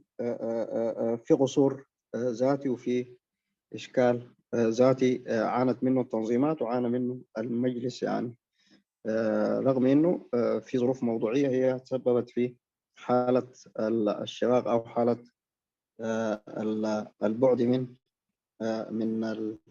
الجماهير إنها بعدت. فأنا قبل ذكرت يعني يعني نحن كنا نتكلم عن عمل جماعي وغيره، إنه نحقق ما عجزت أن تحقق القوى السياسية منفردة يعني. وأهم ما فيها كان إنه يكون في يعني في حضور جماهيري خلفها ويدفعها ويساهم في إنجاح برامجها، ويكون يعني زي ما تقول الوقود الحقيقي للعمل. لأنه من غير الجماهير ومن غير سند الجماهير ووقفة الجماهير، لا القوى السياسية ولا المجلس ولا أي شكل من أشكال العمل اللي ممكن يقوم يعني يقدر ينجز شيء، خاصة في المدة أو في الفترة المنظورة قدامنا دي. لكن إذا تمت المسألة دي وداير لها سعي وداير لها شغل، الوقت ذاك ممكن هنشوف تغيير كامل. لكن الانطباع حول المجلس والقوى الممثلة للمجلس والقوى السياسية بشكل عام هو يعني انطباع تم خدمته وتمت يعني بذر بذوره من جهات معادية تماما، وعلى رأسها النظام. أمتاز بالله من جمريا كورحاو أمينو تي زاربو دركب كله زقلت علي بتعمي زخبره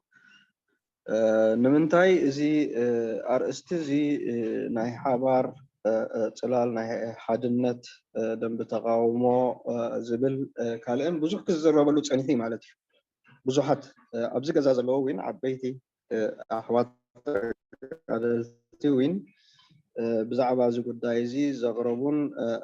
استزاتيون نزقود دايزي أب زلع عليه مرد أتاوين كنت هو زقالوين ألو. فأنا وين أيتردان أنت تسفنيرني زي أجندازي كان هذا عضو نجر أنت كوينو أنت تزاتينا له أبي زولت سجامات من اللي مالتي أبي زولت سجامات أنت كمرج الله بخمه إنا وين كنسجر نخيل موفتنا حابر بزين تليكون انتايتي كنرموز لنا وين كا ببايتو يكون بتخالق بوليتيكا وحيلتات زلو شنخ أفتر يا يكون التحساسبان التحاحزة بفلا ينكا بخمزي خيد الله وزبل نعو من قدين مخفاتيو كمزي أحوات زبلو ونمتاي نوح وان مدرخات زخفتوه نزنا حبر مسرح زعدمن لتصوعن أحواتن عبيتي تقدلتن يوم أقايشهم وابزي أبزي مدرخ نمدره أقريبا ما مالتي فكابوي ما بقى سخفو نيرو تسفا قبر حجوين زي تومزلو ونزي حسابات زي خفتمون بخالق ملكعاتوين ترأيو زي بزي انت تأرمه وزي بزي ملك انت خدا زبل انت خدا حيش بهالايا نتحتو عم توي زغربو تناي من اسيات زبولو هم تزبولوين تي حزبي يزولو تي تسقم على تي زغا وانا الكاتا ساري حلو يو حدا خفت اجندا بعتب بسرح لهم سرعاتي ناي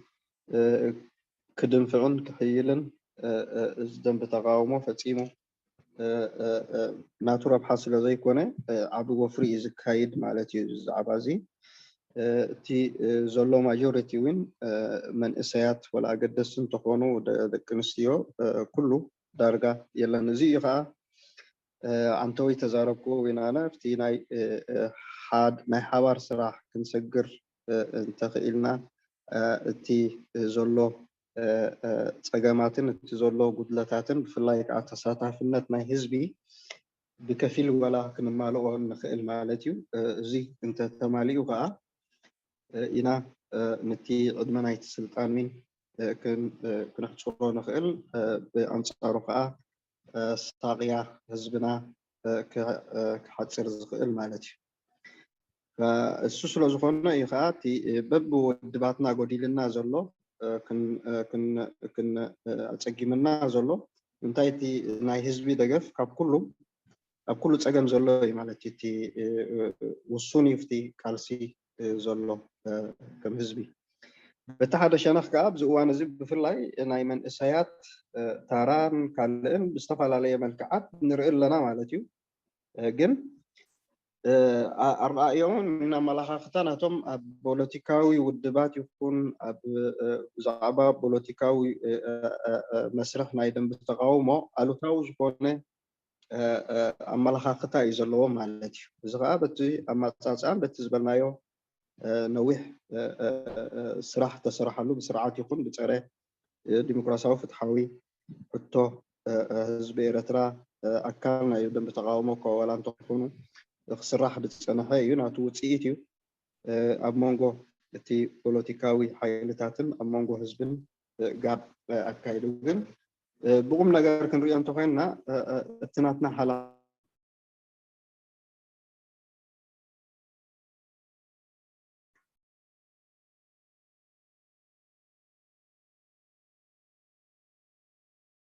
أستاذ عبد الرحمن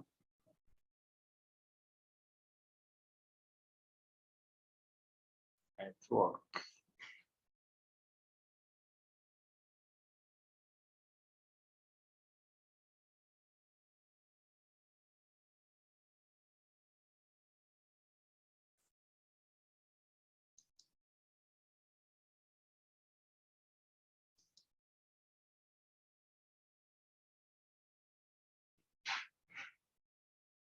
عندي إشكالية طبعا في الشبكة زي ما ذكرنا الأول، إن شاء الله بيرجع لنا وطلع دحين سجمنا نتورك يبغى نفولو تملي سقط إن شاء الله.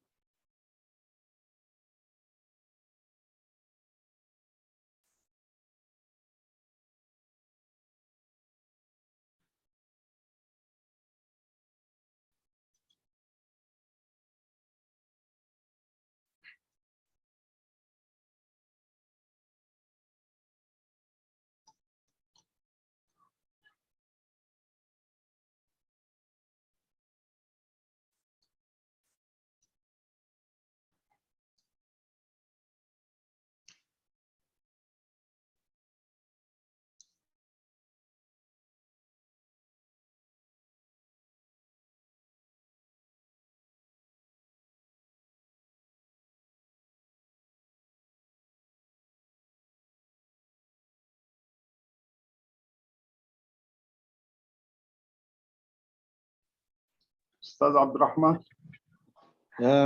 اسف جدا والله الانترنت عامل لي مشكله طبعا خارج من ايران معلش. فما اعرف انا درجه ودي له ودي له ما انت نيره ودي له معي كالوت اخوات ريتو انت له اوكي ولو حسب له يا جيزيون مسكالون يا اوكي قبل قتلنا الامين عطاكو حتيت كان يركان دي خاصكي عبدلنا تسفاي كبود حرينا بقى متسي تسفاي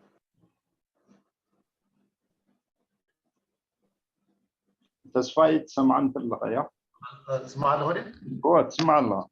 اوكي قرم يعني اللي سلام وريدي امبر بزغله سلام لكلهم. كور غاشا انا تاحتو زلات انتايا بايتو كساب حجي زي تعودي 10 عامات له كازو مالتي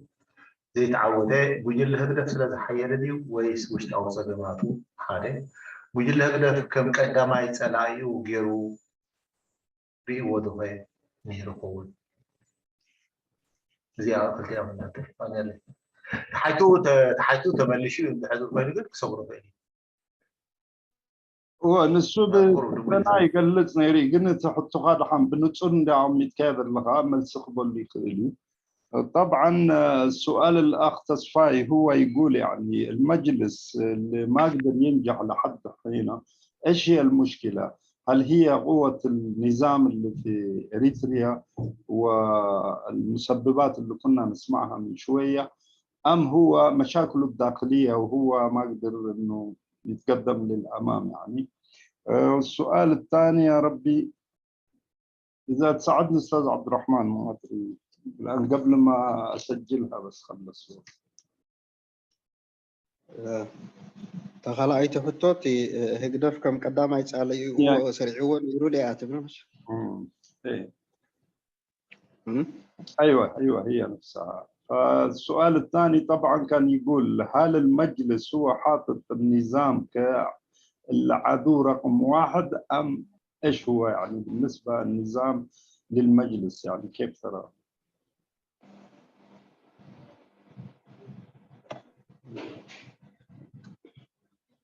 شكرا أستاذ تصفاي.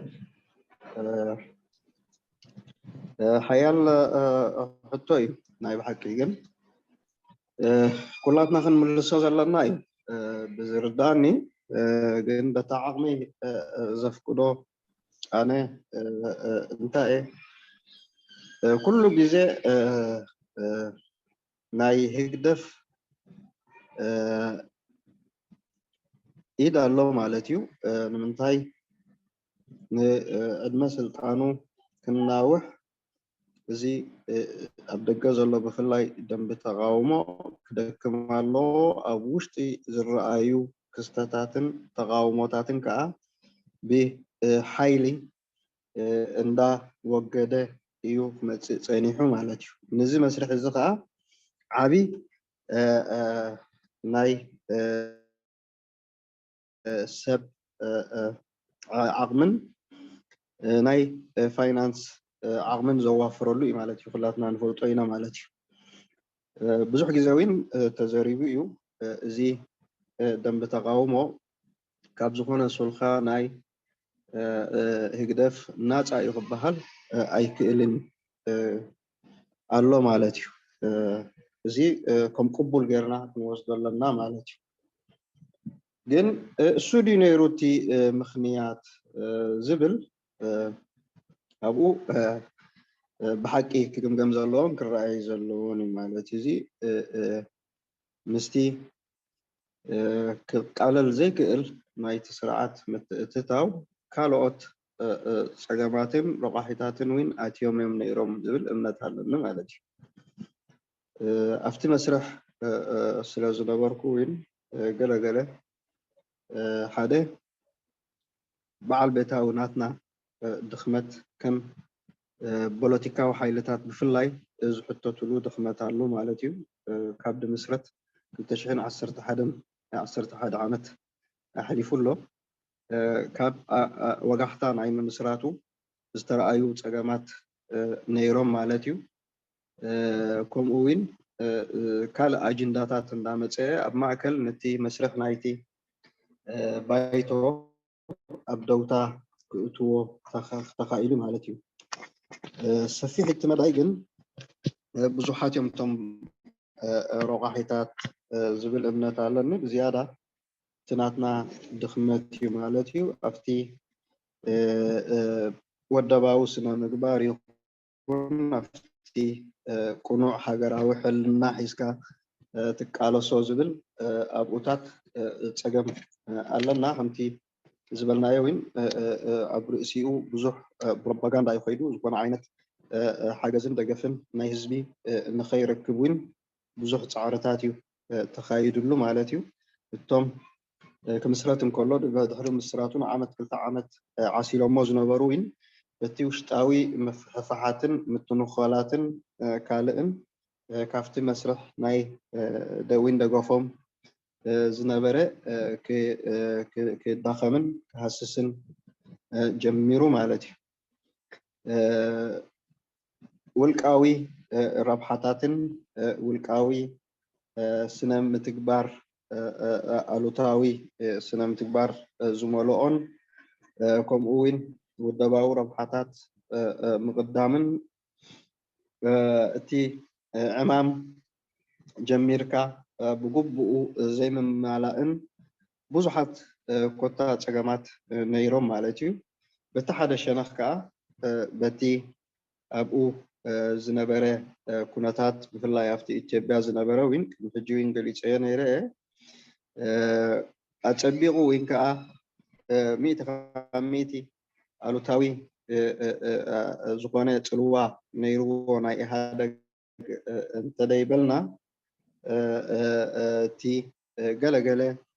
ኣብቲ ኩነታት ናይቲ ደንቢ ተቃውሞ ብፍላይ ኣብቲ ናይ ባይቶ ምእታው ስለ ዝነበረ ብዝተፈላለየ እዋን እውን ዕንቅፋት ገብር ነይሩ ማለት እዩ ንምሳሌ ትዝክርዎ ኢኹም ኣብ 2012 ኣኼባ ክኣቶም ከሎ ብደምሓከየ ብቀርኔሌዎስ ዑስማን ዝተኣወጀ ኣዋጅ ወፂኡ ነይሩ ማለት እዩ ስውእ ሓመድ እድሪስ ዓዋቴ ኣመልኪቱ ማለት እዩ ዓብይ ፖለቲካዊ ክራይሲስ ፈጢሩ ነይሩ ሽዑኡ ተፀጊሙ ነይሩ እቲ ደንቢ ተቃውሞ ባይቶ ብፍላይ ብምሉእ እቲ ደንቢ ተቃውሞ እውን ኣብ ክራይሲስ ኣትዩ ነይሩ ማለት እዩ ኣብ ኣፈታትሖም እውን ፍሽለት ተራእዩ እዩ ማለት እዩ ክፍትሑ ዝነበሩ እዋን እውን ፀገማት ተፈጢሩ እዩ ማለት እዩ ከምኡ ውን ኣብቲ ውሽጣዊ ምሕደራውን ወደባውን ተረድኦታት ፍልልያት ዝነበረን ጥራይ ዘይኮነ እቲ ዲሞክራሲያዊ ኣምር እውን ከም ዲሞክራሲያዊ ውሳኔታት ተቐቢልካ ደይምኻድ እውን ነይሩ እዩ እቲ ዝተመረፀ ብዲሞክራሲያዊ ኣገባብ መሪሕነት ብተንኮልን ብካልእን ከም ዝእለይን ካልእ ውሳኔታት ዘይምዕሩግ ዝኾኑ ውሰዱ ነይሮም ኣብ ደውታ ኮታ ኣቲና ማለት እዩ ከምኡ ውን ኣብ ምስንዳእ ምስ በፃሕና ኣብ መንጎ ፈፃሚትን ኣሰናዳኢት ሽማግለን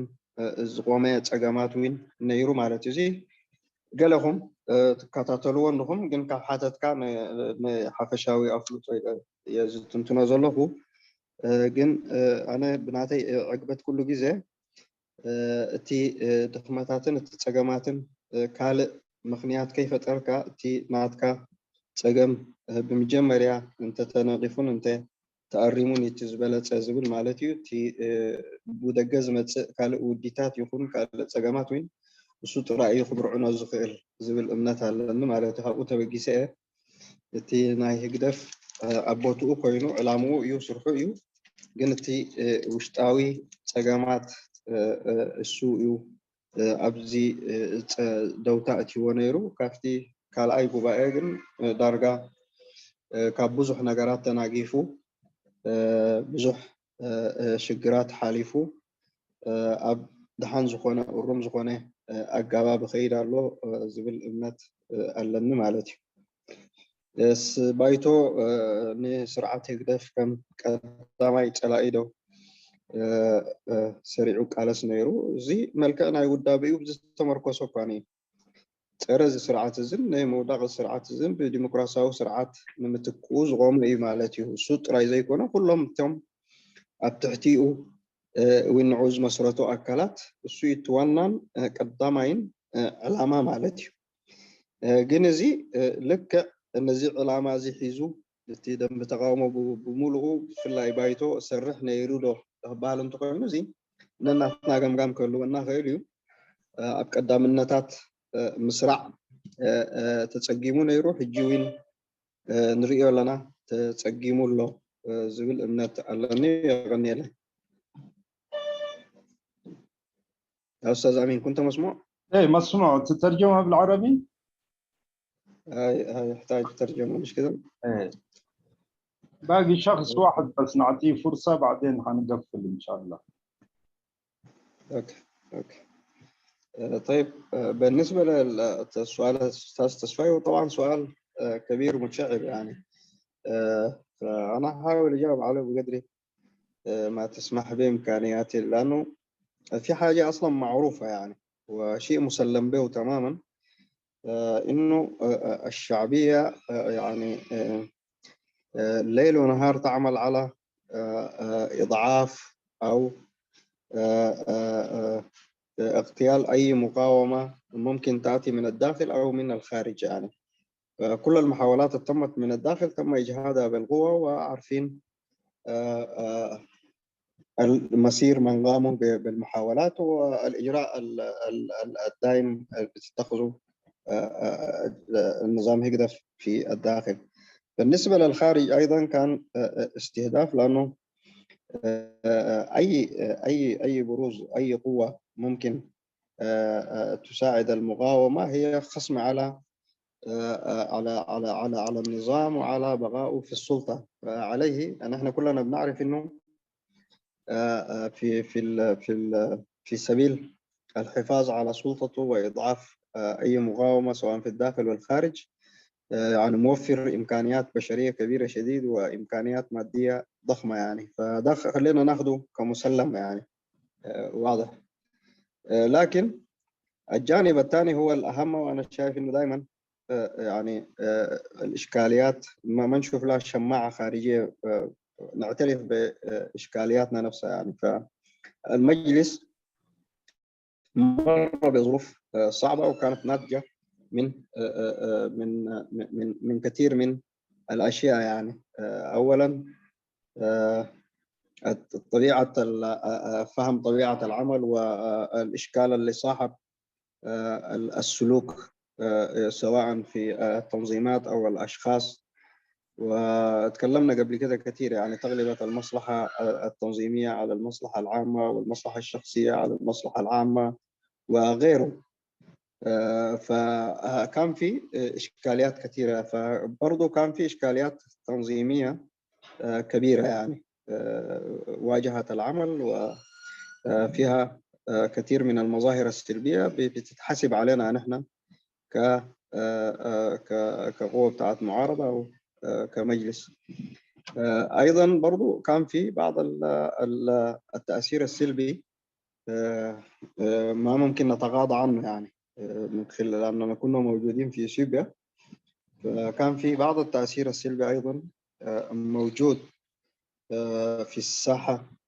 والتأثير اللي كان يتم بطريقة غير مباشرة على العمل فجملة القضايا دي هي أعتقد أنها يعني ذاتية ومفروض يعني نبني على الكلام ده عشان يتم تصحيحها يعني هل المجلس بيقول يضع في أولوياته كعضو أول النظام الفرعي أو النظام الهقدف؟ بالتأكيد يعني جميع قوى المعارضة الإريترية والمجلس وغيرها كله قائم على مشروع إسقاط النظام وإبداله بنظام ديمقراطي فإذا كان السؤال هو ده طبعا ده شيء مؤكد لكن إذا هو مقصود به هل يعني كان ثابت على كذا ممكن يكون في عندنا إشكالية في تحديد الأولويات في مراحل كثيرة والآن نحن برضو موجودين في حالة فيها كثير من الإشكالات وفيها كثير من اللبس وفيها أيضا تضييع للأولويات فالحالة دي مستمرة يعني، لكن كعدو وتصنيف وبرنامج أصلا تأسست عليه القوى السياسية والمعارضة ككل والمجلس على رأسها هو مواجهة النظام وتصنيفه كعدو أول يعني. ودي له. اوكي شكرا استاذ عبد الرحمن. اوكي الفرصه الاخيره بعطيه الاستاذ الامين عطا وبعد كده حنختم ان شاء الله. استاذ الامين. شكرا امينو. كله سمعيه بتعمي صبوق. استاذ عبد الرحمن كله زقدفه بلون كله قال لنا فعلا ابزخا زقدخا كلها زلخا كلها تعدي ما متشاز نبرت الله قنتي نحن حجي تغريت انا مقلاتي بقر قلت لنا ايتي بين امونغو من ساقن مقبال نزولو تغنتات تناي تقراي حجي انا انت اخبل تم حتى غير غريباني تي بايتوسي تبايتو ابو ويكاني وراي كم مخانو كاب تعذبنا توتيو كما يجرو ولا مسألة أخون كونتاكت جبر نحنا خمزير إلنا بخمس خللو السرعات زيد ديكتاتورزي نحنا قدام يتسلعيناي الكام ساعاتهم ولا نساتهم قال حبو أجندة يهلون كم عين سرحة أنا تي زل تبايتونا خون تي بوليتيكا حالتات نابكم إنهم تساعد ماني تي مريحنت فتنا له حجان أنت أزبلنا زلتنا حوالان قحط كتعدموا لنا عثمان نقاش محتعدي منيرو أنا تداني سمع زلو تقراي حين نفد سياس كاو عدها له نعطينا بحيلنا داول الظرف زلو ندعر له سي ها أنا يا فان كوميت بيني أنا إلو مونتا لا ما كلاي مقرقت إذا حجي خنتسال له كلاي جزي عدم تناي بايتو بومبر ها بتسامي ولا تي ما كلاي مريحنت كومنت بوليتيكا حالته كل جزء إذا أنا حبارهم حتى أنا خملة واد قربة كم زين أستاذ عبد الرحمن عديمكم صبوا غير قال لنا أتخم الأستاذ ولا ملسوا تسخم الأستاذ يقولوا تي بايت زمل كدماني عديمكم أبدأ تمشلنا حاله كابتي تقبلوا زلهم عتب سلاح تزوجنا قد شلوا يدلكم زيادة غيركم لنا قالت دس كيلو زلوا ويكا دوتا سؤال تعذب يزلوا بوليتيكا حالتاج ولا دم بتعامو كان بارابرو بزنتينا بحالا أموني thank you so much كل خطم. شكرا استاذ الامين. طبعا استاذ الامين هو السؤال اللي طرحه في البدايه هو قاعد يقول يعني لما طرحت السؤال هل المجلس قاعد يحاول يلتقي بجماعه القوى التجراي حتى يعرف مثلا ويعرفهم ايش اهدافه وكل شيء، والاشياء اللي نسمعه كثير مثلا انهم يبغوا بعد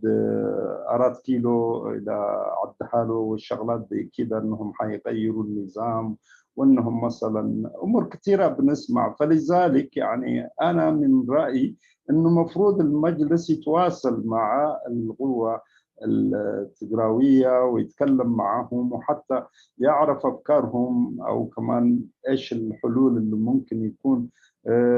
طالما أستاذ عبد الرحمن هو ما جانا كممثل للمجلس فلذلك هو يوصي حوار الوعي المشترك حتى تستضيف أستاذ نقاش عثمان أو غيره من القيادة في المجلس حتى يوضحوا لنا الأمور هذه. فهذه كانت وصية من عنده. شكرا أستاذ الأمين عطاء. فبكده احنا وصلنا طبعا للنهاية. بعطي فرصة للأستاذ عبد الرحمن طه إذا عنده كلمة أخيرة. تفضل أستاذ عبد الرحمن.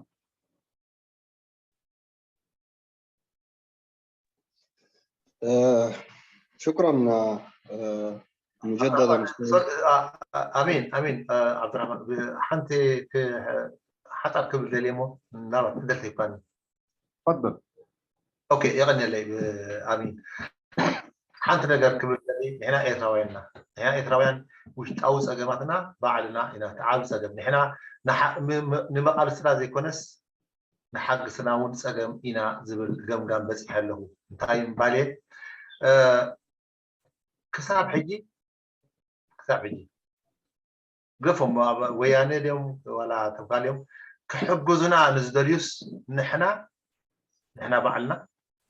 حدا فينا نزي أصنات بوجلة أنا نعي أصنات بوجلة مناتو عم مصنات يزلوا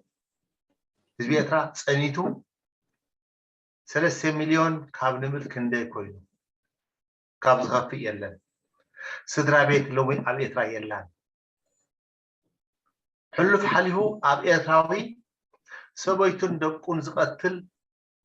أي نبرم قات زي كونس حجيجن لمود نهون خيدالو إتراوان أم كتار كا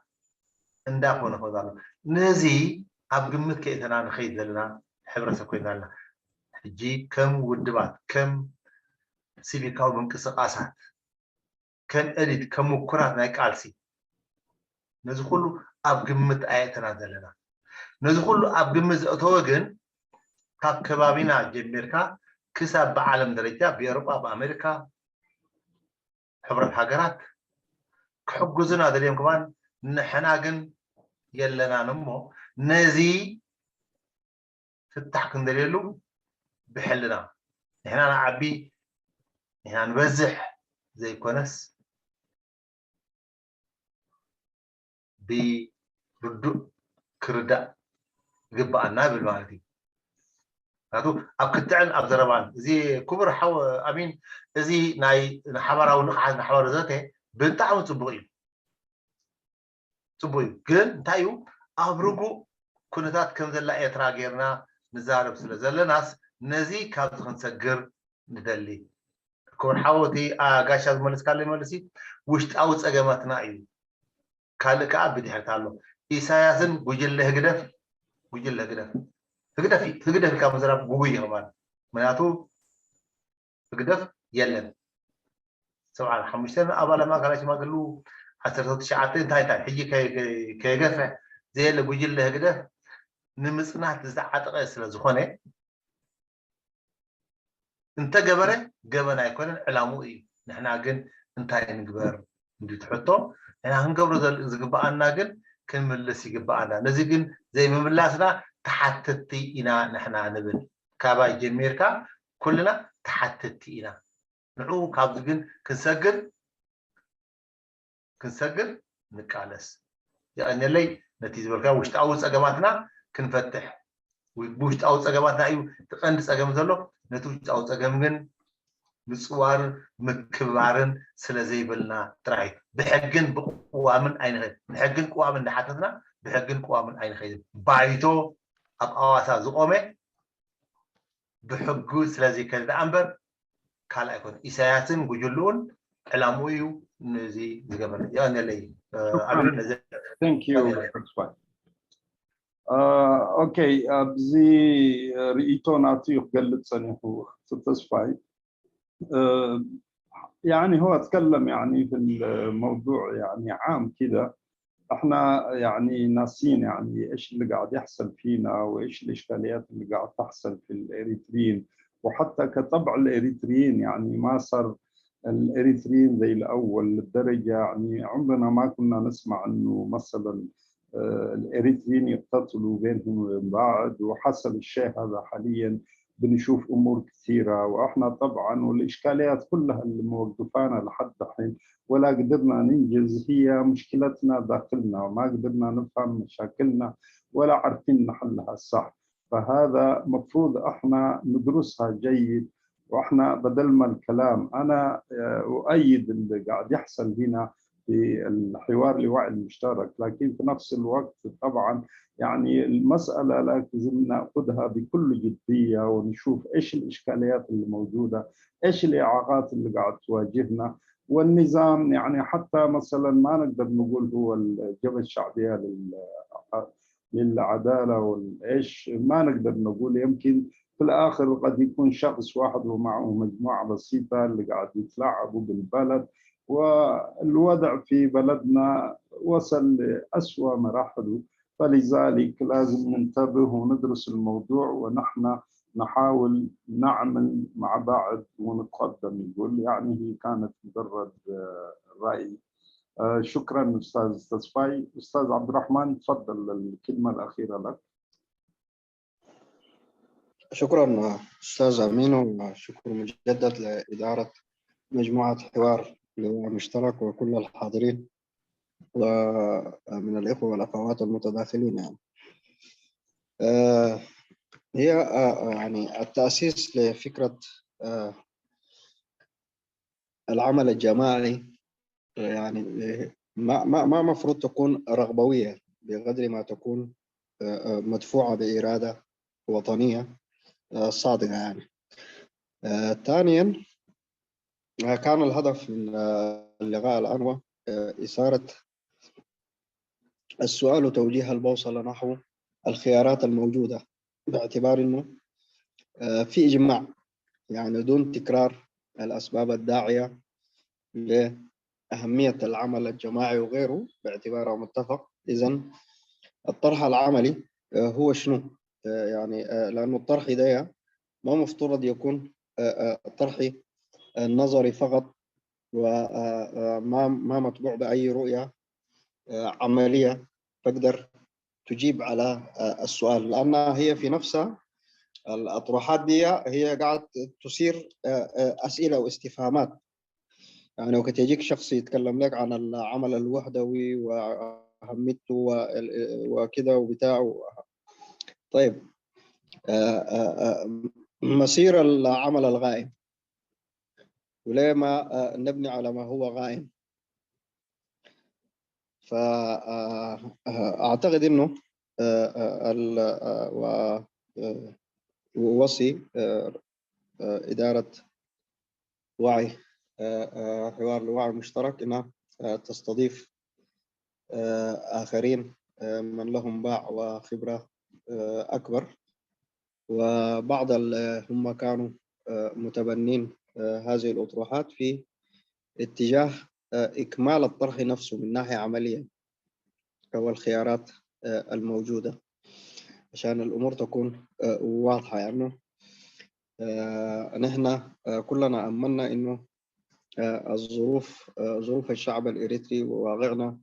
الإريتري قاعد يسوء يوم بعد يوم، والأوضاع التي حولنا خاصة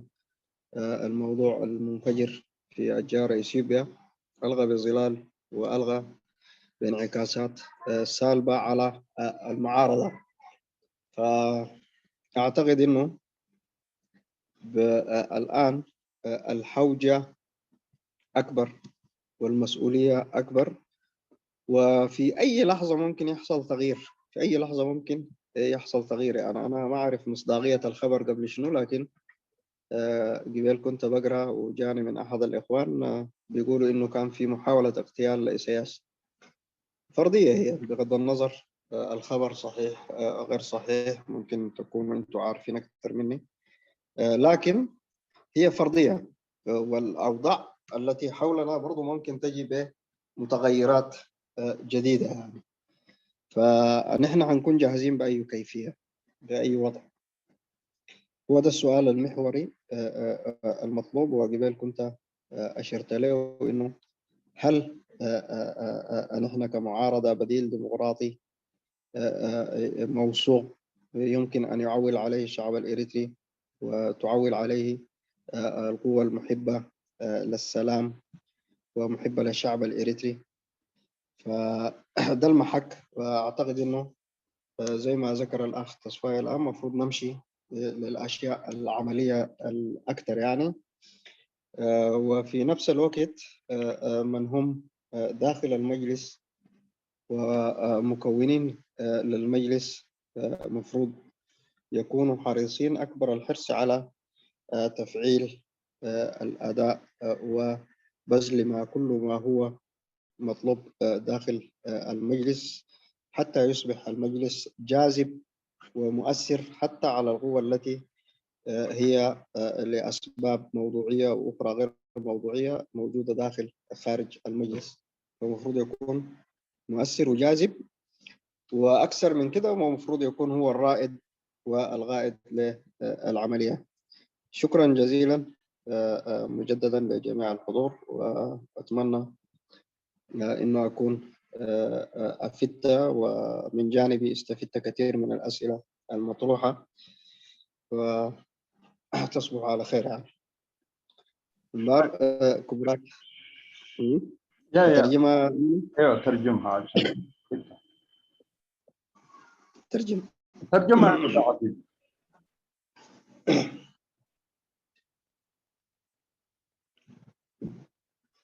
مار كبرات أحوات أحوات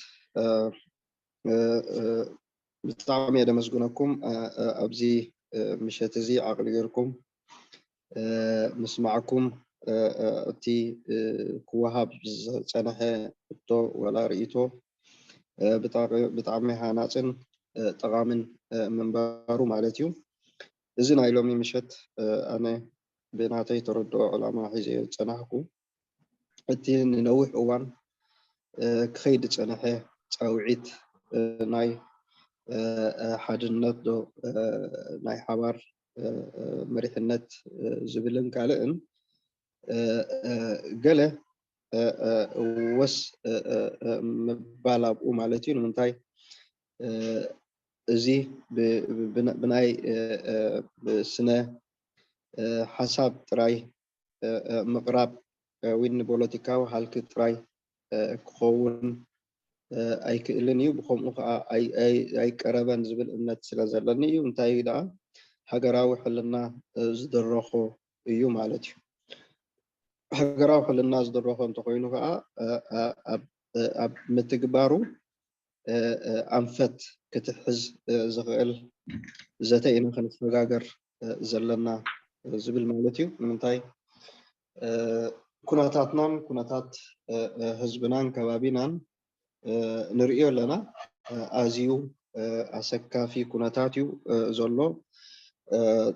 لومي حايش كابت مالي زبهالولو زي كونه كابت خفقن نابز باسي زخيد زلو مالتي كناتاتنا تي لوتوين أبزخون أوان كمت خيليو زبل إمنت ألني ناي كلاتنا أيو زبل إمنت وين ألن مالتيو ولا لو ما عنتوي كاتاتل نيرة مع عارف ندي حكمنا اللوجن فتنة ناي علوا تخايد نيرو بسمرة زبل عنتوي نبب نيرة مالتيو متاع معرف ندي حكمنا تو بزي قدس جن زي قداي زي أبزخون أوان كجاتمن كمتن زخيلي مو تي عب تزعب يحطه عنتوي وين زغربكو أنا هنا كم دم بتقاومه أنا هنا ديمقراطاوي مرجعنا حزب إريترا إلنا بقعت ألنا دوكم مرجع نفسنا حزنا يا خنقرب نخيل زبل مالتي حطه نزي خمس زخيلن بحجوين تي وصعنا حزبنا كي كتسلن حلافي قبو حقراوي حلافنتنا خنسكم اللهم نخيل مسرح كنكتل علمنا زبل امنتي كسرحنا كعوتنا زخيل امه نخلاتكم مسجن متقرشتا تونكو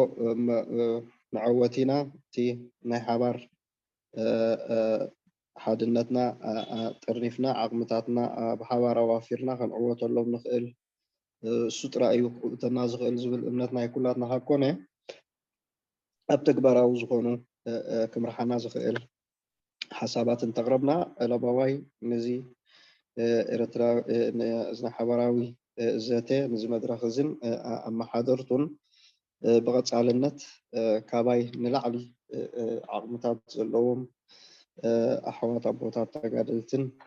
كالوتن سلازلو مغتسالتا كلوز مدرخ زي نمنتاي كنت عنتوي ما مرتسفاي زبولو أبسرح كنسجر انتو قينا ني نابسرح كسجاجر حساب زي بخمي كتكبر خيل زبل أو خنسجر سلازلنا أيه بمزمل كعزغر وزله يغني لي عندنا تبو مشت كافتي زبال و قاله أقوم نجار رخيبكم كتكونوا تصفى قبر بوجاني تي زغرب زنبر رئيتون حطون تعمي محاري نيرو يا دحان حضور شكرا جزيلا.